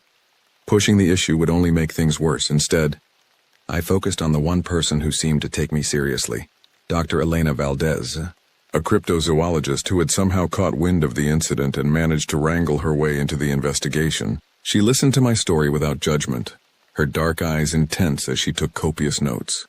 "What you're describing, Mr. Romer," she said after I'd finished recounting my experience for what felt like the 100th time, "bears some similarities to creatures from Native American folklore. The Tohono O'odham people, who have lived in this region for centuries, have stories of shape-shifting beings that dwell in remote areas. They're said to be ancient, powerful, and incredibly dangerous." I latched onto her words like a drowning man grasping at a lifeline. "So you believe me? You think this thing is real?" Dr. Valdez's expression was guarded. "I believe that you encountered something unusual, something that defies conventional explanation. Whether it's truly a creature of legend or something else entirely, I can't say, but I intend to find out." Her determination should have been reassuring, but instead it sent a chill down my spine. The memory of that thing's strength, its speed, its utter alienness was still too fresh. "Be careful," I warned her. This isn't some Bigfoot or Loch Ness monster. It's real and it's lethal. She nodded solemnly. I understand the risks, Mr. Romer. But if this creature is out there, we need to know more about it. For the safety of everyone in the area. I couldn't argue with her logic, but a nagging feeling in my gut told me that pursuing this thing would only lead to more tragedy. Still, I gave Dr. Valdez all the information I could, including the location of the strange marking I'd seen on the rock face. As the days turned into weeks, life in the small town near Chiricahua National Monument tried to return to normal. The park remained closed for routine maintenance, a flimsy excuse that fooled no one. Rumors flew thick and fast, each wilder than the last. Some said it was a government experiment gone wrong. Others claimed it was aliens. A few even suggested it was some kind of demon, drawn to the area by ancient Native American rituals. I tried to put it all behind me, to forget what I'd seen and move on with my life. But I couldn't shake the feeling that this was far from over. The nightmares continued, becoming more vivid and terrifying with each passing night. I'd wake up in a cold sweat, the echoes of that inhuman shriek ringing in my ears. It was about a month after the incident when Dr. Valdez showed up at my door, her face pale and drawn. "We need to talk," she said, pushing past me into my small apartment. "I've found something." She spread a collection of papers and photographs across my coffee table. Most were copies of old documents, their edges yellowed with age. But it was the photos that caught my attention. They showed cave paintings, ancient and weathered, depicting a creature that was hauntingly familiar. These were discovered in a remote cave system about 50 miles from where you had your encounter, Dr. Valdez explained, her voice tight with excitement and fear. "They're at least 1,000 years old, possibly much older. And look at this!" She pointed to a series of symbols next to one of the creature depictions. These match the marking you saw on the rock face. It's some kind of written language unlike anything I've ever seen before. I stared at the images, a cold dread settling in the pit of my stomach.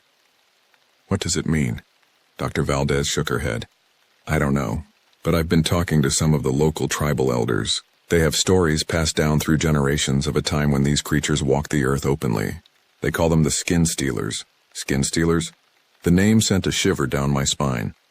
According to the legends, they could take on the appearance of their victims wearing their skins like disguises. They were said to be nearly immortal, vulnerable only to very specific rituals and weapons.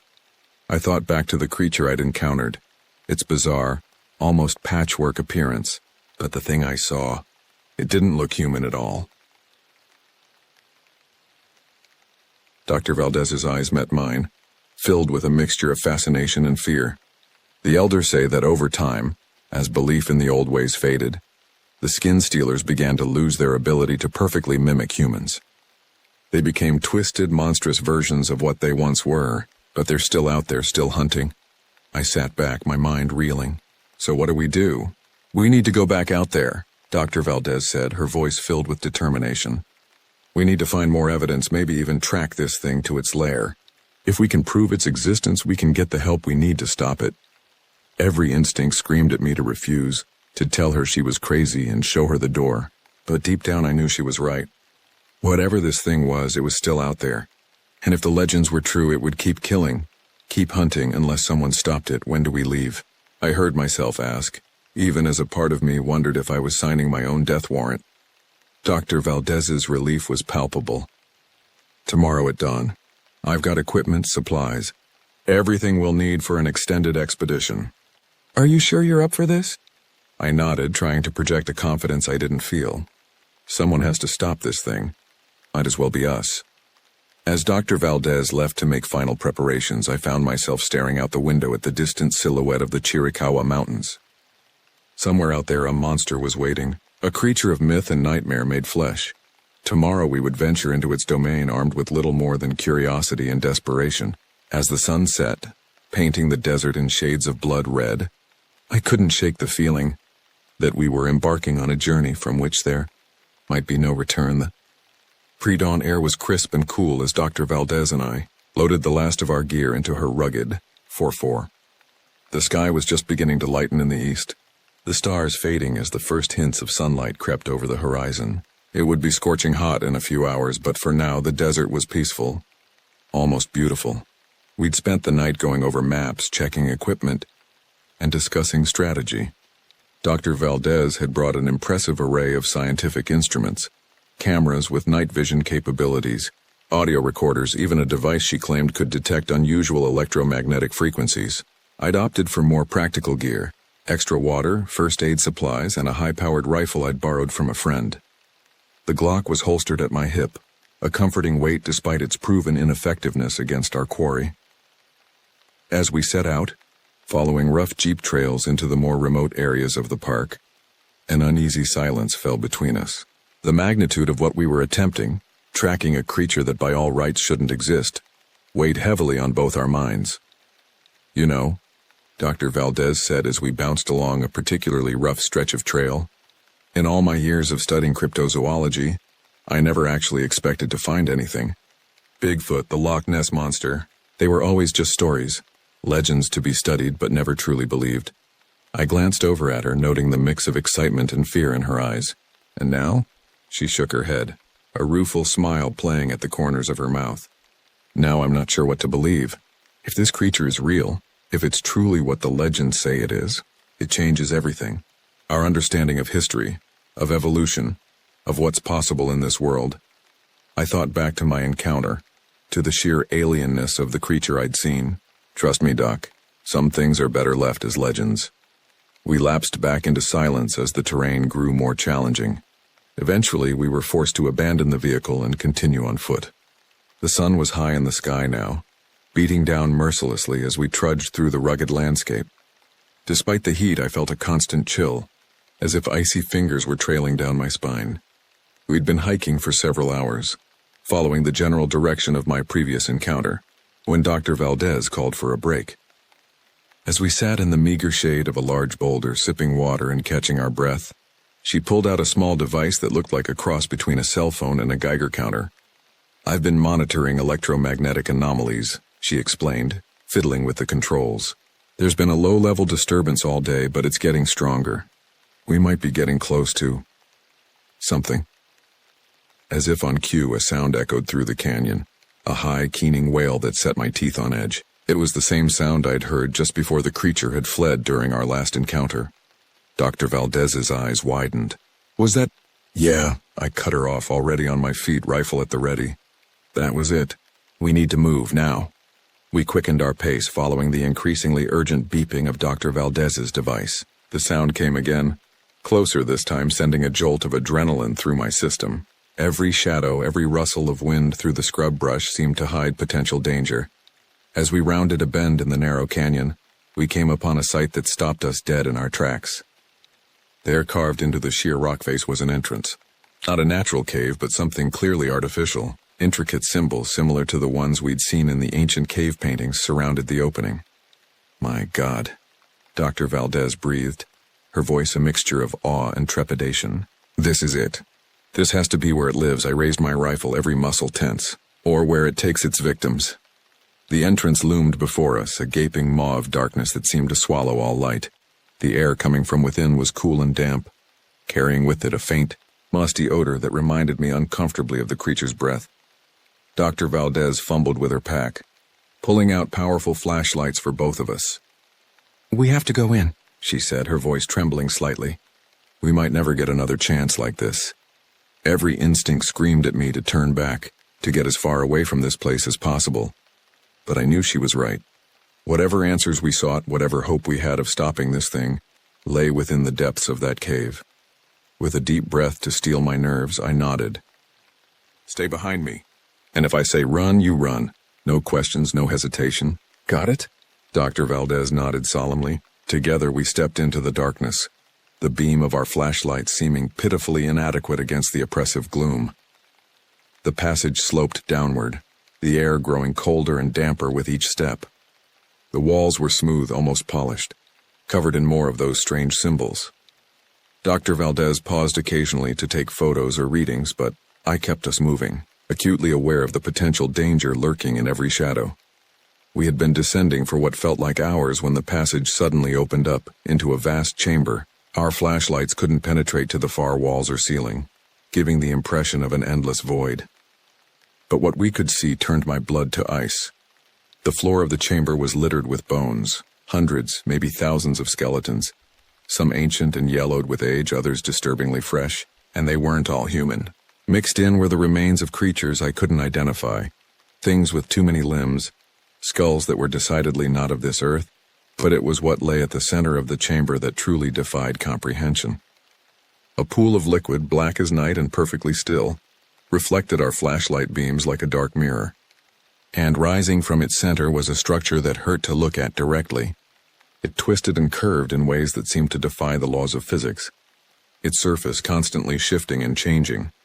As we stood there, frozen in awe and terror, a sound echoed through the chamber, that same high, keening wail we'd heard before, but this time it was answered. From the depths of the pool, from the shadows at the edges of our vision, came a chorus of inhuman voices. We weren't alone, and whatever was in here with us, it knew we had arrived. The cacophony of alien wails reverberated through the chamber, growing louder and more frenzied with each passing second. I grabbed Dr. Valdez's arm, already backing towards the entrance. We need to leave now. But before we could make our escape, movement caught my eye. The surface of the black pool began to ripple and churn. Something was emerging. At first it looked like a hand reaching up from the depths, but as more of it breached the surface, I realized with mounting horror that it was nothing so mundane. It was a writhing mass of tentacles, each one easily as thick as my torso, covered and pulsating, iridescent patterns that hurt to look at directly. "Oh my God," Dr. Valdez whispered, her voice barely audible over the continuing wails. It's beautiful." I tore my gaze away from the emerging monstrosity to look at her.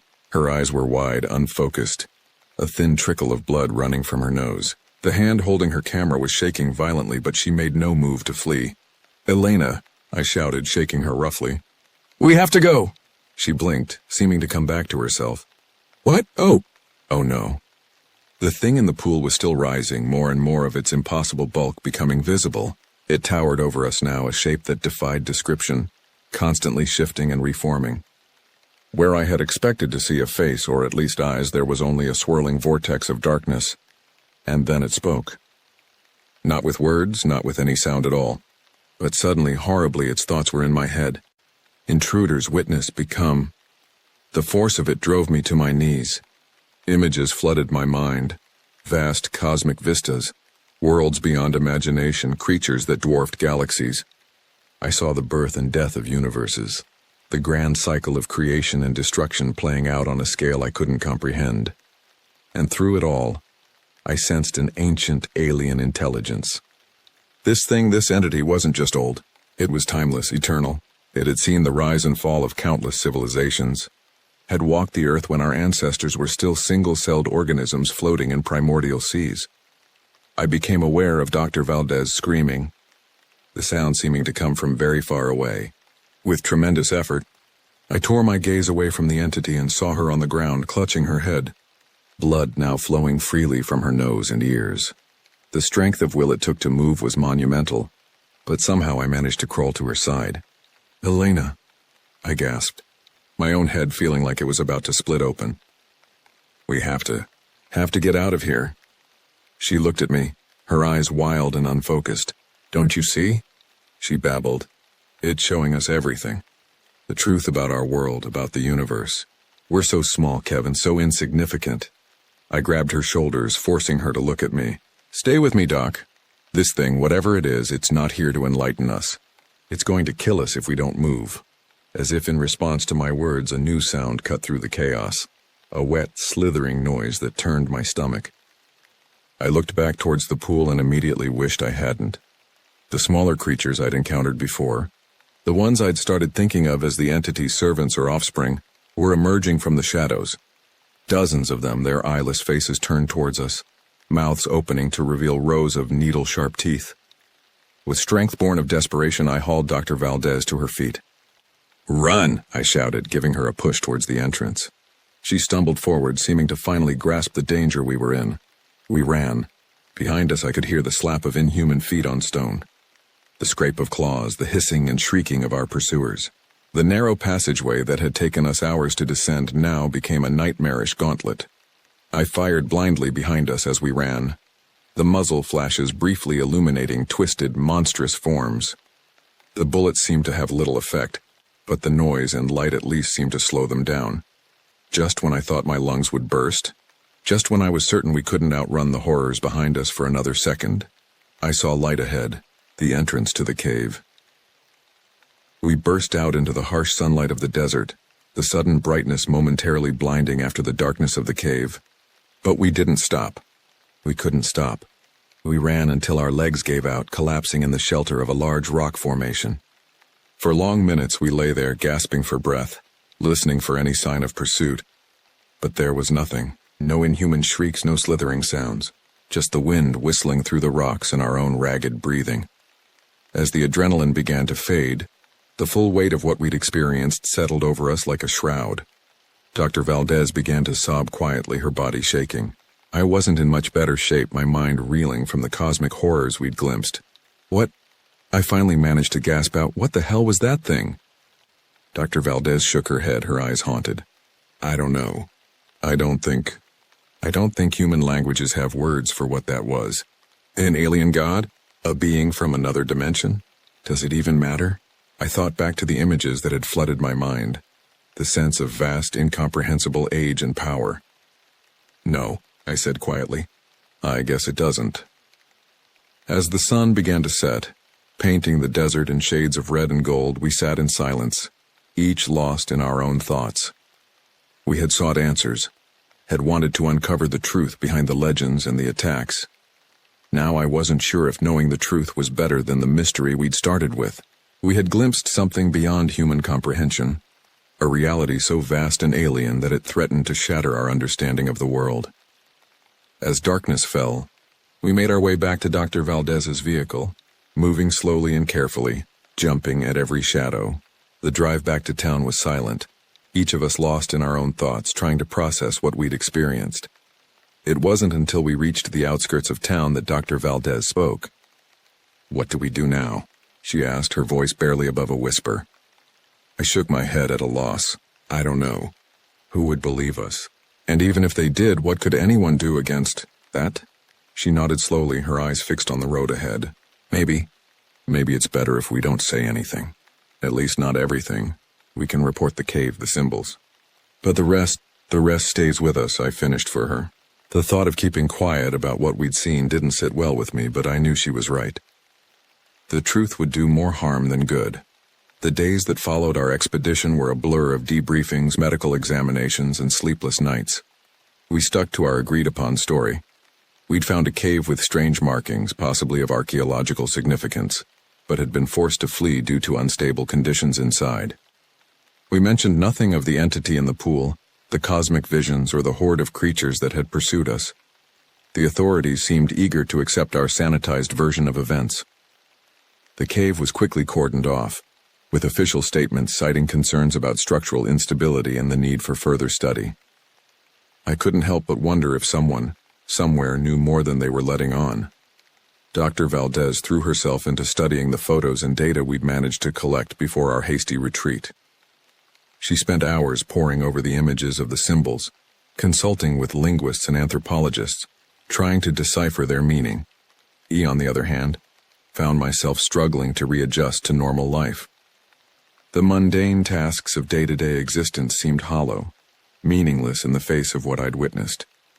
How could I worry about paying bills or mowing the lawn when I knew that just miles away an entity of unimaginable power slumbered beneath the earth? The nightmares, when they came, were vivid and terrifying. I would find myself back in that chamber, facing the rising horror from the pool. But in my dreams there was no escape. I would wake up screaming, drenched in sweat, the echoes of alien thought still reverberating through my mind. About a week after our return, Dr. Valdez called me, her voice tight with excitement. "I found something," she said. "Can you come over?" When I arrived at her small apartment, I found every surface covered in papers, books, and printouts. She looked like she hadn't slept in days, her eyes bright with a feverish intensity. "Look at this," she said, thrusting a stack of papers into my hands. "I've been comparing the symbols we found to known ancient scripts. There are similarities, hints of Sumerian cuneiform, elements of Proto-Elamite, but it's like nothing that's ever been documented." I flipped through the pages, my eyes glazing over at the complex diagrams and dense text. "What does it mean?" Dr. Valdez's expression grew serious. I'm not sure. But based on what I've been able to decipher, I think those creatures, the ones we saw in the cave, they're not the real threat. A chill ran down my spine. What do you mean? They're guardians, she said, her voice dropping to a near whisper. Protectors. They're there to keep something in, not out. The implications of her words hit me like a physical blow. If those nightmarish creatures were merely guardians, what could they possibly be containing? The entity in the pool? Or something even worse? As if reading my thoughts, Dr. Valdez continued. The entity we saw, the one in the pool, I don't think it's fully awake yet. The symbols speak of a great awakening, a time when the sleeper shall rise and the veil between worlds shall be torn asunder. I sank into a chair, my legs suddenly weak. So what do we do? Dr. Valdez shook her head, her expression a mixture of fear and determination. I don't know, but we can't just sit back and do nothing. If this thing fully awakens, if it breaks free, I don't think our world would survive. As we sat there, surrounded by the fruits of Dr. Valdez's research, I couldn't shake the feeling that we were in way over our heads. We were two people, a park ranger and a cryptozoologist, facing a threat of cosmic proportions. What chance did we have? But as I looked at Dr. Valdez, saw the resolve in her eyes, I knew we had to try. Whatever the cost, whatever the danger, we couldn't let that thing awaken fully. The fate of our world, perhaps of reality itself, might depend on it. Okay, I said, straightening up. Where do we start? Dr. Valdez smiled grimly. We need to go back. There's more in those caves, more symbols to decipher, and we need to find a way to strengthen whatever's keeping that thing contained. The thought of returning to that place of nightmare sent a shudder through me, but I nodded. When do we leave? Tomorrow, she said. At first light. And Kevin. Thank you. I couldn't do this alone.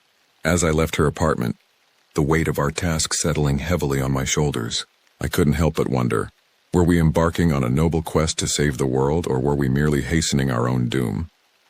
Only time would tell. The pre-dawn air was crisp and cool as Dr. Valdez and I loaded our gear into her 404. This time we were better prepared. In addition to the scientific equipment and weapons, we carried ancient texts, copies of the symbols we'd found, and talismans borrowed from local tribal elders who, after much persuasion, had shared some of their ancestral knowledge. The drive to the cave entrance was tense, each of us lost in our own thoughts. The horrors we'd witnessed on our last expedition were still fresh in our minds, but the urgency of our mission drove us forward. As we approached the cave, I noticed something odd. The official barriers and warning signs that had been erected after our initial report were gone. In their place was nothing. No signs of human presence at all. This isn't right, I muttered, hand moving to my holstered weapon. There should be guards, researchers, something. Dr. Valdez nodded grimly.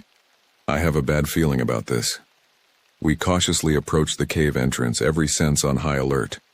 The symbols carved around the opening seemed to shimmer in the early morning light, almost as if they were alive.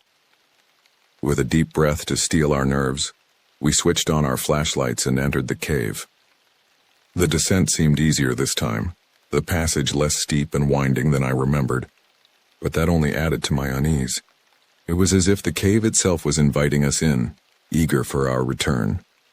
As we reached the vast chamber where we'd encountered the entity, we froze in shock. The room had changed. The pool at the center was larger, its surface rippling with unseen currents. The bizarre structure rising from its depths had grown, its twisted form now nearly touching the ceiling of the cavern.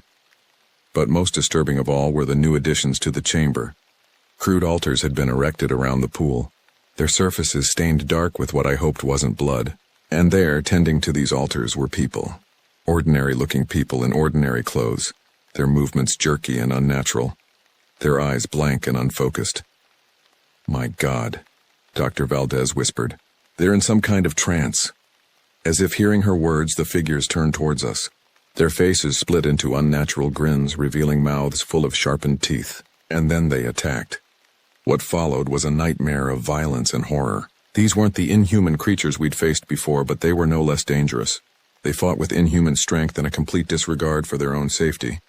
I fired my weapon, the sound deafening in the enclosed space, but for every attacker that fell, 2 more seemed to take their place. Dr. Valdez fought beside me, wielding a makeshift flamethrower she'd constructed from a pressurized canister and a lighter. Just when it seemed we would be overwhelmed, a new sound cut through the chaos, a deep resonant chant that seemed to come from the very walls of the cavern. The attackers froze, their faces contorting in pain before collapsing to the ground. From the shadows emerged a group of figures in elaborate robes, their faces hidden behind intricately carved masks. One of them stepped forward, raising a gnarled staff. "You should not have returned," a voice rasped from behind the mask. "You have no idea what forces you are meddling with." Dr. Valdez stepped forward, her voice shaking but determined. "We know more than you think. The sleeper, the Great Awakening. We've translated part of the symbols." The masked figure tilted its head, considering, "Perhaps you are not as ignorant as we feared.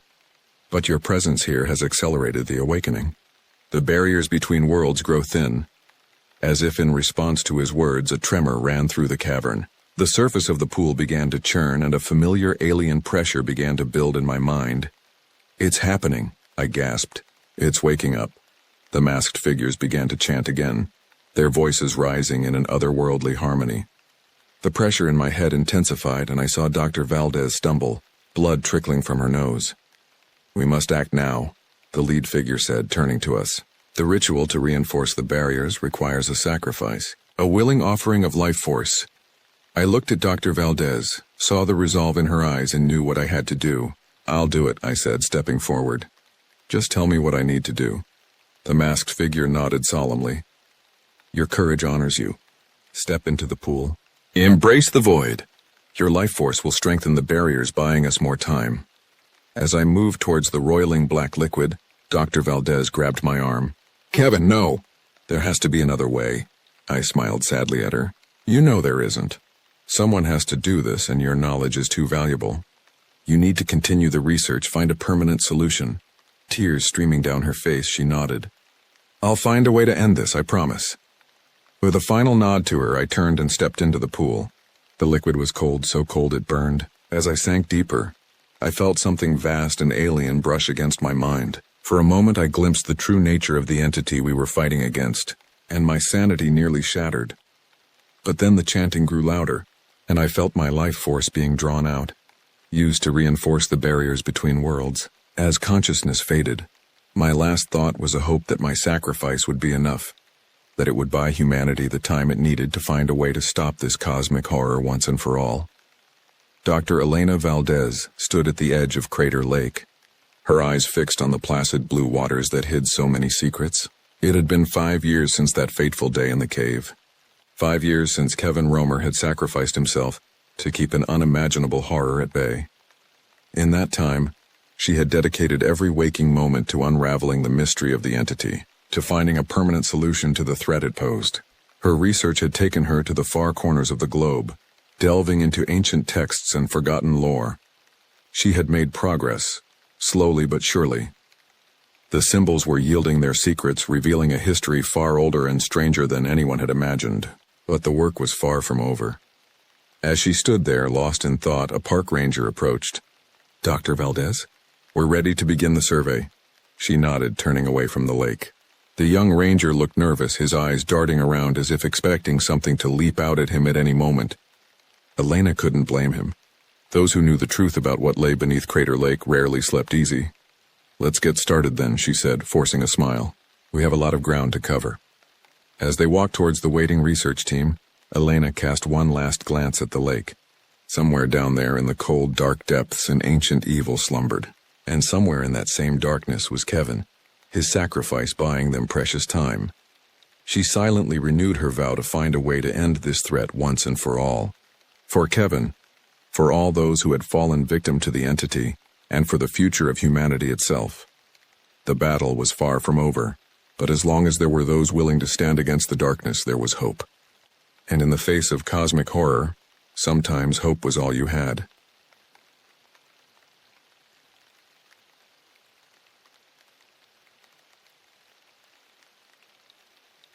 In 1996, I was working the eastern edge of the Great Smoky Mountains.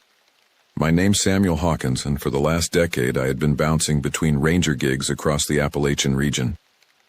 Not the career path I envisioned when I was studying. environmental science back in college, but hey, I figured dealing with wild animals was easier than battling corporate bureaucracy in some stuffy office. I've been called a lot of things. Quiet, stubborn, too blunt for my own good. But most folks say I'm likable enough. Even the tourists who I have to guide back after they've wandered off trail tend to laugh when I tell them to buy a map next time. It's all part of the job, I suppose. That fateful year I was 34 years old, with a decade of ranger experience under my belt. I'd seen my fair share of strange things in the wilderness, but nothing could have prepared me for what was about to unfold. The Smokies had always been a place of mystery, with its misty peaks and deep shadowy valleys. But the secrets it held were far darker than I could have imagined. My patrol that day started like any other. It was a crisp Monday morning in late September, the air carrying the first hints of autumn. The leaves were just beginning to turn, splashes of gold and red peeking through the sea of green. I had a section of the park where hikers were notorious for going missing. Not that they were being snatched up by something, mind you, but because most of them thought GPS was a replacement for common sense. People underestimate the Smokies, figuring a well-traveled park couldn't possibly be dangerous. They're wrong. Dead wrong, as I was about to find out. That morning, I had the pleasure of escorting a family of 4 back to the main trailhead after they had gotten themselves turned around. Nice folks from Ohio, I think. The Johnsons, Mark and Linda with their kids, Tommy and Anna. They were your typical city dwellers, woefully unprepared for the realities of the wilderness. Mark had insisted they could find their way back using his fancy new GPS device, but technology has a funny way of failing when you need it most. As I guided them back, I couldn't shake this nagging feeling in the pit of my stomach. Something felt off, like the forest was holding its breath. I chalked it up to the changing seasons, but looking back, I wonder if it was some kind of warning. After the Johnsons were back on track, I radioed in and continued my route. Nothing to see here, just trees, the distant call of a hawk, and the occasional squirrel acting like it owned the woods. But that feeling, that sense of unease, it stuck with me like a bad penny. Little did I know it was just the beginning of a nightmare that would change my life forever. Around noon, I reached an area near Gregory Bald, a spot known for its open views and calm breezes. It was one of my favorite spots to grab a sandwich and pretend I had the best job in the world. The vista was breathtaking, rolling hills covered in a patchwork of green, gold, and crimson, stretching as far as the eye could see. But something felt off. You ever get that sense when the forest just goes quiet? Like nature holds its breath, waiting for something to happen? That was the vibe. At first I chalked it up to a bear, maybe a big one lumbering through the underbrush, which would explain why the bird shut up all at once. But when I listened closer, there wasn't even the crack of a twig. Nothing. The silence was oppressive, pressing down on me like a physical weight. I've spent enough time in these woods to know that silence like this isn't natural. It's the kind of quiet that comes before a storm, or worse. So I did what any rational person would do. I took another bite of my sandwich and figured whatever it was would pass. After all, bears don't care much for turkey and cheddar, so I wasn't exactly on the menu. But as I sat there trying to convince myself everything was fine, I couldn't shake the feeling of being watched. My eyes scanned the tree line, searching for any sign of movement. The forest seemed frozen like a photograph. Not a leaf stirred, not a branch swayed. It was as if time itself had stopped, leaving me trapped in this moment of unnatural stillness. That's when I saw it. A shadow moving between the trees. Big. Too big for a bear. It moved fast, almost like it was skimming just above the ground. My stomach dropped, but I didn't move right away. Years of training and experience had taught me that sudden movements could provoke an animal, turn a curious encounter into a dangerous one. But this didn't feel like any animal I'd ever encountered. The way it moved, the sheer size of it defied explanation. I stood up slowly, scanning the tree line, and reached for my radio. Now, here's the thing about radios in the Smokies. They're garbage half the time, and today was no exception. Just static. Like the thing was mocking me for even trying. The movement stopped, and for a moment I thought maybe I was just tired, my brain playing tricks on me. I mean, it happens. You stare at enough trees and suddenly you're seeing faces in the bark, but deep down I knew this was different. This was real, and it was dangerous. As I started to turn back to the trail, I heard something that made my blood run cold. Footsteps. But not the heavy plod of a bear or the lighter tap of a deer. No, this was different. These steps were slow, deliberate, like something was stalking, and they were getting closer. I started backing up, my hand resting on the holster of my sidearm, though I hadn't drawn it yet. You don't go pointing guns at every shadow, not in my line of work. That's a fast way to lose a job and get your face on the evening news. But every instinct I had was screaming at me to run, to get as far away from this thing as possible. Then it came into view. Sort of. The thing stepped from behind a thick tree, and I felt my reality shatter. It was hunched, long-limbed, with a body covered in patches of what looked like fur but was too uneven, almost mangy. Its legs were bent in a way that reminded me of a wolf, but it moved on 2 feet like a person. Only its gait was jerky, unnatural, like a marionette being controlled by a drunk puppeteer. I know wolves, bears, even the occasional mountain lion when they wander this far east, but this was none of those. This was something that shouldn't exist, something that defied every law of nature I knew. I froze, every instinct in me screaming to do the opposite, but instead I stood there rooted to the spot, watching as it shifted its head, sniffing the air.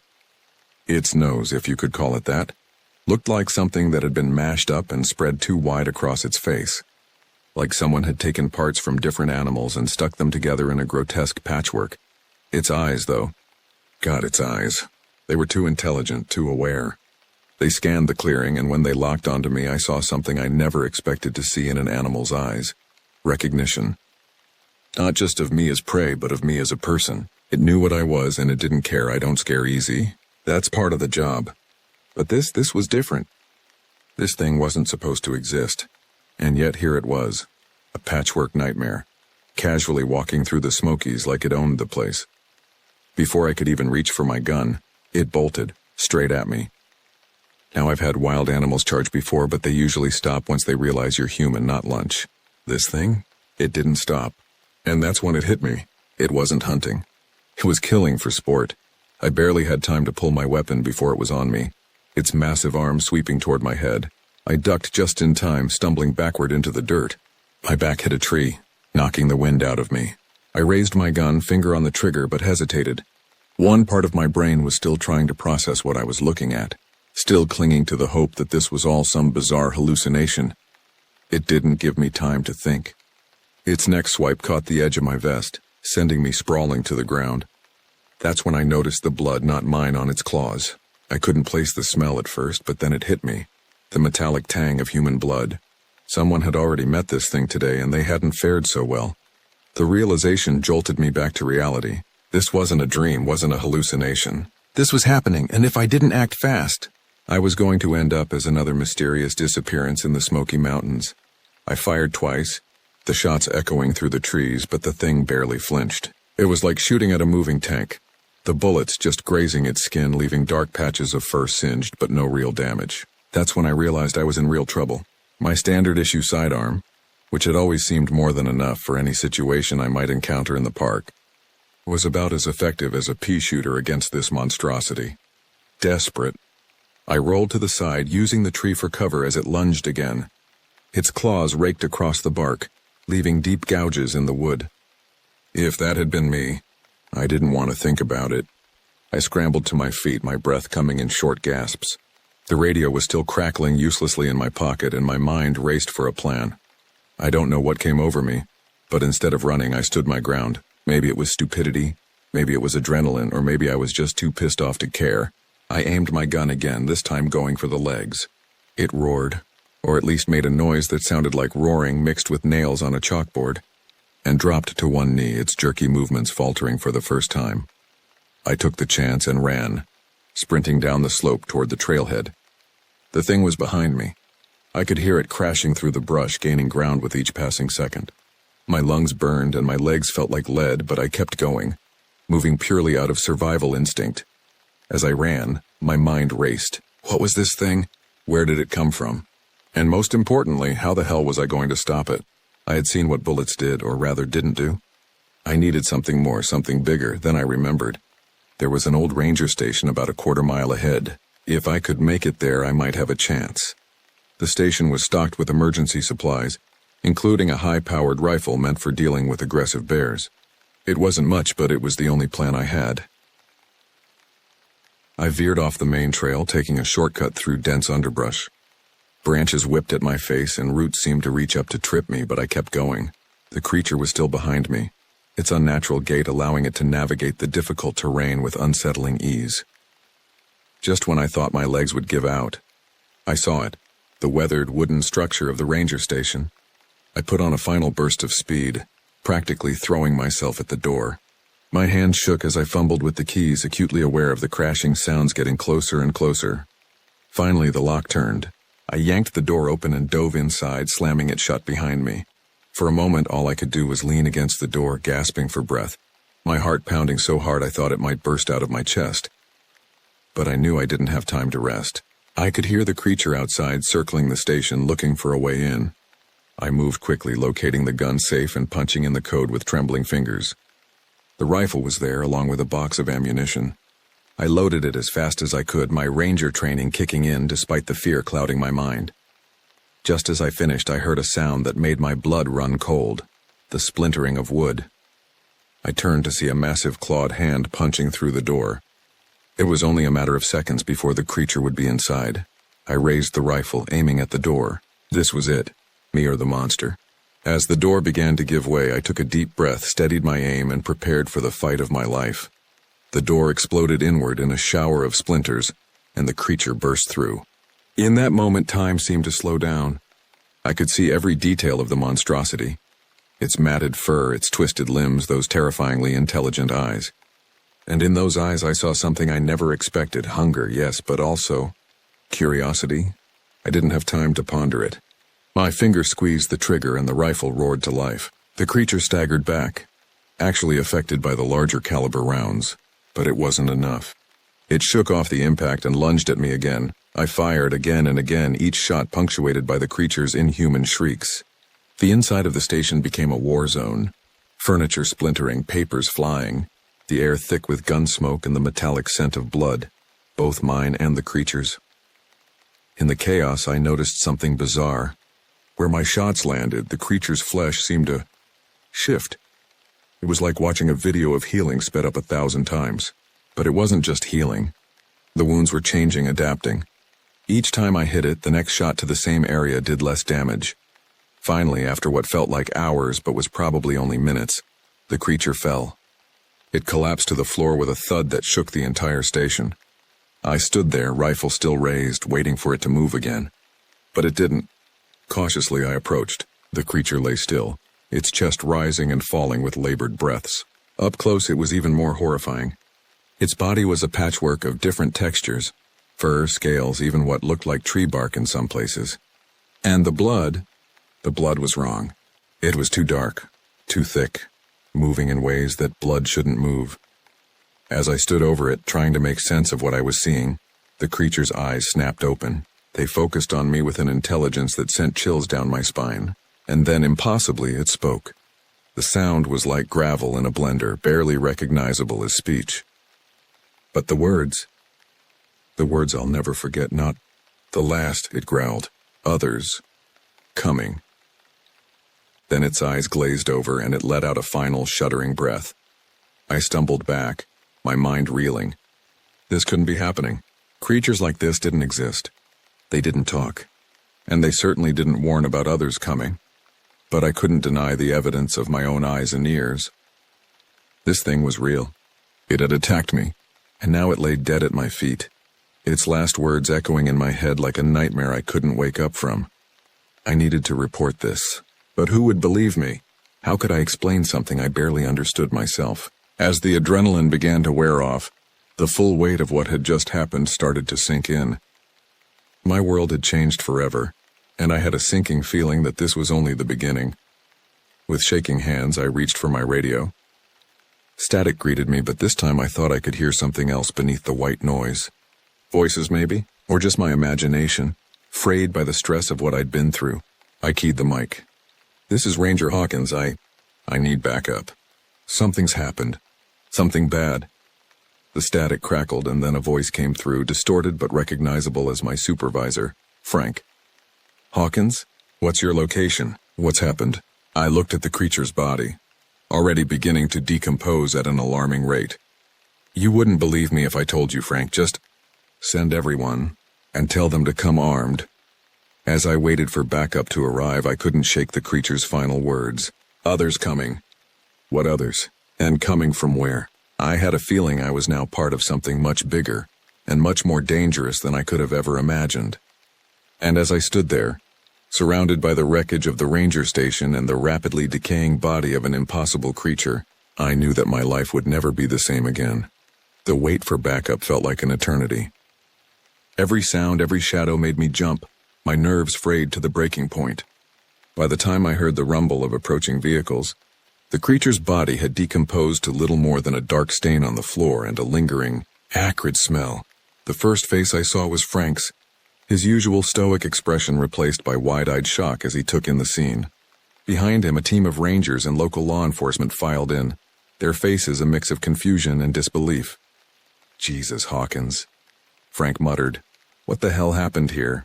I opened my mouth to explain, but the words caught in my throat. How could I possibly describe what I'd seen, what I'd fought? I gestured weakly at the stain on the floor. There was something, an animal, I think, but not like anything I've ever seen before. Frank crouched down, examining the residue, his brow furrowed. "This isn't normal decomposition. We need to get a sample to the lab." As the team began to process the scene, I recounted my experience. I could see the doubt in their eyes, the sideways glances they exchanged. They thought I was crazy or worse, lying, but the evidence was there. The destroyed ranger station, the strange residue, my injuries. Hours passed in a blur of questions, examinations, and forms. By the time I was allowed to leave, the sun was setting, casting long shadows through the trees. As I walked to my truck, Frank caught up with me. "Sam," he said, his voice low. "I've known you for years. You're not the type to make up stories or spook easy, but what you're describing, it's impossible." I nodded, too tired to argue. "I know, Frank, but it happened. And that thing, it said others were coming." Frank's expression hardened. "We'll increase patrols, keep an eye out. But Sam, this stays between us for now. No need to cause a panic." As I drove home that night, my mind raced. I knew what I'd seen, what I'd fought, but already I could feel the story being twisted, sanitized. By morning, I was sure it would be officially classified as a bear attack, albeit an unusually aggressive one. But I couldn't shake the feeling that this was just the beginning. Something was out there, something that shouldn't exist, and it had said others were coming. In the weeks that followed, life in the park seemed to return to normal. The incident was indeed classified as a bear attack, with officials citing my trauma-induced confusion to explain away the more fantastical elements of my account. But I knew the truth. And I wasn't the only one. It started with whispers, rumors among the rangers and local hunters, strange tracks found deep in the woods, animals behaving erratically, and then the disappearances began. At first it was just a few hikers, nothing unusual for a park this size. But then a whole family vanished without a trace. Search parties found nothing, no bodies, no equipment, not even a scrap of clothing. I threw myself into investigating, spending every free moment combing the woods, following up on every lead, no matter how small. My colleagues started to avoid me, whispering that I'd become obsessed, that the bear attack had broken something in me. But I was getting close to something. I could feel it. It was during one of my off-duty searches that I found it. A cave hidden behind a waterfall, easy to miss if you didn't know what you were looking for. And inside,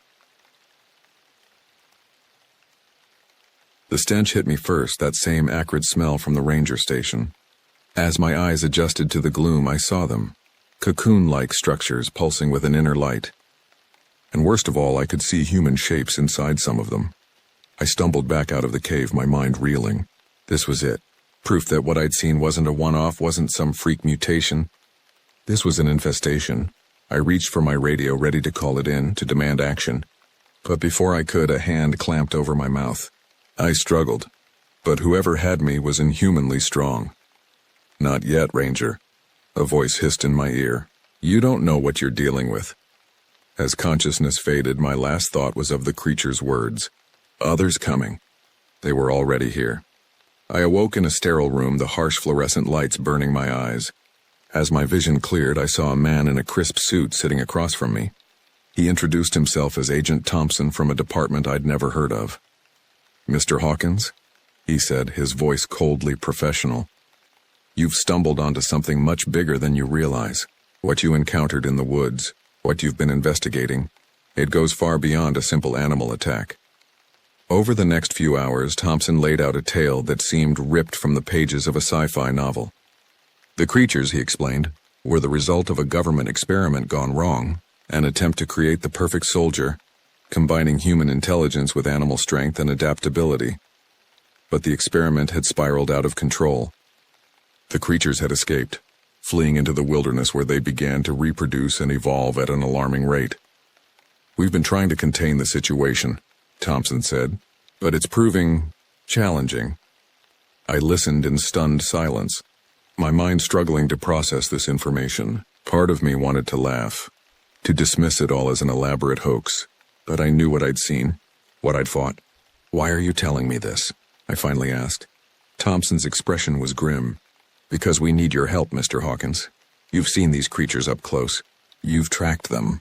We need people like you if we're going to have any hope of stopping this before it gets worse." As Thompson continued to explain the situation, laying out the full scope of the threat and the government's efforts to contain it, I felt a mix of emotions wash over me. Fear, anger, disbelief, but also a sense of purpose. I had joined the Park Service to protect nature and the people who came to enjoy it. Now it seemed that duty had taken on a whole new meaning. As I left that sterile room, my world forever changed. I knew that my life would never be the same. The forests I had once seen as a place of peace and natural beauty now held dark secrets and unimaginable dangers. But I also knew that I couldn't walk away. Whatever these creatures were, wherever they had come from, they were a threat to everything and everyone I had sworn to protect.